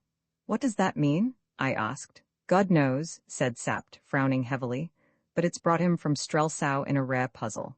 Then we mounted and rode as fast as our weary horses could lay their feet to the ground. For those last 8 miles we spoke no more. Our minds were full of apprehension. All is well. What did it mean? Was all well with the king? At last the lodge came in sight. Spurring our horses to a last gallop, we rode up to the gate. All was still and quiet. Not a soul came to meet us. We dismounted in haste. Suddenly Sapt caught me by the arm. "Look there," he said, pointing to the ground. I looked down. At my feet lay 5 or 6 silk handkerchiefs, torn and slashed and rent. I turned to him questioningly. "They're what I tied the old woman up with," said he. "Fasten the horses and come along." The handle of the door turned without resistance. We passed into the room which had been the scene of last night's bout. It was still strewn with the remnants of our meal and with empty bottles. "Come on," cried Sapt, whose marvelous composure had at last almost given way. We rushed down the passage towards the cellars. The door of the coal cellar stood wide open. "They found the old woman," said I. "You might have known that from the handkerchiefs," he said. Then we came opposite the door of the wine cellar. It was shut. It looked in all respects as it had looked when we left it that morning. "Come, it's all right," said I. A loud oath from Sapt rang out. His face turned pale, and he pointed again at the floor. From under the door a red stain had spread over the floor of the passage and dried there. Sapt sank against the opposite wall. I tried the door. It was locked. "Where's Joseph?" muttered Sapt. "Where's the king?" I responded. Sapt took out a flask and put it to his lips. I ran back to the dining room and seized a heavy poker from the fireplace. In my terror and excitement, I rained blows on the lock of the door, and I fired a cartridge into it. It gave way, and the door swung open. "Give me a light," said I, but Sapt still leant against the wall. He was of course more moved than I, for he loved his master. Afraid for himself, he was not. No man ever saw him that. but to think what might lie in that dark cellar was enough to turn any man's face pale. I went myself, and took a silver candlestick from the dining table and struck a light, and as I returned, I felt the hot wax drip on my naked hand as the candle swayed to and fro, so that I cannot afford to despise Colonel Sapt for his agitation. I came to the door of the cellar, the red stain turning more and more to a dull brown, stretched inside. I walked 2 yards into the cellar and held the candle high above my head. I saw the full bins of wine, I saw spiders crawling on the walls, I saw, too, a couple of empty bottles lying on the floor, and then, away in the corner, I saw the body of a man, lying flat on his back, with his arms stretched wide, and a crimson gash across his throat. I walked to him and knelt down beside him, and commended to God the soul of a faithful man. For it was the body of Joseph, the little servant, slain in guarding the king. I felt a hand on my shoulders and, turning, saw Sapt, eyes glaring and terror-struck, beside me. "The king, my God, the king?" he whispered hoarsely. I threw the candle's gleam over every inch of the cellar. "The king is not here," said I. "Roman 7, His Majesty sleeps in Strelsau." I put my arm round Sapt's waist and supported him out of the cellar, drawing the battered door close after me. For 10 minutes or more we sat silent in the dining room. Then old Sapt rubbed his knuckles into his eyes, gave one great gasp, and was himself again. As the clock on the mantelpiece struck 1, he stamped his foot on the floor, saying, "They've got the king?" "Yes," said I, "all's well." As Black Michael's dispatch said, what a moment it must have been for him when the royal salutes fired at Strelsau this morning. I wonder when he got the message. "It must have been sent in the morning," said Sapt. "They must have sent it before news of your arrival at Strelsau reached Zenda. I suppose it came from Zenda." "And he's carried it about all day?" I exclaimed. "Upon my honor, I'm not the only man who's had a trying day. What did he think, Sapt?" "What does that matter? What does he think, lad, now?" I rose to my feet. "We must get back," I said, "and rouse every soldier in Strelsau. We ought to be in pursuit of Michael before midday." Old Sapt pulled out his pipe and carefully lit it from the candle which gutted on the table. "The king may be murdered while we sit here," I urged. Sapt smoked on for a moment in silence. "That cursed old woman?" he broke out. "She must have attracted their attention somehow. I see the game. They came up to kidnap the king, and as I say, somehow they found him. If you hadn't gone to Strelsau, you and I and Fritz had been in heaven by now. And the king? Who knows where the king is now?" he asked. "Come, let's be off," said I, but he sat still. And suddenly he burst into one of his grating chuckles. "By Jove, we've shaken up Black Michael." "Come, come," I repeated impatiently. "And we'll shake him up a bit more," he added, a cunning smile broadening on his wrinkled, weather-beaten face, and his teeth working on an end of his grizzled moustache. "Aye, lad, we'll go back to Strelsau. The king shall be in his capital again tomorrow." "The king? The crowned king? You're mad," I cried. "If we go back and tell the trick we played, what would you give for our lives?" "Just what they're worth," said I. "And for the king's throne? Do you think that the nobles and the people will enjoy being fooled as you've fooled them? Do you think they'll love a king who was too drunk to be crowned, and sent a servant to personate him? He was drugged, and I'm no servant. Mine will be Black Michael's version." He rose, came to me, and laid his hand on my shoulder. "Lad," he said, "if you play the man, you may save the king yet. Go back and keep his throne warm for him. But the Duke knows, the villains he has employed know." "Aye, but they can't speak?" Rod Sapt in grim triumph. "We've got 'em. How can they denounce you without denouncing themselves? This is not the king, because we kidnapped the king and murdered his servant. Can they say that?" The position flashed on me. Whether Michael knew me or not, he could not speak. Unless he produced the king, what could he do? And if he produced the king, where was he? For a moment I was carried away headlong, but in an instant the difficulties came strong upon me. "I must be found out," I urged. "Perhaps, but every hour's something. Above all, we must have a king in Strelsau. All the city will be Michael's in 24 hours, and what would the king's life be worth then? Or his throne? Lad, you must do it. Suppose they kill the king? They'll kill him if you don't. Sapt, suppose they have killed the king? Then, by heaven, you're as good in Elfberg as Black Michael, and you shall reign in Ruritania. But I don't believe they have. Nor will they kill him if you're on the throne. Will they kill him to put you in?" It was a wild plan, wilder even and more hopeless than the trick we had already carried through, but as I listened to Sapt I saw the strong points in our game. And then I was a young man and I loved action, and I was offered such a hand in such a game as perhaps never man played yet. "I shall be found out," I said. "Perhaps," said Sapt. "Come to Strelsau. We shall be caught like rats in a trap if we stay here." "Sapt," I cried, "I'll try it." "Well played," said he. "I hope they've left us the hosses. I'll go and see." We must bury that poor fellow, said I. No time, said Sapt. I'll do it. Hang you? He grinned. I make you a king and, well, do it. Go and fetch him while I look to the hosses. He can't lie very deep, but I doubt if he'll care about that. Poor little Joseph? He was an honest bit of a man. He went out and I went to the cellar. I raised poor Joseph in my arms and bore him into the passage and thence towards the door of the house. Just inside I laid him down, remembering that I must find spades for our task. At this instant Sapt came up. The hosses are all right, there's the own brother to the one that brought you here, but you may save yourself that job. I'll not go before he's buried. Yes, you will. Not I, Colonel Sapt, not for all Ruritania. You fool, said he. Come here. He drew me to the door. The moon was sinking, but about 300 yards away, coming along the road from Zenda, I made out a party of men. There were 7 or 8 of them. 4 were on horseback and the rest were walking, and I saw that they carried long implements, which I guessed to be spades and mattocks, on their shoulders. They'll save you the trouble, said Sapt. Come along. He was right. The approaching party must, beyond doubt, be Duke Michael's men, come to remove the traces of their evil work. I hesitated no longer, but an irresistible desire seized me. Pointing to the corpse of poor little Joseph, I said to Sapt, Colonel, we ought to strike a blow for him. You'd like to give him some company, eh? But it's too risky work, your majesty. I must have a slap at him, said I. Sapt wavered. Well, said he, it's not business, you know, but you've been a good boy. And if we come to grief, why, hang me. It'll save us lot of thinking. I'll show you how to touch them. He cautiously closed the open chink of the door. Then we retreated through the house and made our way to the back entrance. Here our horses were standing. A carriage drive swept all round the lodge. Revolver ready? Asked Sapt. No steel for me, said I. Gad, you're thirsty tonight, chuckled Sapt. So be it. We mounted, drawing our swords, and waited silently for a minute or two. Then we heard the tramp of men on the drive the other side of the house. They came to a stand, and one cried, Now then, fetch him out.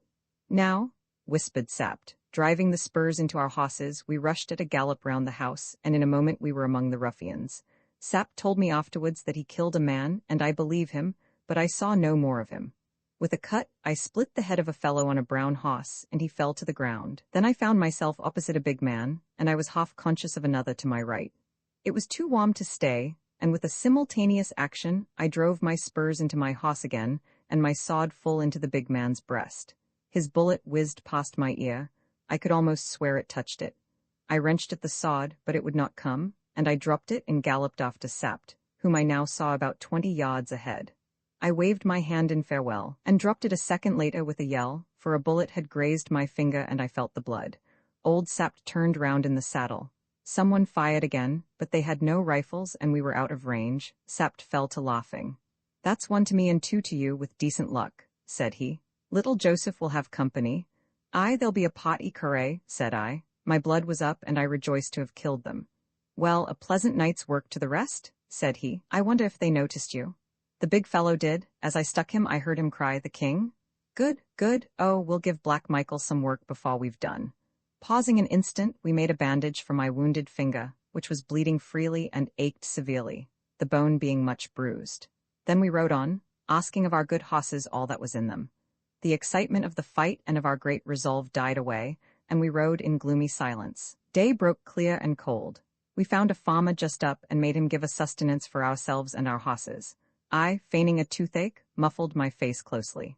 Then ahead again, till Strelsau lay before us. It was 8 o'clock or nearing 9, and the gates were all open, as they always were save when the Duke's caprice or intrigues shut them. We rode in by the same way as we had come out the evening before, all 4 of us. The men and the hosses, wearied and jaded. The streets were even quieter than when we had gone. Everyone was sleeping off last night's revelry, and we met hardly a soul till we reached the little gate of the palace. The Sapt's old groom was waiting for us. Is all well, sir? He asked. All's well, said Sapt, and the man, coming to me, took my hand to kiss. The king's hurt? He cried. It's nothing, said I as I dismounted. I caught my finger in the door. Remember, silence, said Sapt. Ah, but, my good Freyla, I do not need to tell you that. The old fellow shrugged his shoulders. All young men like to ride abroad now and again, why not the king? Said he, and Sapt's laugh left his opinion of my motives undisturbed. You should always trust a man, observed Sapt, fitting the key in the lock, just as far as you must. We went in and reached the dressing room. Flinging open the door, we saw Fritz von Tallenheim stretched, fully dressed, on the sofa. He seemed to have been sleeping, but our entry woke him. He leapt to his feet, gave one glance at me, and with a joyful cry, threw himself on his knees before me. "Thank God, sire, thank God you're safe," he cried, stretching his hand up to catch hold of mine. I confess that I was moved. This king, whatever his faults, made people love him. For a moment I could not bear to speak or break the poor fellow's illusion. But tough old Sapt had no such feeling. He slapped his hand on his thigh delightedly. "Bravo, lad," cried he. "We shall do?" Fritz looked up in bewilderment. I held out my hand. "You're wounded, sire," he exclaimed. "It's only a scratch," said I, "but—" I paused. He rose to his feet with a bewildered air. Holding my hand, he looked me up and down and up. Then suddenly he dropped my hand and reeled back. "Where's the king? Where's the king?" he cried. "Hush, you fool!" hissed Sapt. "Not so loud. Here's the king." A knock sounded on the door. Sapt seized me by the hand. "Here, quick to the bedroom. Off with your cap and boots. Get into bed. Cover everything up." I did as I was bid. A moment later Sapt looked in, nodded, grinned, and introduced an extremely smart and deferential young gentleman who came up to my bedside, bowing again and again, and informed me that he was of the household of the Princess Flavia, and that Her Royal Highness had sent him especially to inquire how the king's health was after the fatigues which His Majesty had undergone yesterday. "My best thanks, sir, to my cousin," said I, "and tell Her Royal Highness that I was never better in my life. The king," added old Sapt, who I began to find loved a good lie for its own sake, "has slept without a break all night." The young gentleman, he reminded me of Osric in Hamlet, bowed himself out again. The farce was over, and Fritz von Tallenheim's pale face recalled us to reality, though in faith the farce had to be reality for us now. "Is the king dead?" he whispered. "Please God, no," said I, "but he's in the hands of Black Michael. Roman ate a fair cousin and a dark brother. A real king's life is perhaps a hard one, but a pretended king's is, I warrant, much harder." On the next day, Sapt instructed me in my duties, what I ought to do and what I ought to know, for 3 hours. Then I snatched breakfast, with Sapt still opposite me, telling me that the king always took white wine in the morning and was known to detest all highly seasoned dishes. Then came the Chancellor, for another 3 hours, and to him I had to explain that the hurt to my finger, we turned that bullet to happy account, prevented me from writing, whence arose great to-do, hunting of precedents and so forth, ending in my making my mock, and the Chancellor attesting it with a superfluity of solemn oaths. Then the French ambassador was introduced, to present his credentials. Here my ignorance was of no importance, as the king would have been equally raw to the business. We worked through the whole corps diplomatique in the next few days, a demise of the crown necessitating all this bother. Then, at last, I was left alone. I called my new servant we had chosen to succeed poor Joseph, a young man who had never known the king, had a brandy and soda brought to me, and observed to Sapt that I trusted that I might now have a rest. Fritz von Tallenheim was standing by. "By heaven!" he cried. "We waste time. Aren't we going to throw Black Michael by the heels?" "Gently, my son, gently," said Sapt, knitting his brows. "It would be a pleasure, but it might cost us dear. Would Michael fall and leave the king alive? And," I suggested, "while the king is here in Strelsau, on his throne, what grievance has he against his dear brother Michael? Are we to do nothing then?" "We're to do nothing stupid," growled Sapt. "In fact, Fritz," said I am reminded of a situation in one of our English plays. The Critic, have you heard of it? Or, if you like, of 2 men, each covering the other with a revolver. For I can't expose Michael without exposing myself, and the king," put in Sapt. "And hang me if Michael won't expose himself if he tries to expose me." "It's very pretty," said old Sapt. "If I'm found out," I pursued, "I will make a clean breast of it and fight it out with the Duke, but at present I'm waiting for a move from him." "He'll kill the king," said Fritz. "Not he," said Sapt. "Half of the 6 are in Strelsau," said Fritz. "Only half, you're sure?" asked Sapt eagerly. "Yes, only half." "Then the king's alive, for the other 3 are guarding him?" cried Sapt. "Yes, you're right," exclaimed Fritz, his face brightening. "If the king were dead and buried, they'd all be here with Michael. You know Michael's back, Colonel?" "I know, curse him." Gentlemen," said I, "who are the 6? "I think you'll make their acquaintance soon," said Sapt. "They are 6 gentlemen whom Michael maintains in his household. They belong to him body and soul. There are 3 Ruritanians, then there's a Frenchman, a Belgian, and one of your countrymen. They'd all cut a throat if Michael told them," said Fritz. "Perhaps they'll cut mine," I suggested. "Nothing more likely," agreed Sapt. "Who are here, Fritz?" "De Gautet, Bessonnen, and Detcherd. The foreigners, it's as plain as a pikestaff. He's brought them and left the Ruritanians with the king. That's because he wants to commit the Ruritanians as deep as he can." They were none of them among our friends at the lodge then? I asked. I wish they had been, said Sept wistfully. They had been not 6 but 4 by now. I had already developed one attribute of royalty, a feeling that I need not reveal all my mind, all my secret designs, even to my intimate friends. I had fully resolved on my course of action. I meant to make myself as popular as I could, and at the same time to show no disfavor to Michael. By these means, I hoped to allay the hostility of his adherents, and make it appear, if an open conflict came about, that he was ungrateful and not oppressed. Yet an open conflict was not what I hoped for. The king's interest demanded secrecy, and while secrecy lasted, I had a fine game to play in Strelsau. Michael should not grow stronger for delay. I ordered my horse, and, attended by Fritz von Tallenheim, rode in the grand new avenue of the Royal Park, returning all the salutes which I received with punctilious politeness. Then I rode through a few of the streets, stopped and bought flowers of a pretty girl, paying her with a piece of gold, and then, having attracted the desired amount of attention, for I had a trail of 50,000 people after me, I rode to the residence of the Princess Flavia, and asked if she would receive me. This step created much interest, and was met with shouts of approval. The princess was very popular, and the Chancellor himself had not scrupled to hint to me that the more I pressed my suit, and the more rapidly I brought it to a prosperous conclusion, the stronger should I be in the affection of my subjects. The Chancellor, of course, did not understand the difficulties which lay in the way of following his loyal and excellent advice.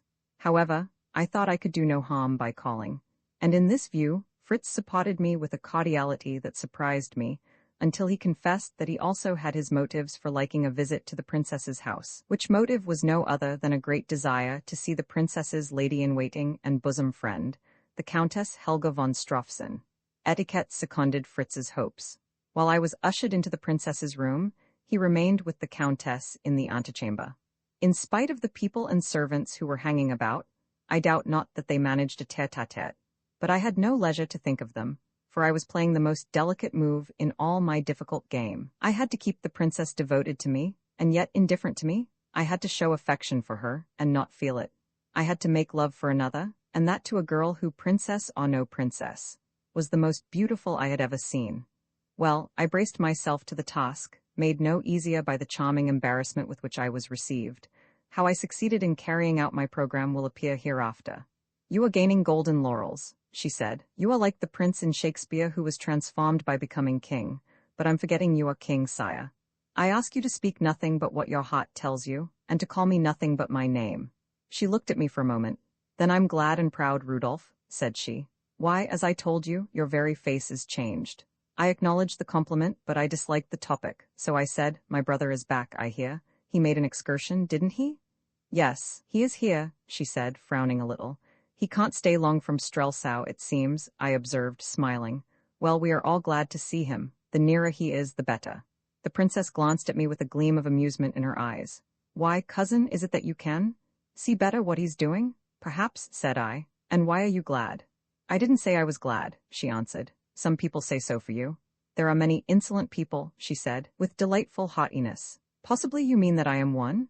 Your Majesty could not be, she said, curtsying in feigned deference, but adding, mischievously, after a pause, unless, that is, well, unless what? Unless you tell me that I mind a snap of my fingers where the Duke of Strelsau is. Really, I wish that I had been the king. You don't care where Cousin Michael, Cousin Michael? I call him the Duke of Strelsau. You call him Michael when you meet him. Yes, by the orders of your father. I see, and now by mine, if those are your orders. Oh, decidedly, we must all be pleasant to our dear Michael. You ought me to receive his friends too, I suppose. The 6, you call them that too, to be in the fashion, I do, but I ought you to receive no one unless you like. Except yourself? I pray for myself, I could not oughta. As I spoke, there came a cheer from the street. The princess ran to the window. It is he, she cried. It is the Duke of Strelsau? I smiled, but said nothing. She returned to her seat. For a few moments we sat in silence. The noise outside subsided, but I heard the tread of feet in the anteroom. I began to talk on general subjects. This went on for some minutes. I wondered what had become of Michael, but it did not seem to be for me to interfere. All at once, to my great surprise, Flavia, clasping her hands, asked in an agitated voice, Are you wise to make him angry? What? Who? How am I making him angry? Why, by keeping him waiting. My dear cousin, I don't want to keep him. Well then, is he to come in? Of course, if you wish it. She looked at me curiously. How funny you are, she said. Of course no one could be announced while I was with you. Here was a charming attribute of royalty, an excellent etiquette, I cried, but I had clean forgotten it, and if I were alone with someone else, couldn't you be announced? You know as well as I do, I could be because I am of the blood. And she still looked puzzled. I never could remember all these silly rules, said I, rather feebly, as I inwardly cursed Fritz for not posting me up. But I'll repair my fault. I jumped up, flung open the door, and advanced into the anteroom. Michael was sitting at a table, a heavy frown on his face. Everyone else was standing, save that impudent young dog Fritz, who was lounging easily in an armchair and flirting with the Countess Helga. He leapt up as I entered, with a deferential alacrity that lent point to his former nonchalance. I had no difficulty in understanding that the Duke might not like young Fritz. I held out my hand, Michael took it, and I embraced him. Then I drew him with me into the inner room. Brother, I said, if I had known you were here, you should not have waited a moment before I asked the princess to permit me to bring you to her. He thanked me but coldly. The man had many qualities, but he could not hide his feelings. A mere stranger could have seen that he hated me, and hated worse to see me with Princess Flavia, yet I am persuaded that he tried to conceal both feelings, and further, that he tried to persuade me that he believed I was verily the king. I did not know, of course, but, unless the king were an impostor, at once cleverer and more audacious than I, and I began to think something of myself in that role, Michael could not believe that. And if he didn't, how he must have loathed paying me deference and hearing my Michael and my Flavia? Your hand is hurt, sire, he observed with concern. Yes, I was playing a game with a mongrel dog, I meant to stir him, and you know, brother, such have uncertain tempers. He smiled sourly, and his dark eyes rested on me for a moment. But is there no danger from the bite? Cried Flavia anxiously. None from this, said I. If I gave him a chance to bite deeper, it would be different, cousin. But surely he has been destroyed, said she. Not yet, we're waiting to see if his bite is harmful. And if it is, asked Michael with his sour smile. He'll be knocked on the head, brother, said I. You won't play with him any more? Urged Flavia. Perhaps I shall. He might bite again. Doubtless he'll try, said I, smiling. Then, fearing Michael would say something which I must appear to resent, for, though I might show him my hate, I must seem to be full of favor, I began to compliment him on the magnificent condition of his regiment, and of their loyal greeting to me on the day of my coronation. Thence I passed to a rapturous description of the hunting lodge which he had lent me. But he rose suddenly to his feet. His temper was failing him, and with an excuse he said farewell. However, as he reached the door he stopped, saying, 3 friends of mine are very anxious to have the honor of being presented to you, sire. They are here in the antechamber. I joined him directly, passing my arm through his. The look on his face was honey to me. We entered the antechamber in fraternal fashion. Michael beckoned, and 3 men came forward. These gentlemen, said Michael, with a stately courtesy which, to do him justice, he could assume with perfect grace and ease, are the loyalist and most devoted of your Majesty's servants, and are my very faithful and attached friends. On the lost ground as much as the first, said I am very pleased to see them. They came one by one and kissed my hand, de Gautet, a tall lean fellow, with hair standing straight up and waxed moustache. Bessonin, the Belgian, a portly man of middle height with a bald head, though he was not far past 30, and last, the Englishman, Detchard, a narrow-faced fellow, with close-cut fair hair and a bronzed complexion. He was a finely made man, broad in the shoulder and slender in the hips. A good fighter, but a crooked customer, I put him down for. I spoke to him in English with a slight foreign accent, and I swear the fellow smiled, though he hid the smile in an instant. So Mr. Detchard is in the secret, thought I. Having got rid of my dear brother and his friends, I returned to make my adieu to my cousin. She was standing at the door. I bade her farewell, taking her hand in mine. Rudolph, she said, very low, be careful, won't you? Of what? You know, I can't say, but think what your life is to well to Ruritania. Was I right to play the part, or wrong to play the part? I know not. Evil lay both ways, and I dared not tell her the truth. Only to Ruritania? I asked softly. A sudden flush spread over her incomparable face. To your friends, too, she said. Friends? And to your cousin, she whispered, and loving servant. I could not speak. I kissed her hand and went out cursing myself. Outside I found Master Fritz, quite reckless of the footman, playing at cat's cradle with the Countess Helga. Hang it, said he, we can't always be plotting. Love claims his share. I'm inclined to think he does, said I, and Fritz, who had been by my side, dropped respectfully behind. Roman 9, a new use for a tea table, if I were to detail the ordinary events of my daily life at this time, they might prove instructive to people who are not familiar with the inside of palaces. If I revealed some of the secrets I learnt, they might prove of interest to the statesmen of Europe. I intend to do neither of these things. I should be between the Siler of dullness and the Charybdis of indiscretion, and I feel that I had far better confine myself strictly to the underground drama which was being played beneath the surface of Ruritanian politics. I need only say that the secret of my imposture defied detection. I made mistakes. I had bad minutes. It needed all the tact and graciousness whereof I was master to smooth over some apparent lapses of memory and unmindfulness of old acquaintances of which I was guilty. But I escaped, and I attribute my escape, as I have said before, most of all to the very audacity of the enterprise. It is my belief that given the necessary physical likeness, it was far easier to pretend to be king of Ruritania than it would have been to personate my next-door neighbor. One day Sapt came into my room. He threw me a letter, saying, "That's for you, a woman's hand, I think, but I've some news for you first." "What's that?" "The king's at the castle of Zenda," said he. "How do you know?" "Because the other half of Michael's 6 are there. I had inquiries made, and they're all there, Lohengrin, Krafstein, and young Rupert Hentzau, 3 rogues too, on my honor, as fine as live in Ruritania. Well, Fritz wants you to march to the castle with horse, foot, and artillery." "And drag the moat?" I asked. "That would be about it," grinned Sapt, "and we shouldn't find the king's body then." "You think it's certain he's there?" "Very probable. Besides the fact of those 3 being there, the drawbridge is kept up, and no one goes in without an order from young Hentzau or Black Michael himself. We must tie Fritz up." "I'll go to Zenda," said I. "You're mad. Some day. Oh, perhaps you'll very likely stay there, though, if you do." "That may be, my friend," said I carelessly. "His Majesty looks sulky," observed Sapt. "How's the love affair?" "Damn you, hold your tongue," I said. He looked at me for a moment, then he lit his pipe. It was quite true that I was in a bad temper, and I went on perversely. "Wherever I go, I'm dogged by half a dozen fellows." "I know you are, I send 'em," he replied composedly. "What for?" "Well," said Sapt, puffing away, "it wouldn't be exactly inconvenient for Black Michael if you disappeared. With you gone, the old game that we stopped would be played, or he'd have a shot at it. I can take care of myself.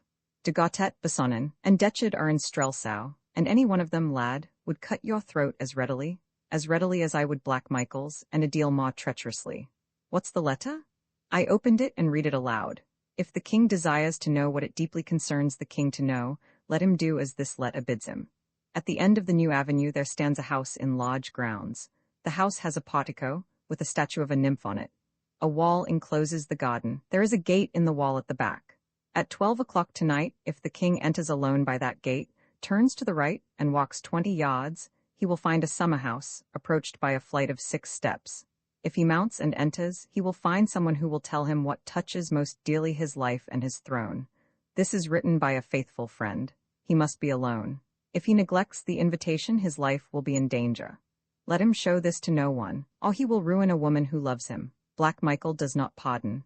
"No," observed Sapt as I ended, "but he can dictate a very pretty letter." I had arrived at the same conclusion and was about to throw the letter away, when I saw there was more writing on the other side. "Hallo, there's some more." "If you hesitate," the writer continued, "consult Colonel Sapt." "Eh?" exclaimed that gentleman, genuinely astonished. "Does she take me for a greater fool than you?" I waved to him to be silent. "Ask him what woman would do most to prevent the Duke from marrying his cousin, and therefore most to prevent him becoming king, and ask if her name begins with A." I sprang to my feet. Sapt laid down his pipe. "Antoinette de Maubin, by heaven?" I cried. "How do you know?" asked Sapt. I told him what I knew of the lady and how I knew it. He nodded. "It's so far true that she's had a great row with Michael," said he thoughtfully. "If she would, she could be useful," I said. "I believe, though, that Michael wrote that letter." "So do I, but I mean to know for certain. I shall go, Sapt." "No, I shall go," said he. "You may go as far as the gate. I shall go to the summer house." "I'm hanged if you shall." I rose and leant my back against the mantelpiece. "Sapt, I believe in that woman, and I shall go." "I don't believe in any woman," said Sapt, "and you shan't go." "I either go to the summer house or back to England," said I. Sapt began to know exactly how far he could lead or drive, and when he must follow. "We are playing against time," I added. "Every day we leave the king where he is there is fresh risk. Every day I masquerade like this, there is fresh risk. Sapt, we must play high, we must force the game." "So be it," he said with a sigh. To cut the story short, at 11:30 that night Sapt and I mounted our horses. Fritz was again left on guard, our destination not being revealed to him. It was a very dark night. I wore no sword, but I carried a revolver, a long knife, and a bull's-eye lantern. We arrived outside the gate. I dismounted. Sapt held out his hand. "I shall wait here," he said. "If I hear a shot, I'll—" "Stay where you are. It's the king's only chance. You mustn't come to grief too." "You're right, lad. Good luck." I pressed the little gate. It yielded, and I found myself in a wild sort of shrubbery. There was a grass-grown path, and turning to the right as I had been bidden, I followed it cautiously. My lantern was closed, the revolver was in my hand. I heard not a sound. Presently a large dark object loomed out of the gloom ahead of me. It was the summer house. Reaching the steps, I mounted them and found myself confronted by a weak, rickety wooden door, which hung upon the latch. I pushed it open and walked in. A woman flew to me and seized my hand. "Shut the door," she whispered. I obeyed and turned the light of my lantern on her. She was in evening dress, arrayed very sumptuously, and her dark, striking beauty was marvelously displayed in the glare of the bull's-eye. The summer house was a bare little room, furnished only with a couple of chairs and a small iron table, such as one sees in a tea garden or an open-air café. "Don't talk," she said. "We've no time. Listen, I know you. Mr. Rassendyll. I wrote that letter at the Duke's orders." "So I thought," said I. "In 20 minutes 3 men will be here to kill you." "Three? The 3? "Yes, you must be gone by then. If not tonight you'll be killed, or they will." "Listen, listen. When you're killed, your body will be taken to a low quarter of the town. It will be found there. Michael will at once arrest all your friends, Colonel Sapt and Captain von Tallenheim first, proclaim a state of siege in Strelsau, and send a messenger to Zenda. The other 3 will murder the king in the castle, and the Duke will proclaim either himself or the princess, himself if he is strong enough. Anyhow, he'll marry her and become king in fact and soon in name. Do you see? It's a pretty plot. But why, madam, do you? Say I'm a Christian, or say I'm jealous, my God, shall I see him marry her? Now go, but remember, this is what I have to tell you, that never by night or by day are you safe. 3 men follow you as a guard, is it not so? Well, 3 follow them, Michael's 3 are never 200 yards from you. Your life is not worth a moment if ever they find you alone. Now go. Stay, the gate will be guarded by now. Go down softly, go past the summer house, on for 100 yards and you'll find a ladder against the wall. Get over it and fly for your life." "And you?" I asked. "I have my game to play too. If he finds out what I have done, we shall not meet again. If not, I may yet, but never mind, go at once." "But what will you tell him?" "That you never came, that you saw through the trick." I took her hand and kissed it. "Madam," said I, "you have served the king well tonight. Where is he in the castle?" She sank her voice to a fearful whisper. I listened eagerly. "Across the drawbridge you come to a heavy door. Behind that lies, hark, what's that?" There were steps outside. "They're coming, they are too soon." Heavens, they are too soon. And she turned pale as death. "They seem to me," said I, "to be in the nick of time. Close your lantern. See, there's a chink in the door. Can you see them?" I put my eye to the chink. On the lowest step I saw 3 dim figures. I cocked my revolver. Antoinette hastily laid her hand on mine. "You may kill one," said she. "But what then?" A voice came from outside, a voice that spoke perfect English. "Mr. Rassendyll," it said. I made no answer. "We want to talk to you. Will you promise not to shoot till we've done?"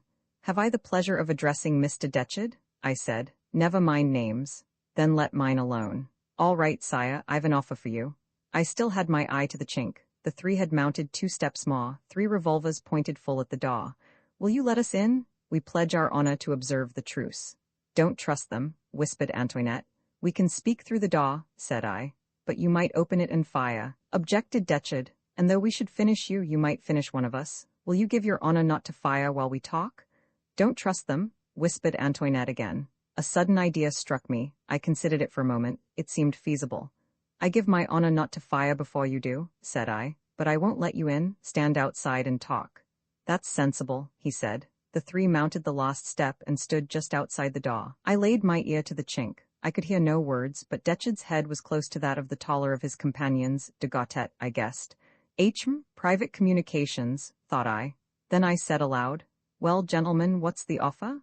"A safe conduct to the frontier and £50,000 English." "No, no," whispered Antoinette in the lowest of whispers. "They are treacherous." "That seems handsome," said I, reconnoitering through the chink. They were all close together, just outside the door now. I had probed the hearts of the ruffians, and I did not need Antoinette's warning. They meant to rush me as soon as I was engaged in talk. "Give me a minute to consider," said I. and I thought I heard a laugh outside. I turned to Antoinette. Stand up close to the wall, out of the line of fire from the door, I whispered. What are you going to do? She asked in fright. You'll see, said I. I took up the little iron table. It was not very heavy for a man of my strength, and I held it by the legs.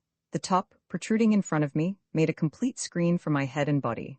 I fastened my closed lantern to my belt and put my revolver in a handy pocket. Suddenly, I saw the door move ever so slightly. Perhaps it was the wind, perhaps it was a hand trying it outside. I drew back as far as I could from the door, holding the table in the position that I have described. Then I called out, Gentlemen, I accept your offer, relying on your honor. If you will open the door, open it yourself, said Detchard. It opens outwards, said I. Stand back a little, gentlemen, or I shall hit you when I open it. I went and fumbled with the latch, then I stole back to my place on tiptoe. I can't open it? I cried. The latch has caught. Tut, I'll open it, cried Detchard. Nonsense, Bessonin, why not? Are you afraid of one man? I smiled to myself. An instant later the door was flung back. The gleam of a lantern showed me the three close together outside, their revolvers leveled. With a shout, I charged at my utmost pace across the summer house and through the doorway. 3 shots rang out and battered into my shield. Another moment, and I leapt out, and the table caught them full and square, and in a tumbling, swearing, struggling mass, they and I and that brave table rolled down the steps of the summer house to the ground below. Antoinette de Maubin shrieked, but I rose to my feet, laughing aloud. De Gautet and Bessonin lay like men stunned. Detchard was under the table, but, as I rose, he pushed it from him and fired again. I raised my revolver and took a snapshot. I heard him curse, and then I ran like a hare, laughing as I went, past the summer house and along by the wall. I heard steps behind me, and turning round I fired again for luck. The steps ceased. Please God, said I, she told me the truth about the ladder. For the wall was high and topped with iron spikes. Yes, there it was. I was up and over in a minute. Doubling back, I saw the horses, then I heard a shot. It was Sapt. He had heard us and was battling and raging with the locked gate, hammering it and firing into the keyhole like a man possessed. He had quite forgotten that he was not to take part in the fight. Whereat I laughed again and said, as I clapped him on the shoulder, Come home to bed, old chap. I've got the finest tea-table story that ever you heard. He started and cried, You're safe? And wrung my hand. But a moment later he added, And what the devil are you laughing at? 4 gentlemen round a tea-table, said I, laughing still, for it had been uncommonly ludicrous to see the formidable 3 altogether routed and scattered with no more deadly weapon than an ordinary tea-table. Moreover, you will observe that I had honorably kept my word, and not fired till they did.